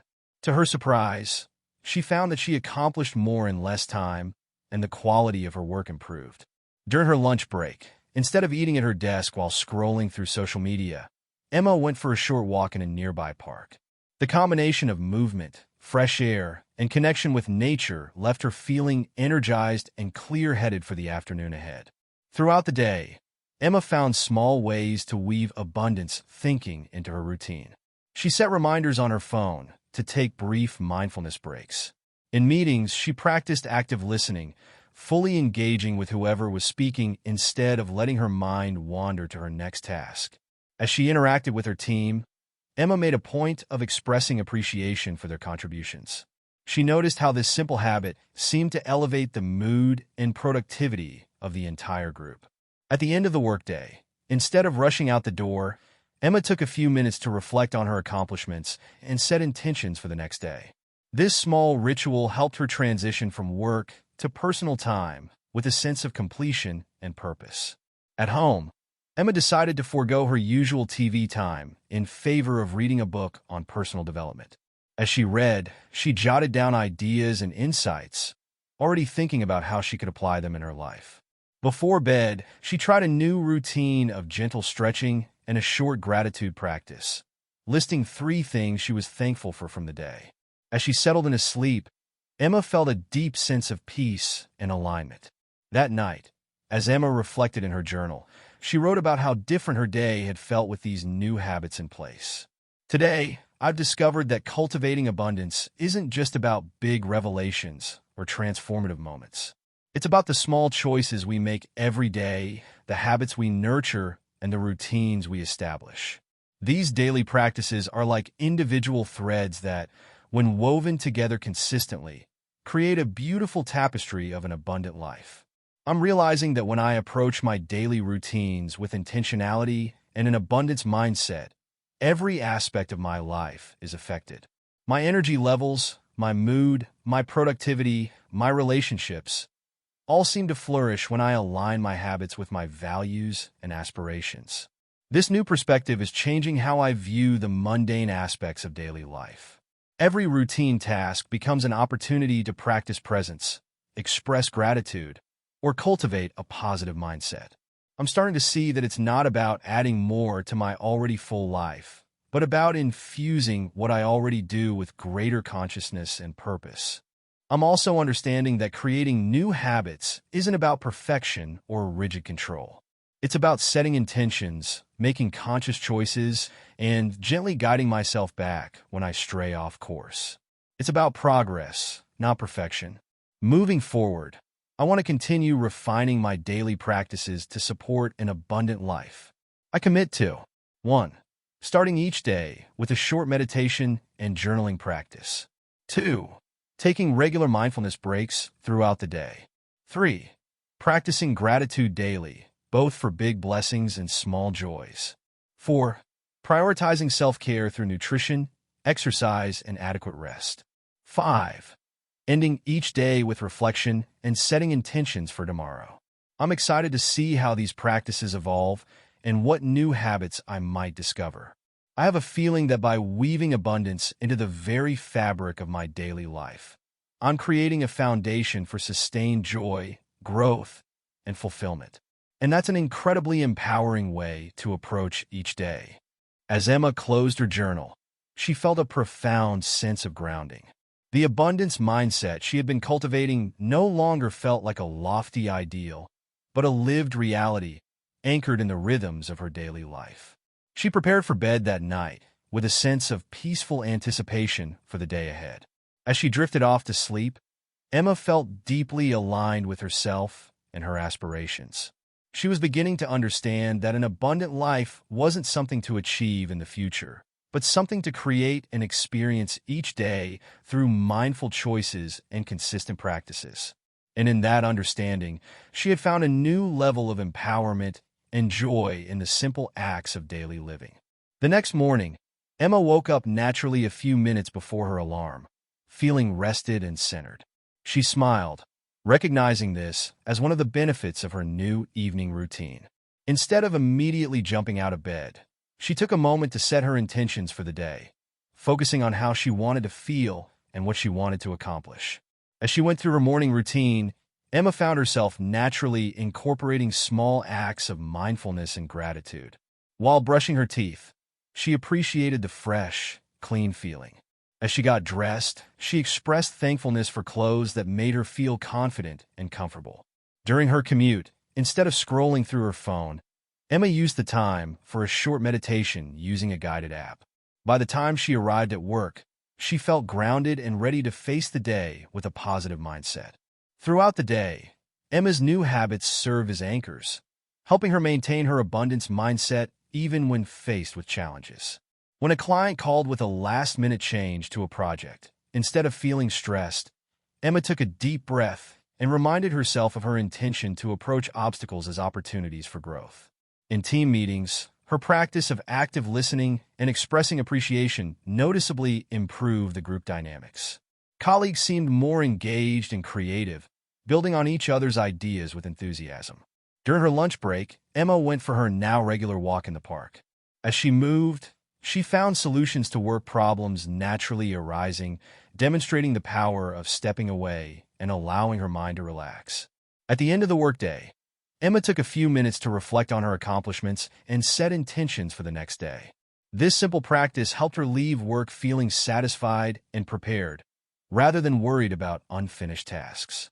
At home, Emma prepared a nourishing dinner, turning the act of cooking into a mindful practice.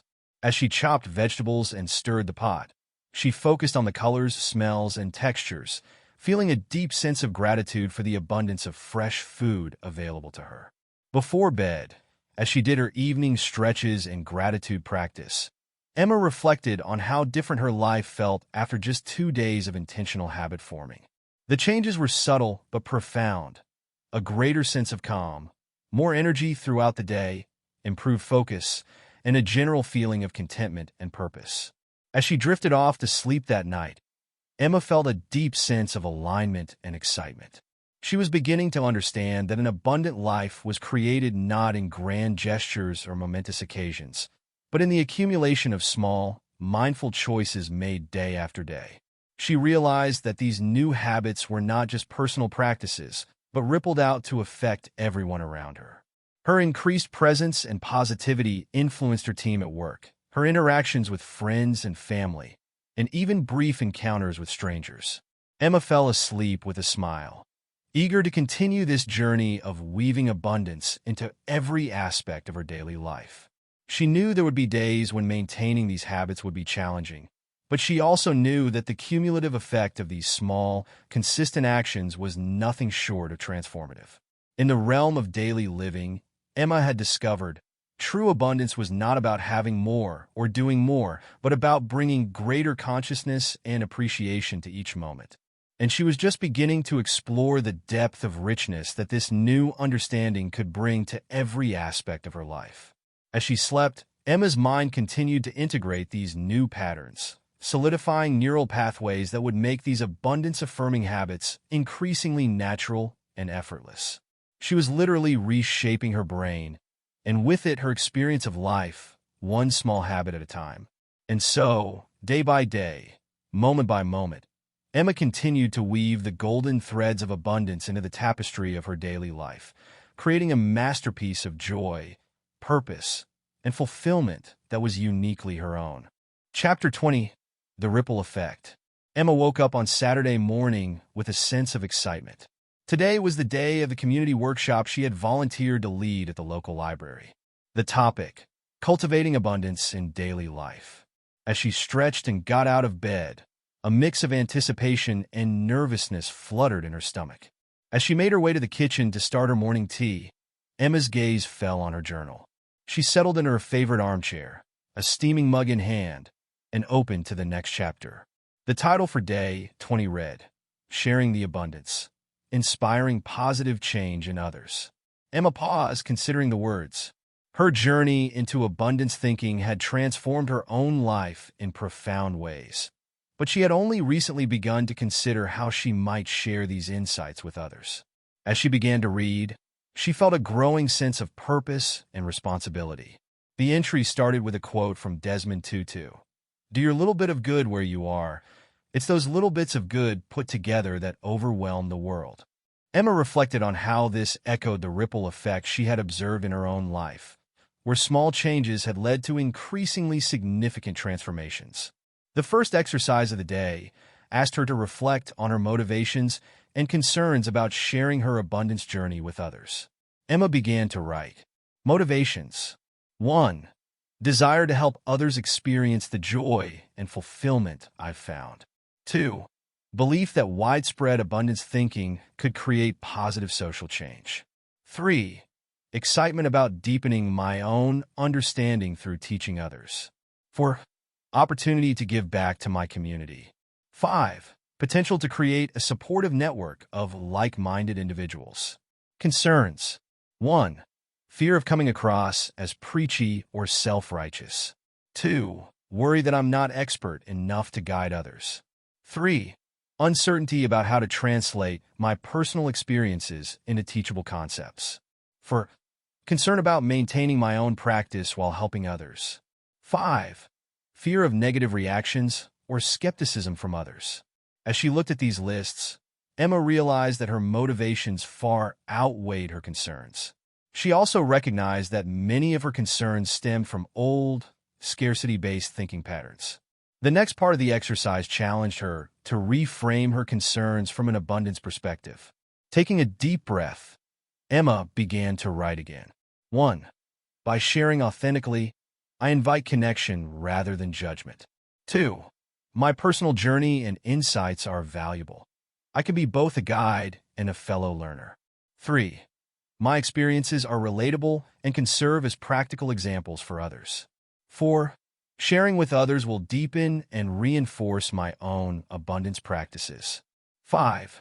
Even skepticism can lead to meaningful dialogues and mutual growth. As she wrote these new perspectives, Emma felt a shift in her energy.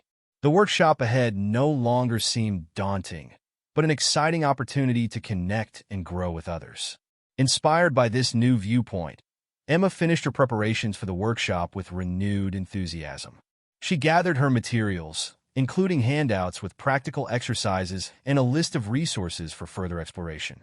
As she did so, she made a conscious effort to infuse each item with intention and care, seeing them as gifts she was preparing to share with her community.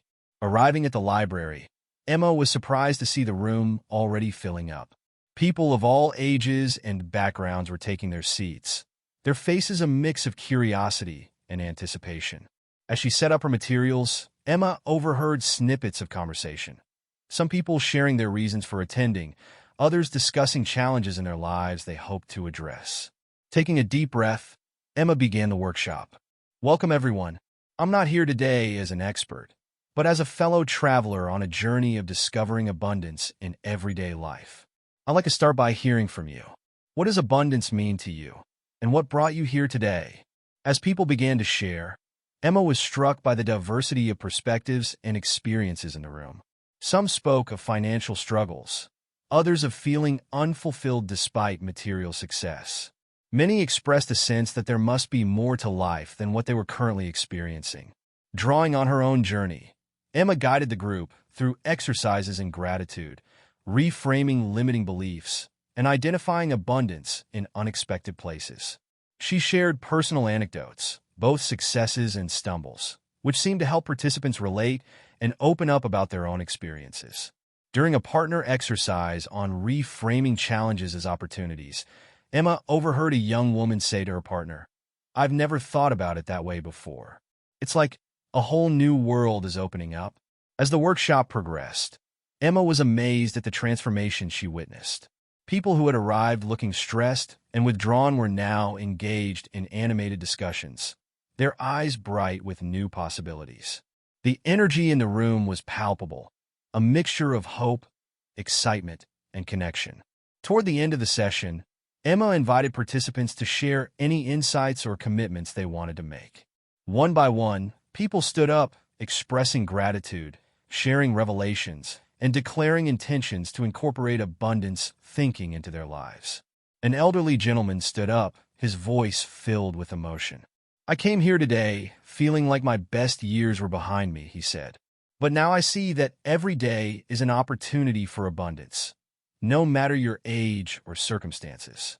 Thank you for this gift."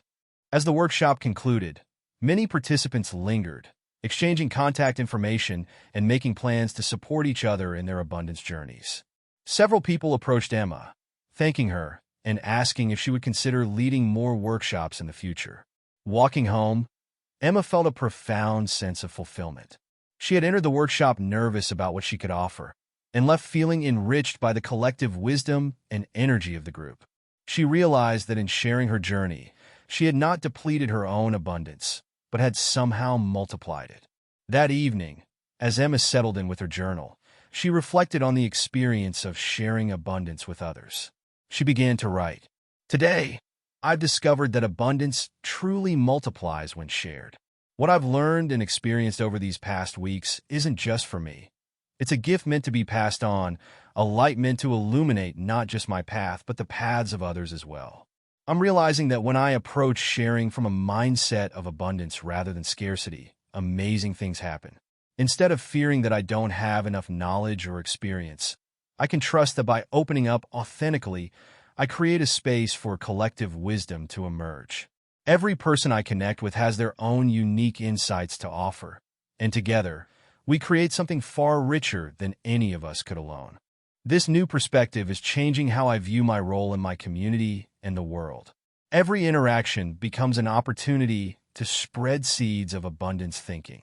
It's not about preaching or converting others, but about living my truth in a way that inspires and uplifts those around me. I'm also understanding that sharing abundance isn't just about formal teaching or workshops. It's about how I show up in my daily life, the words I choose, the attitude I bring to challenges, the way I treat others. Every act of kindness, every moment of genuine presence, every choice to see the good in a situation ripples out in ways I may never fully know. Moving forward, I want to continue finding ways to share abundance with others. I commit to 1. Seeking opportunities to share abundance principles in both formal and informal settings. 2. Practicing active listening to understand others' perspectives and needs. 3. Being vulnerable about my own journey, including the challenges. 4. Encouraging and supporting others in their abundance journeys. 5. Remaining open to learning from everyone I encounter, recognizing that wisdom can come from unexpected sources. I'm excited to see how this journey of sharing unfolds. I have a feeling that by embracing the role of abundance ambassador, I'm opening myself and my community to levels of connection, growth, and positive change we've never experienced before. And that's an incredibly inspiring way to engage with the world. As Emma closed her journal, she felt a profound sense of purpose. Her understanding of abundance, which had begun as a personal journey of transformation, now felt like a mission to contribute to positive change on a larger scale. She prepared for bed that night with a new ritual, setting an intention for how she could share abundance with others in the coming day, even in small ways. As she drifted off to sleep, Emma felt a deep sense of connection to her community and to the world at large. She was beginning to understand that sharing abundance wasn't about having all the answers or living a perfect life. It was about being willing to connect authentically, to offer what she had learned while remaining open to the wisdom of others. And in that understanding, she had found a new level of meaning and purpose in her daily interactions. The next morning, Emma woke up feeling energized and inspired.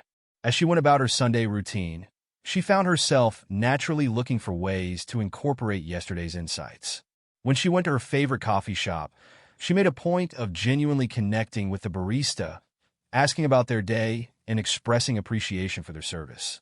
Later, during a phone call with her sister, instead of their usual surface-level chat, Emma shared a bit about her abundance journey.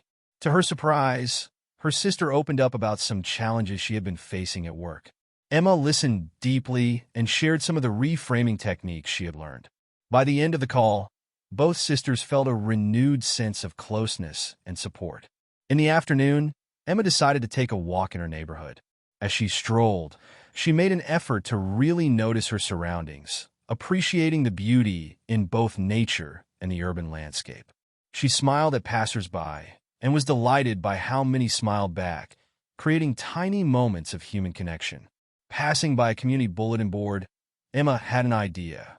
She took out a small notebook she carried and wrote out a few positive affirmations and abundance quotes. She pinned them to the board, hoping they might brighten someone's day or spark a new perspective. That evening, as Emma prepared for the week ahead, she felt a sense of excitement rather than the usual Sunday night dread. She realized that she was looking forward to bringing her abundance mindset into her work and interactions with colleagues. As she drifted off to sleep, Emma reflected on how much her life had changed since beginning this journey. She had started by seeking personal growth and fulfillment, but had discovered a calling to contribute to something much larger than herself. She fell asleep with a smile, eager to see what new opportunities for sharing and connection the next day would bring. Emma was beginning to understand that she was part of a greater web of abundance, that her personal growth and the act of sharing that growth with others were inextricably linked, creating a beautiful cycle of expansion and enrichment. In the realm of sharing abundance, Emma had discovered the possibilities for positive impact were limitless. Every interaction, every shared insight, every moment of genuine connection was a stone thrown into the pond of human experience, creating ripples that extended far beyond what she could see or imagine. And so, with each new day, Emma continued to explore, to grow, and to share, becoming not just a practitioner of abundance thinking, but a beacon of abundance for all whose lives she touched. Chapter 21. The Horizon of Possibility. Emma woke up early on Saturday morning, a sense of anticipation tingling through her body. Today marked exactly 3 weeks since she had begun her journey into abundance thinking. As she stretched and got out of bed, she marveled at how much had changed in such a short time. As she made her way to the kitchen to start her morning tea, Emma's gaze fell on her journal, now filled with 3 weeks of insights, reflections, and growth. She settled into her favorite armchair, a steaming mug in hand, and opened to the next chapter. The title for Day 21 read, Reflecting on the Path and Charting the Future, Abundance as a Lifelong Journey. Emma paused, feeling a mix of emotions wash over her. Pride at how far she'd come, gratitude for the transformations she'd experienced, and a touch of uncertainty about what lay ahead. As she began to read, she felt a growing sense of excitement about the possibilities that stretched before her. The entry started with a quote from T.S. Eliot. We shall not cease from exploration, and the end of all our exploring will be to arrive where we started and know the place for the first time. Emma reflected on how this captured her feeling of seeing her life with new eyes, as if she were rediscovering herself and her world through the lens of abundance. The first exercise of the day asked her to reflect on the key lessons and changes she had experienced over the past 3 weeks. Emma began to write. 1. Shifted from a scarcity mindset to seeing opportunities everywhere. 2. Developed a deep practice of gratitude that has transformed my daily experience. 3. Learned to reframe challenges as opportunities for growth. 4. Cultivated more authentic and fulfilling relationships. 5. Found a new sense of purpose in my work and community involvement. 6. Established daily habits that support an abundance mindset. 7. Discovered the joy of sharing abundance and inspiring others. As she looked at this list, Emma was struck by the profound nature of the changes she had undergone. It wasn't just her thoughts that had changed, but her entire way of being in the world. The next part of the exercise challenged her to envision her ideal, abundant future 1 year from now. Taking a deep breath and allowing her imagination to soar, Emma began to write. 1 year from now, I see myself living each day with a deep sense of purpose and joy. My work has evolved to fully align with my values, focusing on projects that create positive social impact. I've taken on more leadership roles, not out of ambition, but out of a desire to foster a culture of abundance in my workplace.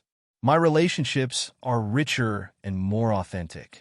I've cultivated a supportive community of like-minded individuals, and we regularly come together to support each other's growth and contribute to our wider community. My family relationships have deepened, with more open communication and shared experiences. I've expanded my workshop series on abundance thinking, touching the lives of hundreds of people in my community. I'm in the process of writing a book about my journey, hoping to inspire even more people to embrace an abundance mindset.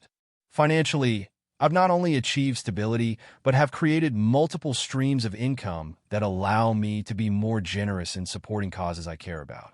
I've adopted a lifestyle that balances comfort with consciousness, making choices that support both personal well-being and environmental sustainability. My health is thriving. I've established a consistent routine of exercise, mindfulness, and nourishing self-care practices. I feel strong, energized, and fully alive in my body. Most importantly, I've maintained a sense of wonder and continuous growth. I approach each day as a new opportunity to learn, to give, to experience joy, and to spread abundance wherever I go. As she wrote this vision, Emma felt a surge of excitement and possibility. This future felt both inspiring and attainable, a natural evolution of the path she had begun. Inspired by this vision, Emma decided to create a concrete plan for continuing her abundance journey. She began by identifying key areas she wanted to focus on. 1. Personal growth. Commit to ongoing learning through books, courses, and experiences that expand my understanding of abundance. 2.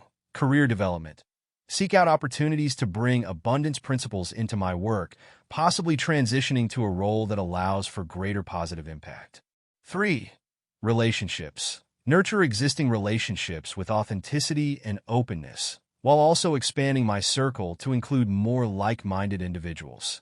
4. Community involvement. Expand my workshop offerings and explore other ways to contribute to my community through abundance principles. 5. Health and well-being. Refine my daily habits to support optimal physical, mental, and emotional health. 6. Financial abundance.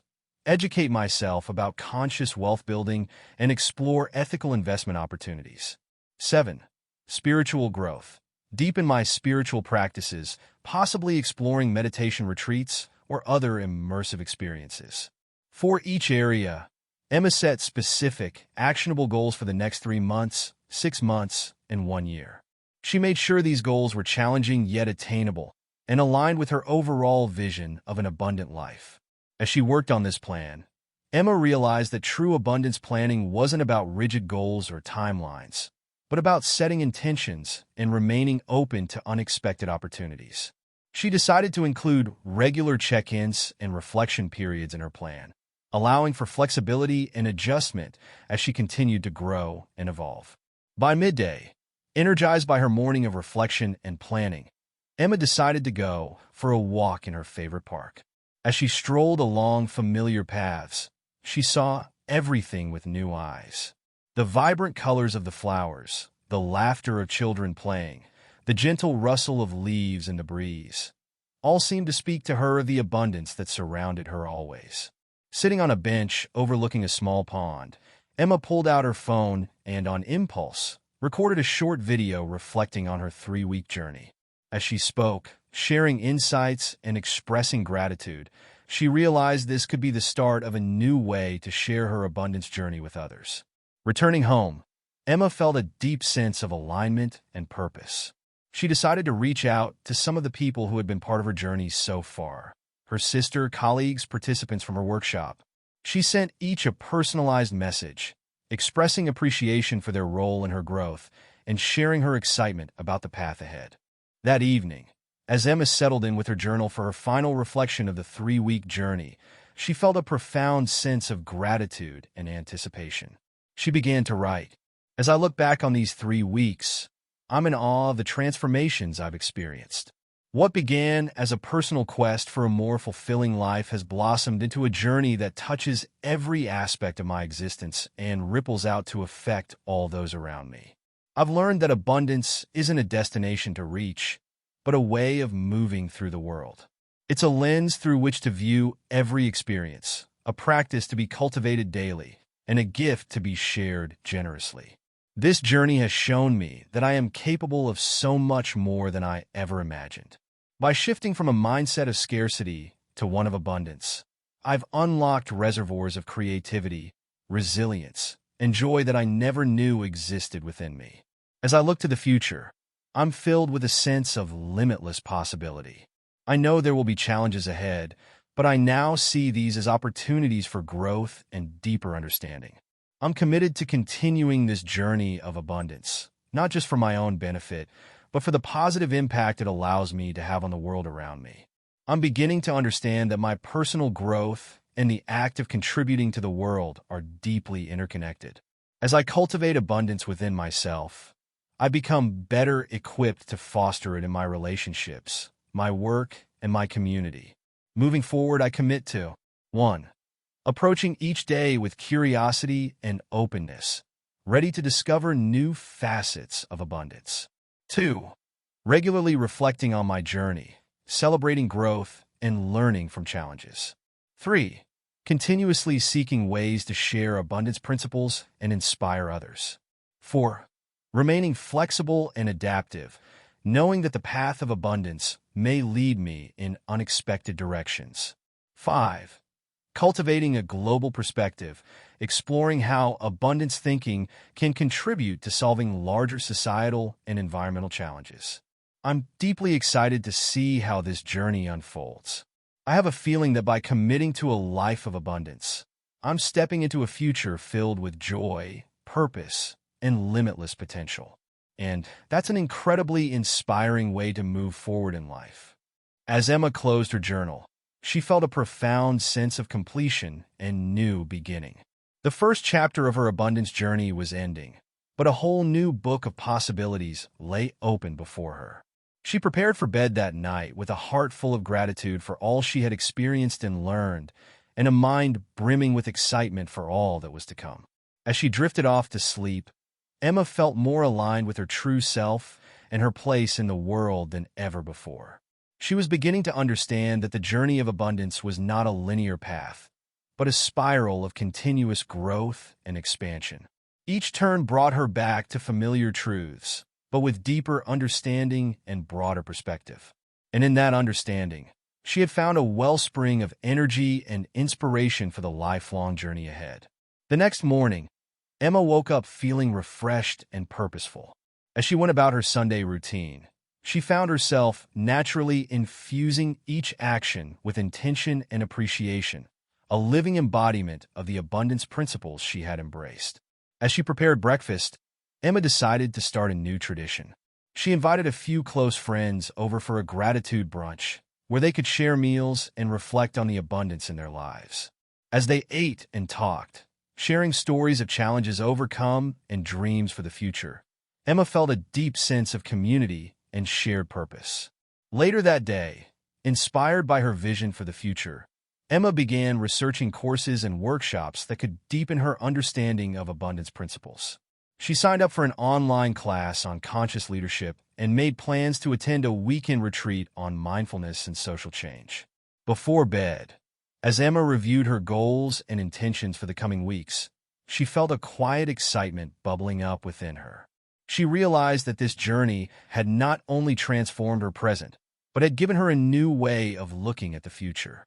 Instead of anxiety about what might go wrong, she felt anticipation for all the growth and positive experiences that awaited her.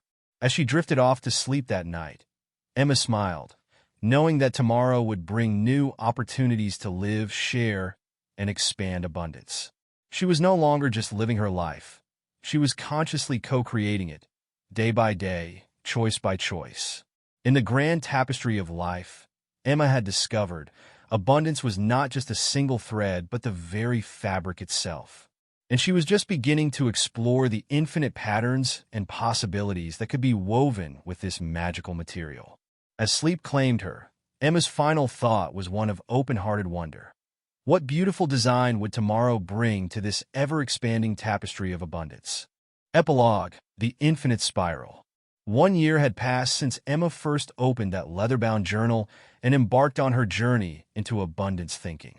As she sat in her favorite cafe, sipping a latte and watching the world go by, she marveled at how much had changed, and yet how familiar this moment felt. The cafe was the same one where she had met Vivian, the enigmatic woman who had first introduced her to the concept of abundance. Emma smiled at the memory, realizing she hadn't seen Vivian since that fateful day. Yet, in a way, Vivian's presence had been with her every step of the journey. As Emma reflected on the past year, she felt a deep sense of gratitude wash over her. The transformation she had undergone was profound, touching every aspect of her life. Yet it wasn't a transformation that had an endpoint. Rather, it was an ongoing evolution, a continuous unfolding of new possibilities. Emma pulled out her journal, not the original one, which was now filled to the brim, but a new one she had started for the 2nd year of her journey. She opened to a fresh page and began to write. 1 year into this abundance journey, and I feel like I'm only just beginning to grasp the depth and breadth of what true abundance means. It's not a destination I've reached, but a way of moving through the world that continues to reveal new wonders every day. Looking back, I can hardly recognize the woman I was a year ago. The Emma who felt constantly stressed, who saw limitations everywhere, who approached life as a series of problems to be solved. She feels like a distant memory. And yet, I'm deeply grateful for her, for it was her discomfort and her longing that set me on this path. So much has shifted in my external reality. My career has taken an exciting new direction. The socially responsible marketing initiative I led was so successful that we've spun it off into its own division, which I now head. Every day, I get to use my skills to make a positive impact in the world and to foster a culture of abundance within our team. My relationships have deepened in ways I never imagined possible. The walls I had built around my heart have crumbled, replaced by a willingness to be vulnerable and authentic. My bond with my family has healed and strengthened. I've formed new friendships with like-minded individuals who inspire and challenge me to keep growing. Financially, I've not only achieved the stability I always craved, but have discovered the joy of conscious wealth creation and generous giving. I've started a small foundation to support community initiatives that align with abundance principles. My health and well-being have flourished. The chronic stress that used to plague me has dissipated, replaced by a steady energy and zest for life. I've discovered a love for yoga and meditation, practices that now form the cornerstone of my daily routine. But the most significant changes have been internal. I've learned to trust in the flow of life. Where once I tried to control every outcome, I now move with a sense of ease and curiosity, knowing that every experience, whether perceived as good or bad, holds value and opportunity. I've discovered a wellspring of creativity within myself that seems to be inexhaustible. Ideas flow freely, whether for work projects, personal growth, or ways to contribute to my community. My perception has fundamentally shifted. I see abundance everywhere, in nature, in human interactions, in challenges, in quiet moments. It's as if I put on a pair of glasses that allow me to see the interconnectedness and potential in all things. I've found a deep sense of purpose that goes beyond personal achievement. I feel called to share these principles of abundance, to be a catalyst for positive change in whatever way I can. But perhaps the most beautiful realization is this: the journey of abundance is infinite. Each new understanding opens the door to further growth. Each achievement creates space for new aspirations. Each moment of gratitude deepens my capacity for joy. As I look to the future, I feel a sense of excitement and wonder. What new facets of abundance will I discover? How will my understanding deepen and evolve? What opportunities to create positive change will present themselves? I've learned that abundance thinking isn't about having all the answers. It's about asking better questions, staying open to possibilities, and trusting in the inherent richness of life. It's about co-creating with the universe, playing my part in the grand dance of existence. So, as I step into this new year of my journey, I do so with an open heart and an eager spirit. I'm ready to keep exploring, keep growing, keep sharing, and keep marveling at the infinite ways abundance can manifest in a life fully lived. As Emma finished writing, she noticed a couple at a nearby table who seemed to be in the midst of a tense discussion. In the past, she might have ignored them or felt uncomfortable. Today, she felt a wave of compassion, recognizing in their stress echoes of her former self. On impulse, Emma called the waiter over and quietly asked to pay for the couple's drinks. "And could you give them this note?" she added, quickly jotting down a message on a napkin. "Whatever challenge you're facing, remember that you have within you everything you need. Wishing you abundance and peace." As she left the cafe, Emma saw the waiter delivering her note to the surprised couple. She didn't wait to see their reaction, but walked out into the sunshine, feeling a sense of lightness and joy. The day stretched before her, full of possibility. She had a meeting with her team to brainstorm new project ideas, a lunch date with her sister, and plans to work on the book she was writing in the evening. Each activity felt not like an obligation, but an opportunity to create, to connect, to grow. As she walked, Emma found herself naturally practicing the habits she had cultivated over the past year. She took deep, appreciative breaths, feeling gratitude for the simple act of being alive. She smiled at passers-by, silently wishing them well. She noticed the beauty around her, the play of light on buildings, the resilient flowers pushing up through cracks in the sidewalk, the melody of city sounds. Arriving at her office, Emma was greeted warmly by her team. She could see in their eyes the same spark of purpose and possibility that she felt. Together, they had created a work environment that fostered creativity, collaboration, and genuine care for each other and their impact on the world. During the meeting, as ideas flowed and excitement built, Emma sat back for a moment, simply observing. She marveled at how different this scene was from the stress-filled, competitive meetings she had known in the past. Here was abundance in action, the free sharing of ideas, the building upon each other's contributions, the collective enthusiasm for creating something meaningful. After work, as Emma met her sister for lunch, she felt a deep appreciation for how their relationship had evolved. Gone was the undercurrent of competition and judgment that had characterized their interactions in the past. In its place was a genuine bond of love, support, and shared growth. "You know," her sister said at one point, "I was skeptical when you first started talking about this abundant stuff, but seeing the change in you, it's inspired me to look at my own life differently. Things aren't perfect, but I feel more, I don't know, empowered, like I can handle whatever comes my way." Emma reached across the table and squeezed her sister's hand, feeling a wave of love and gratitude.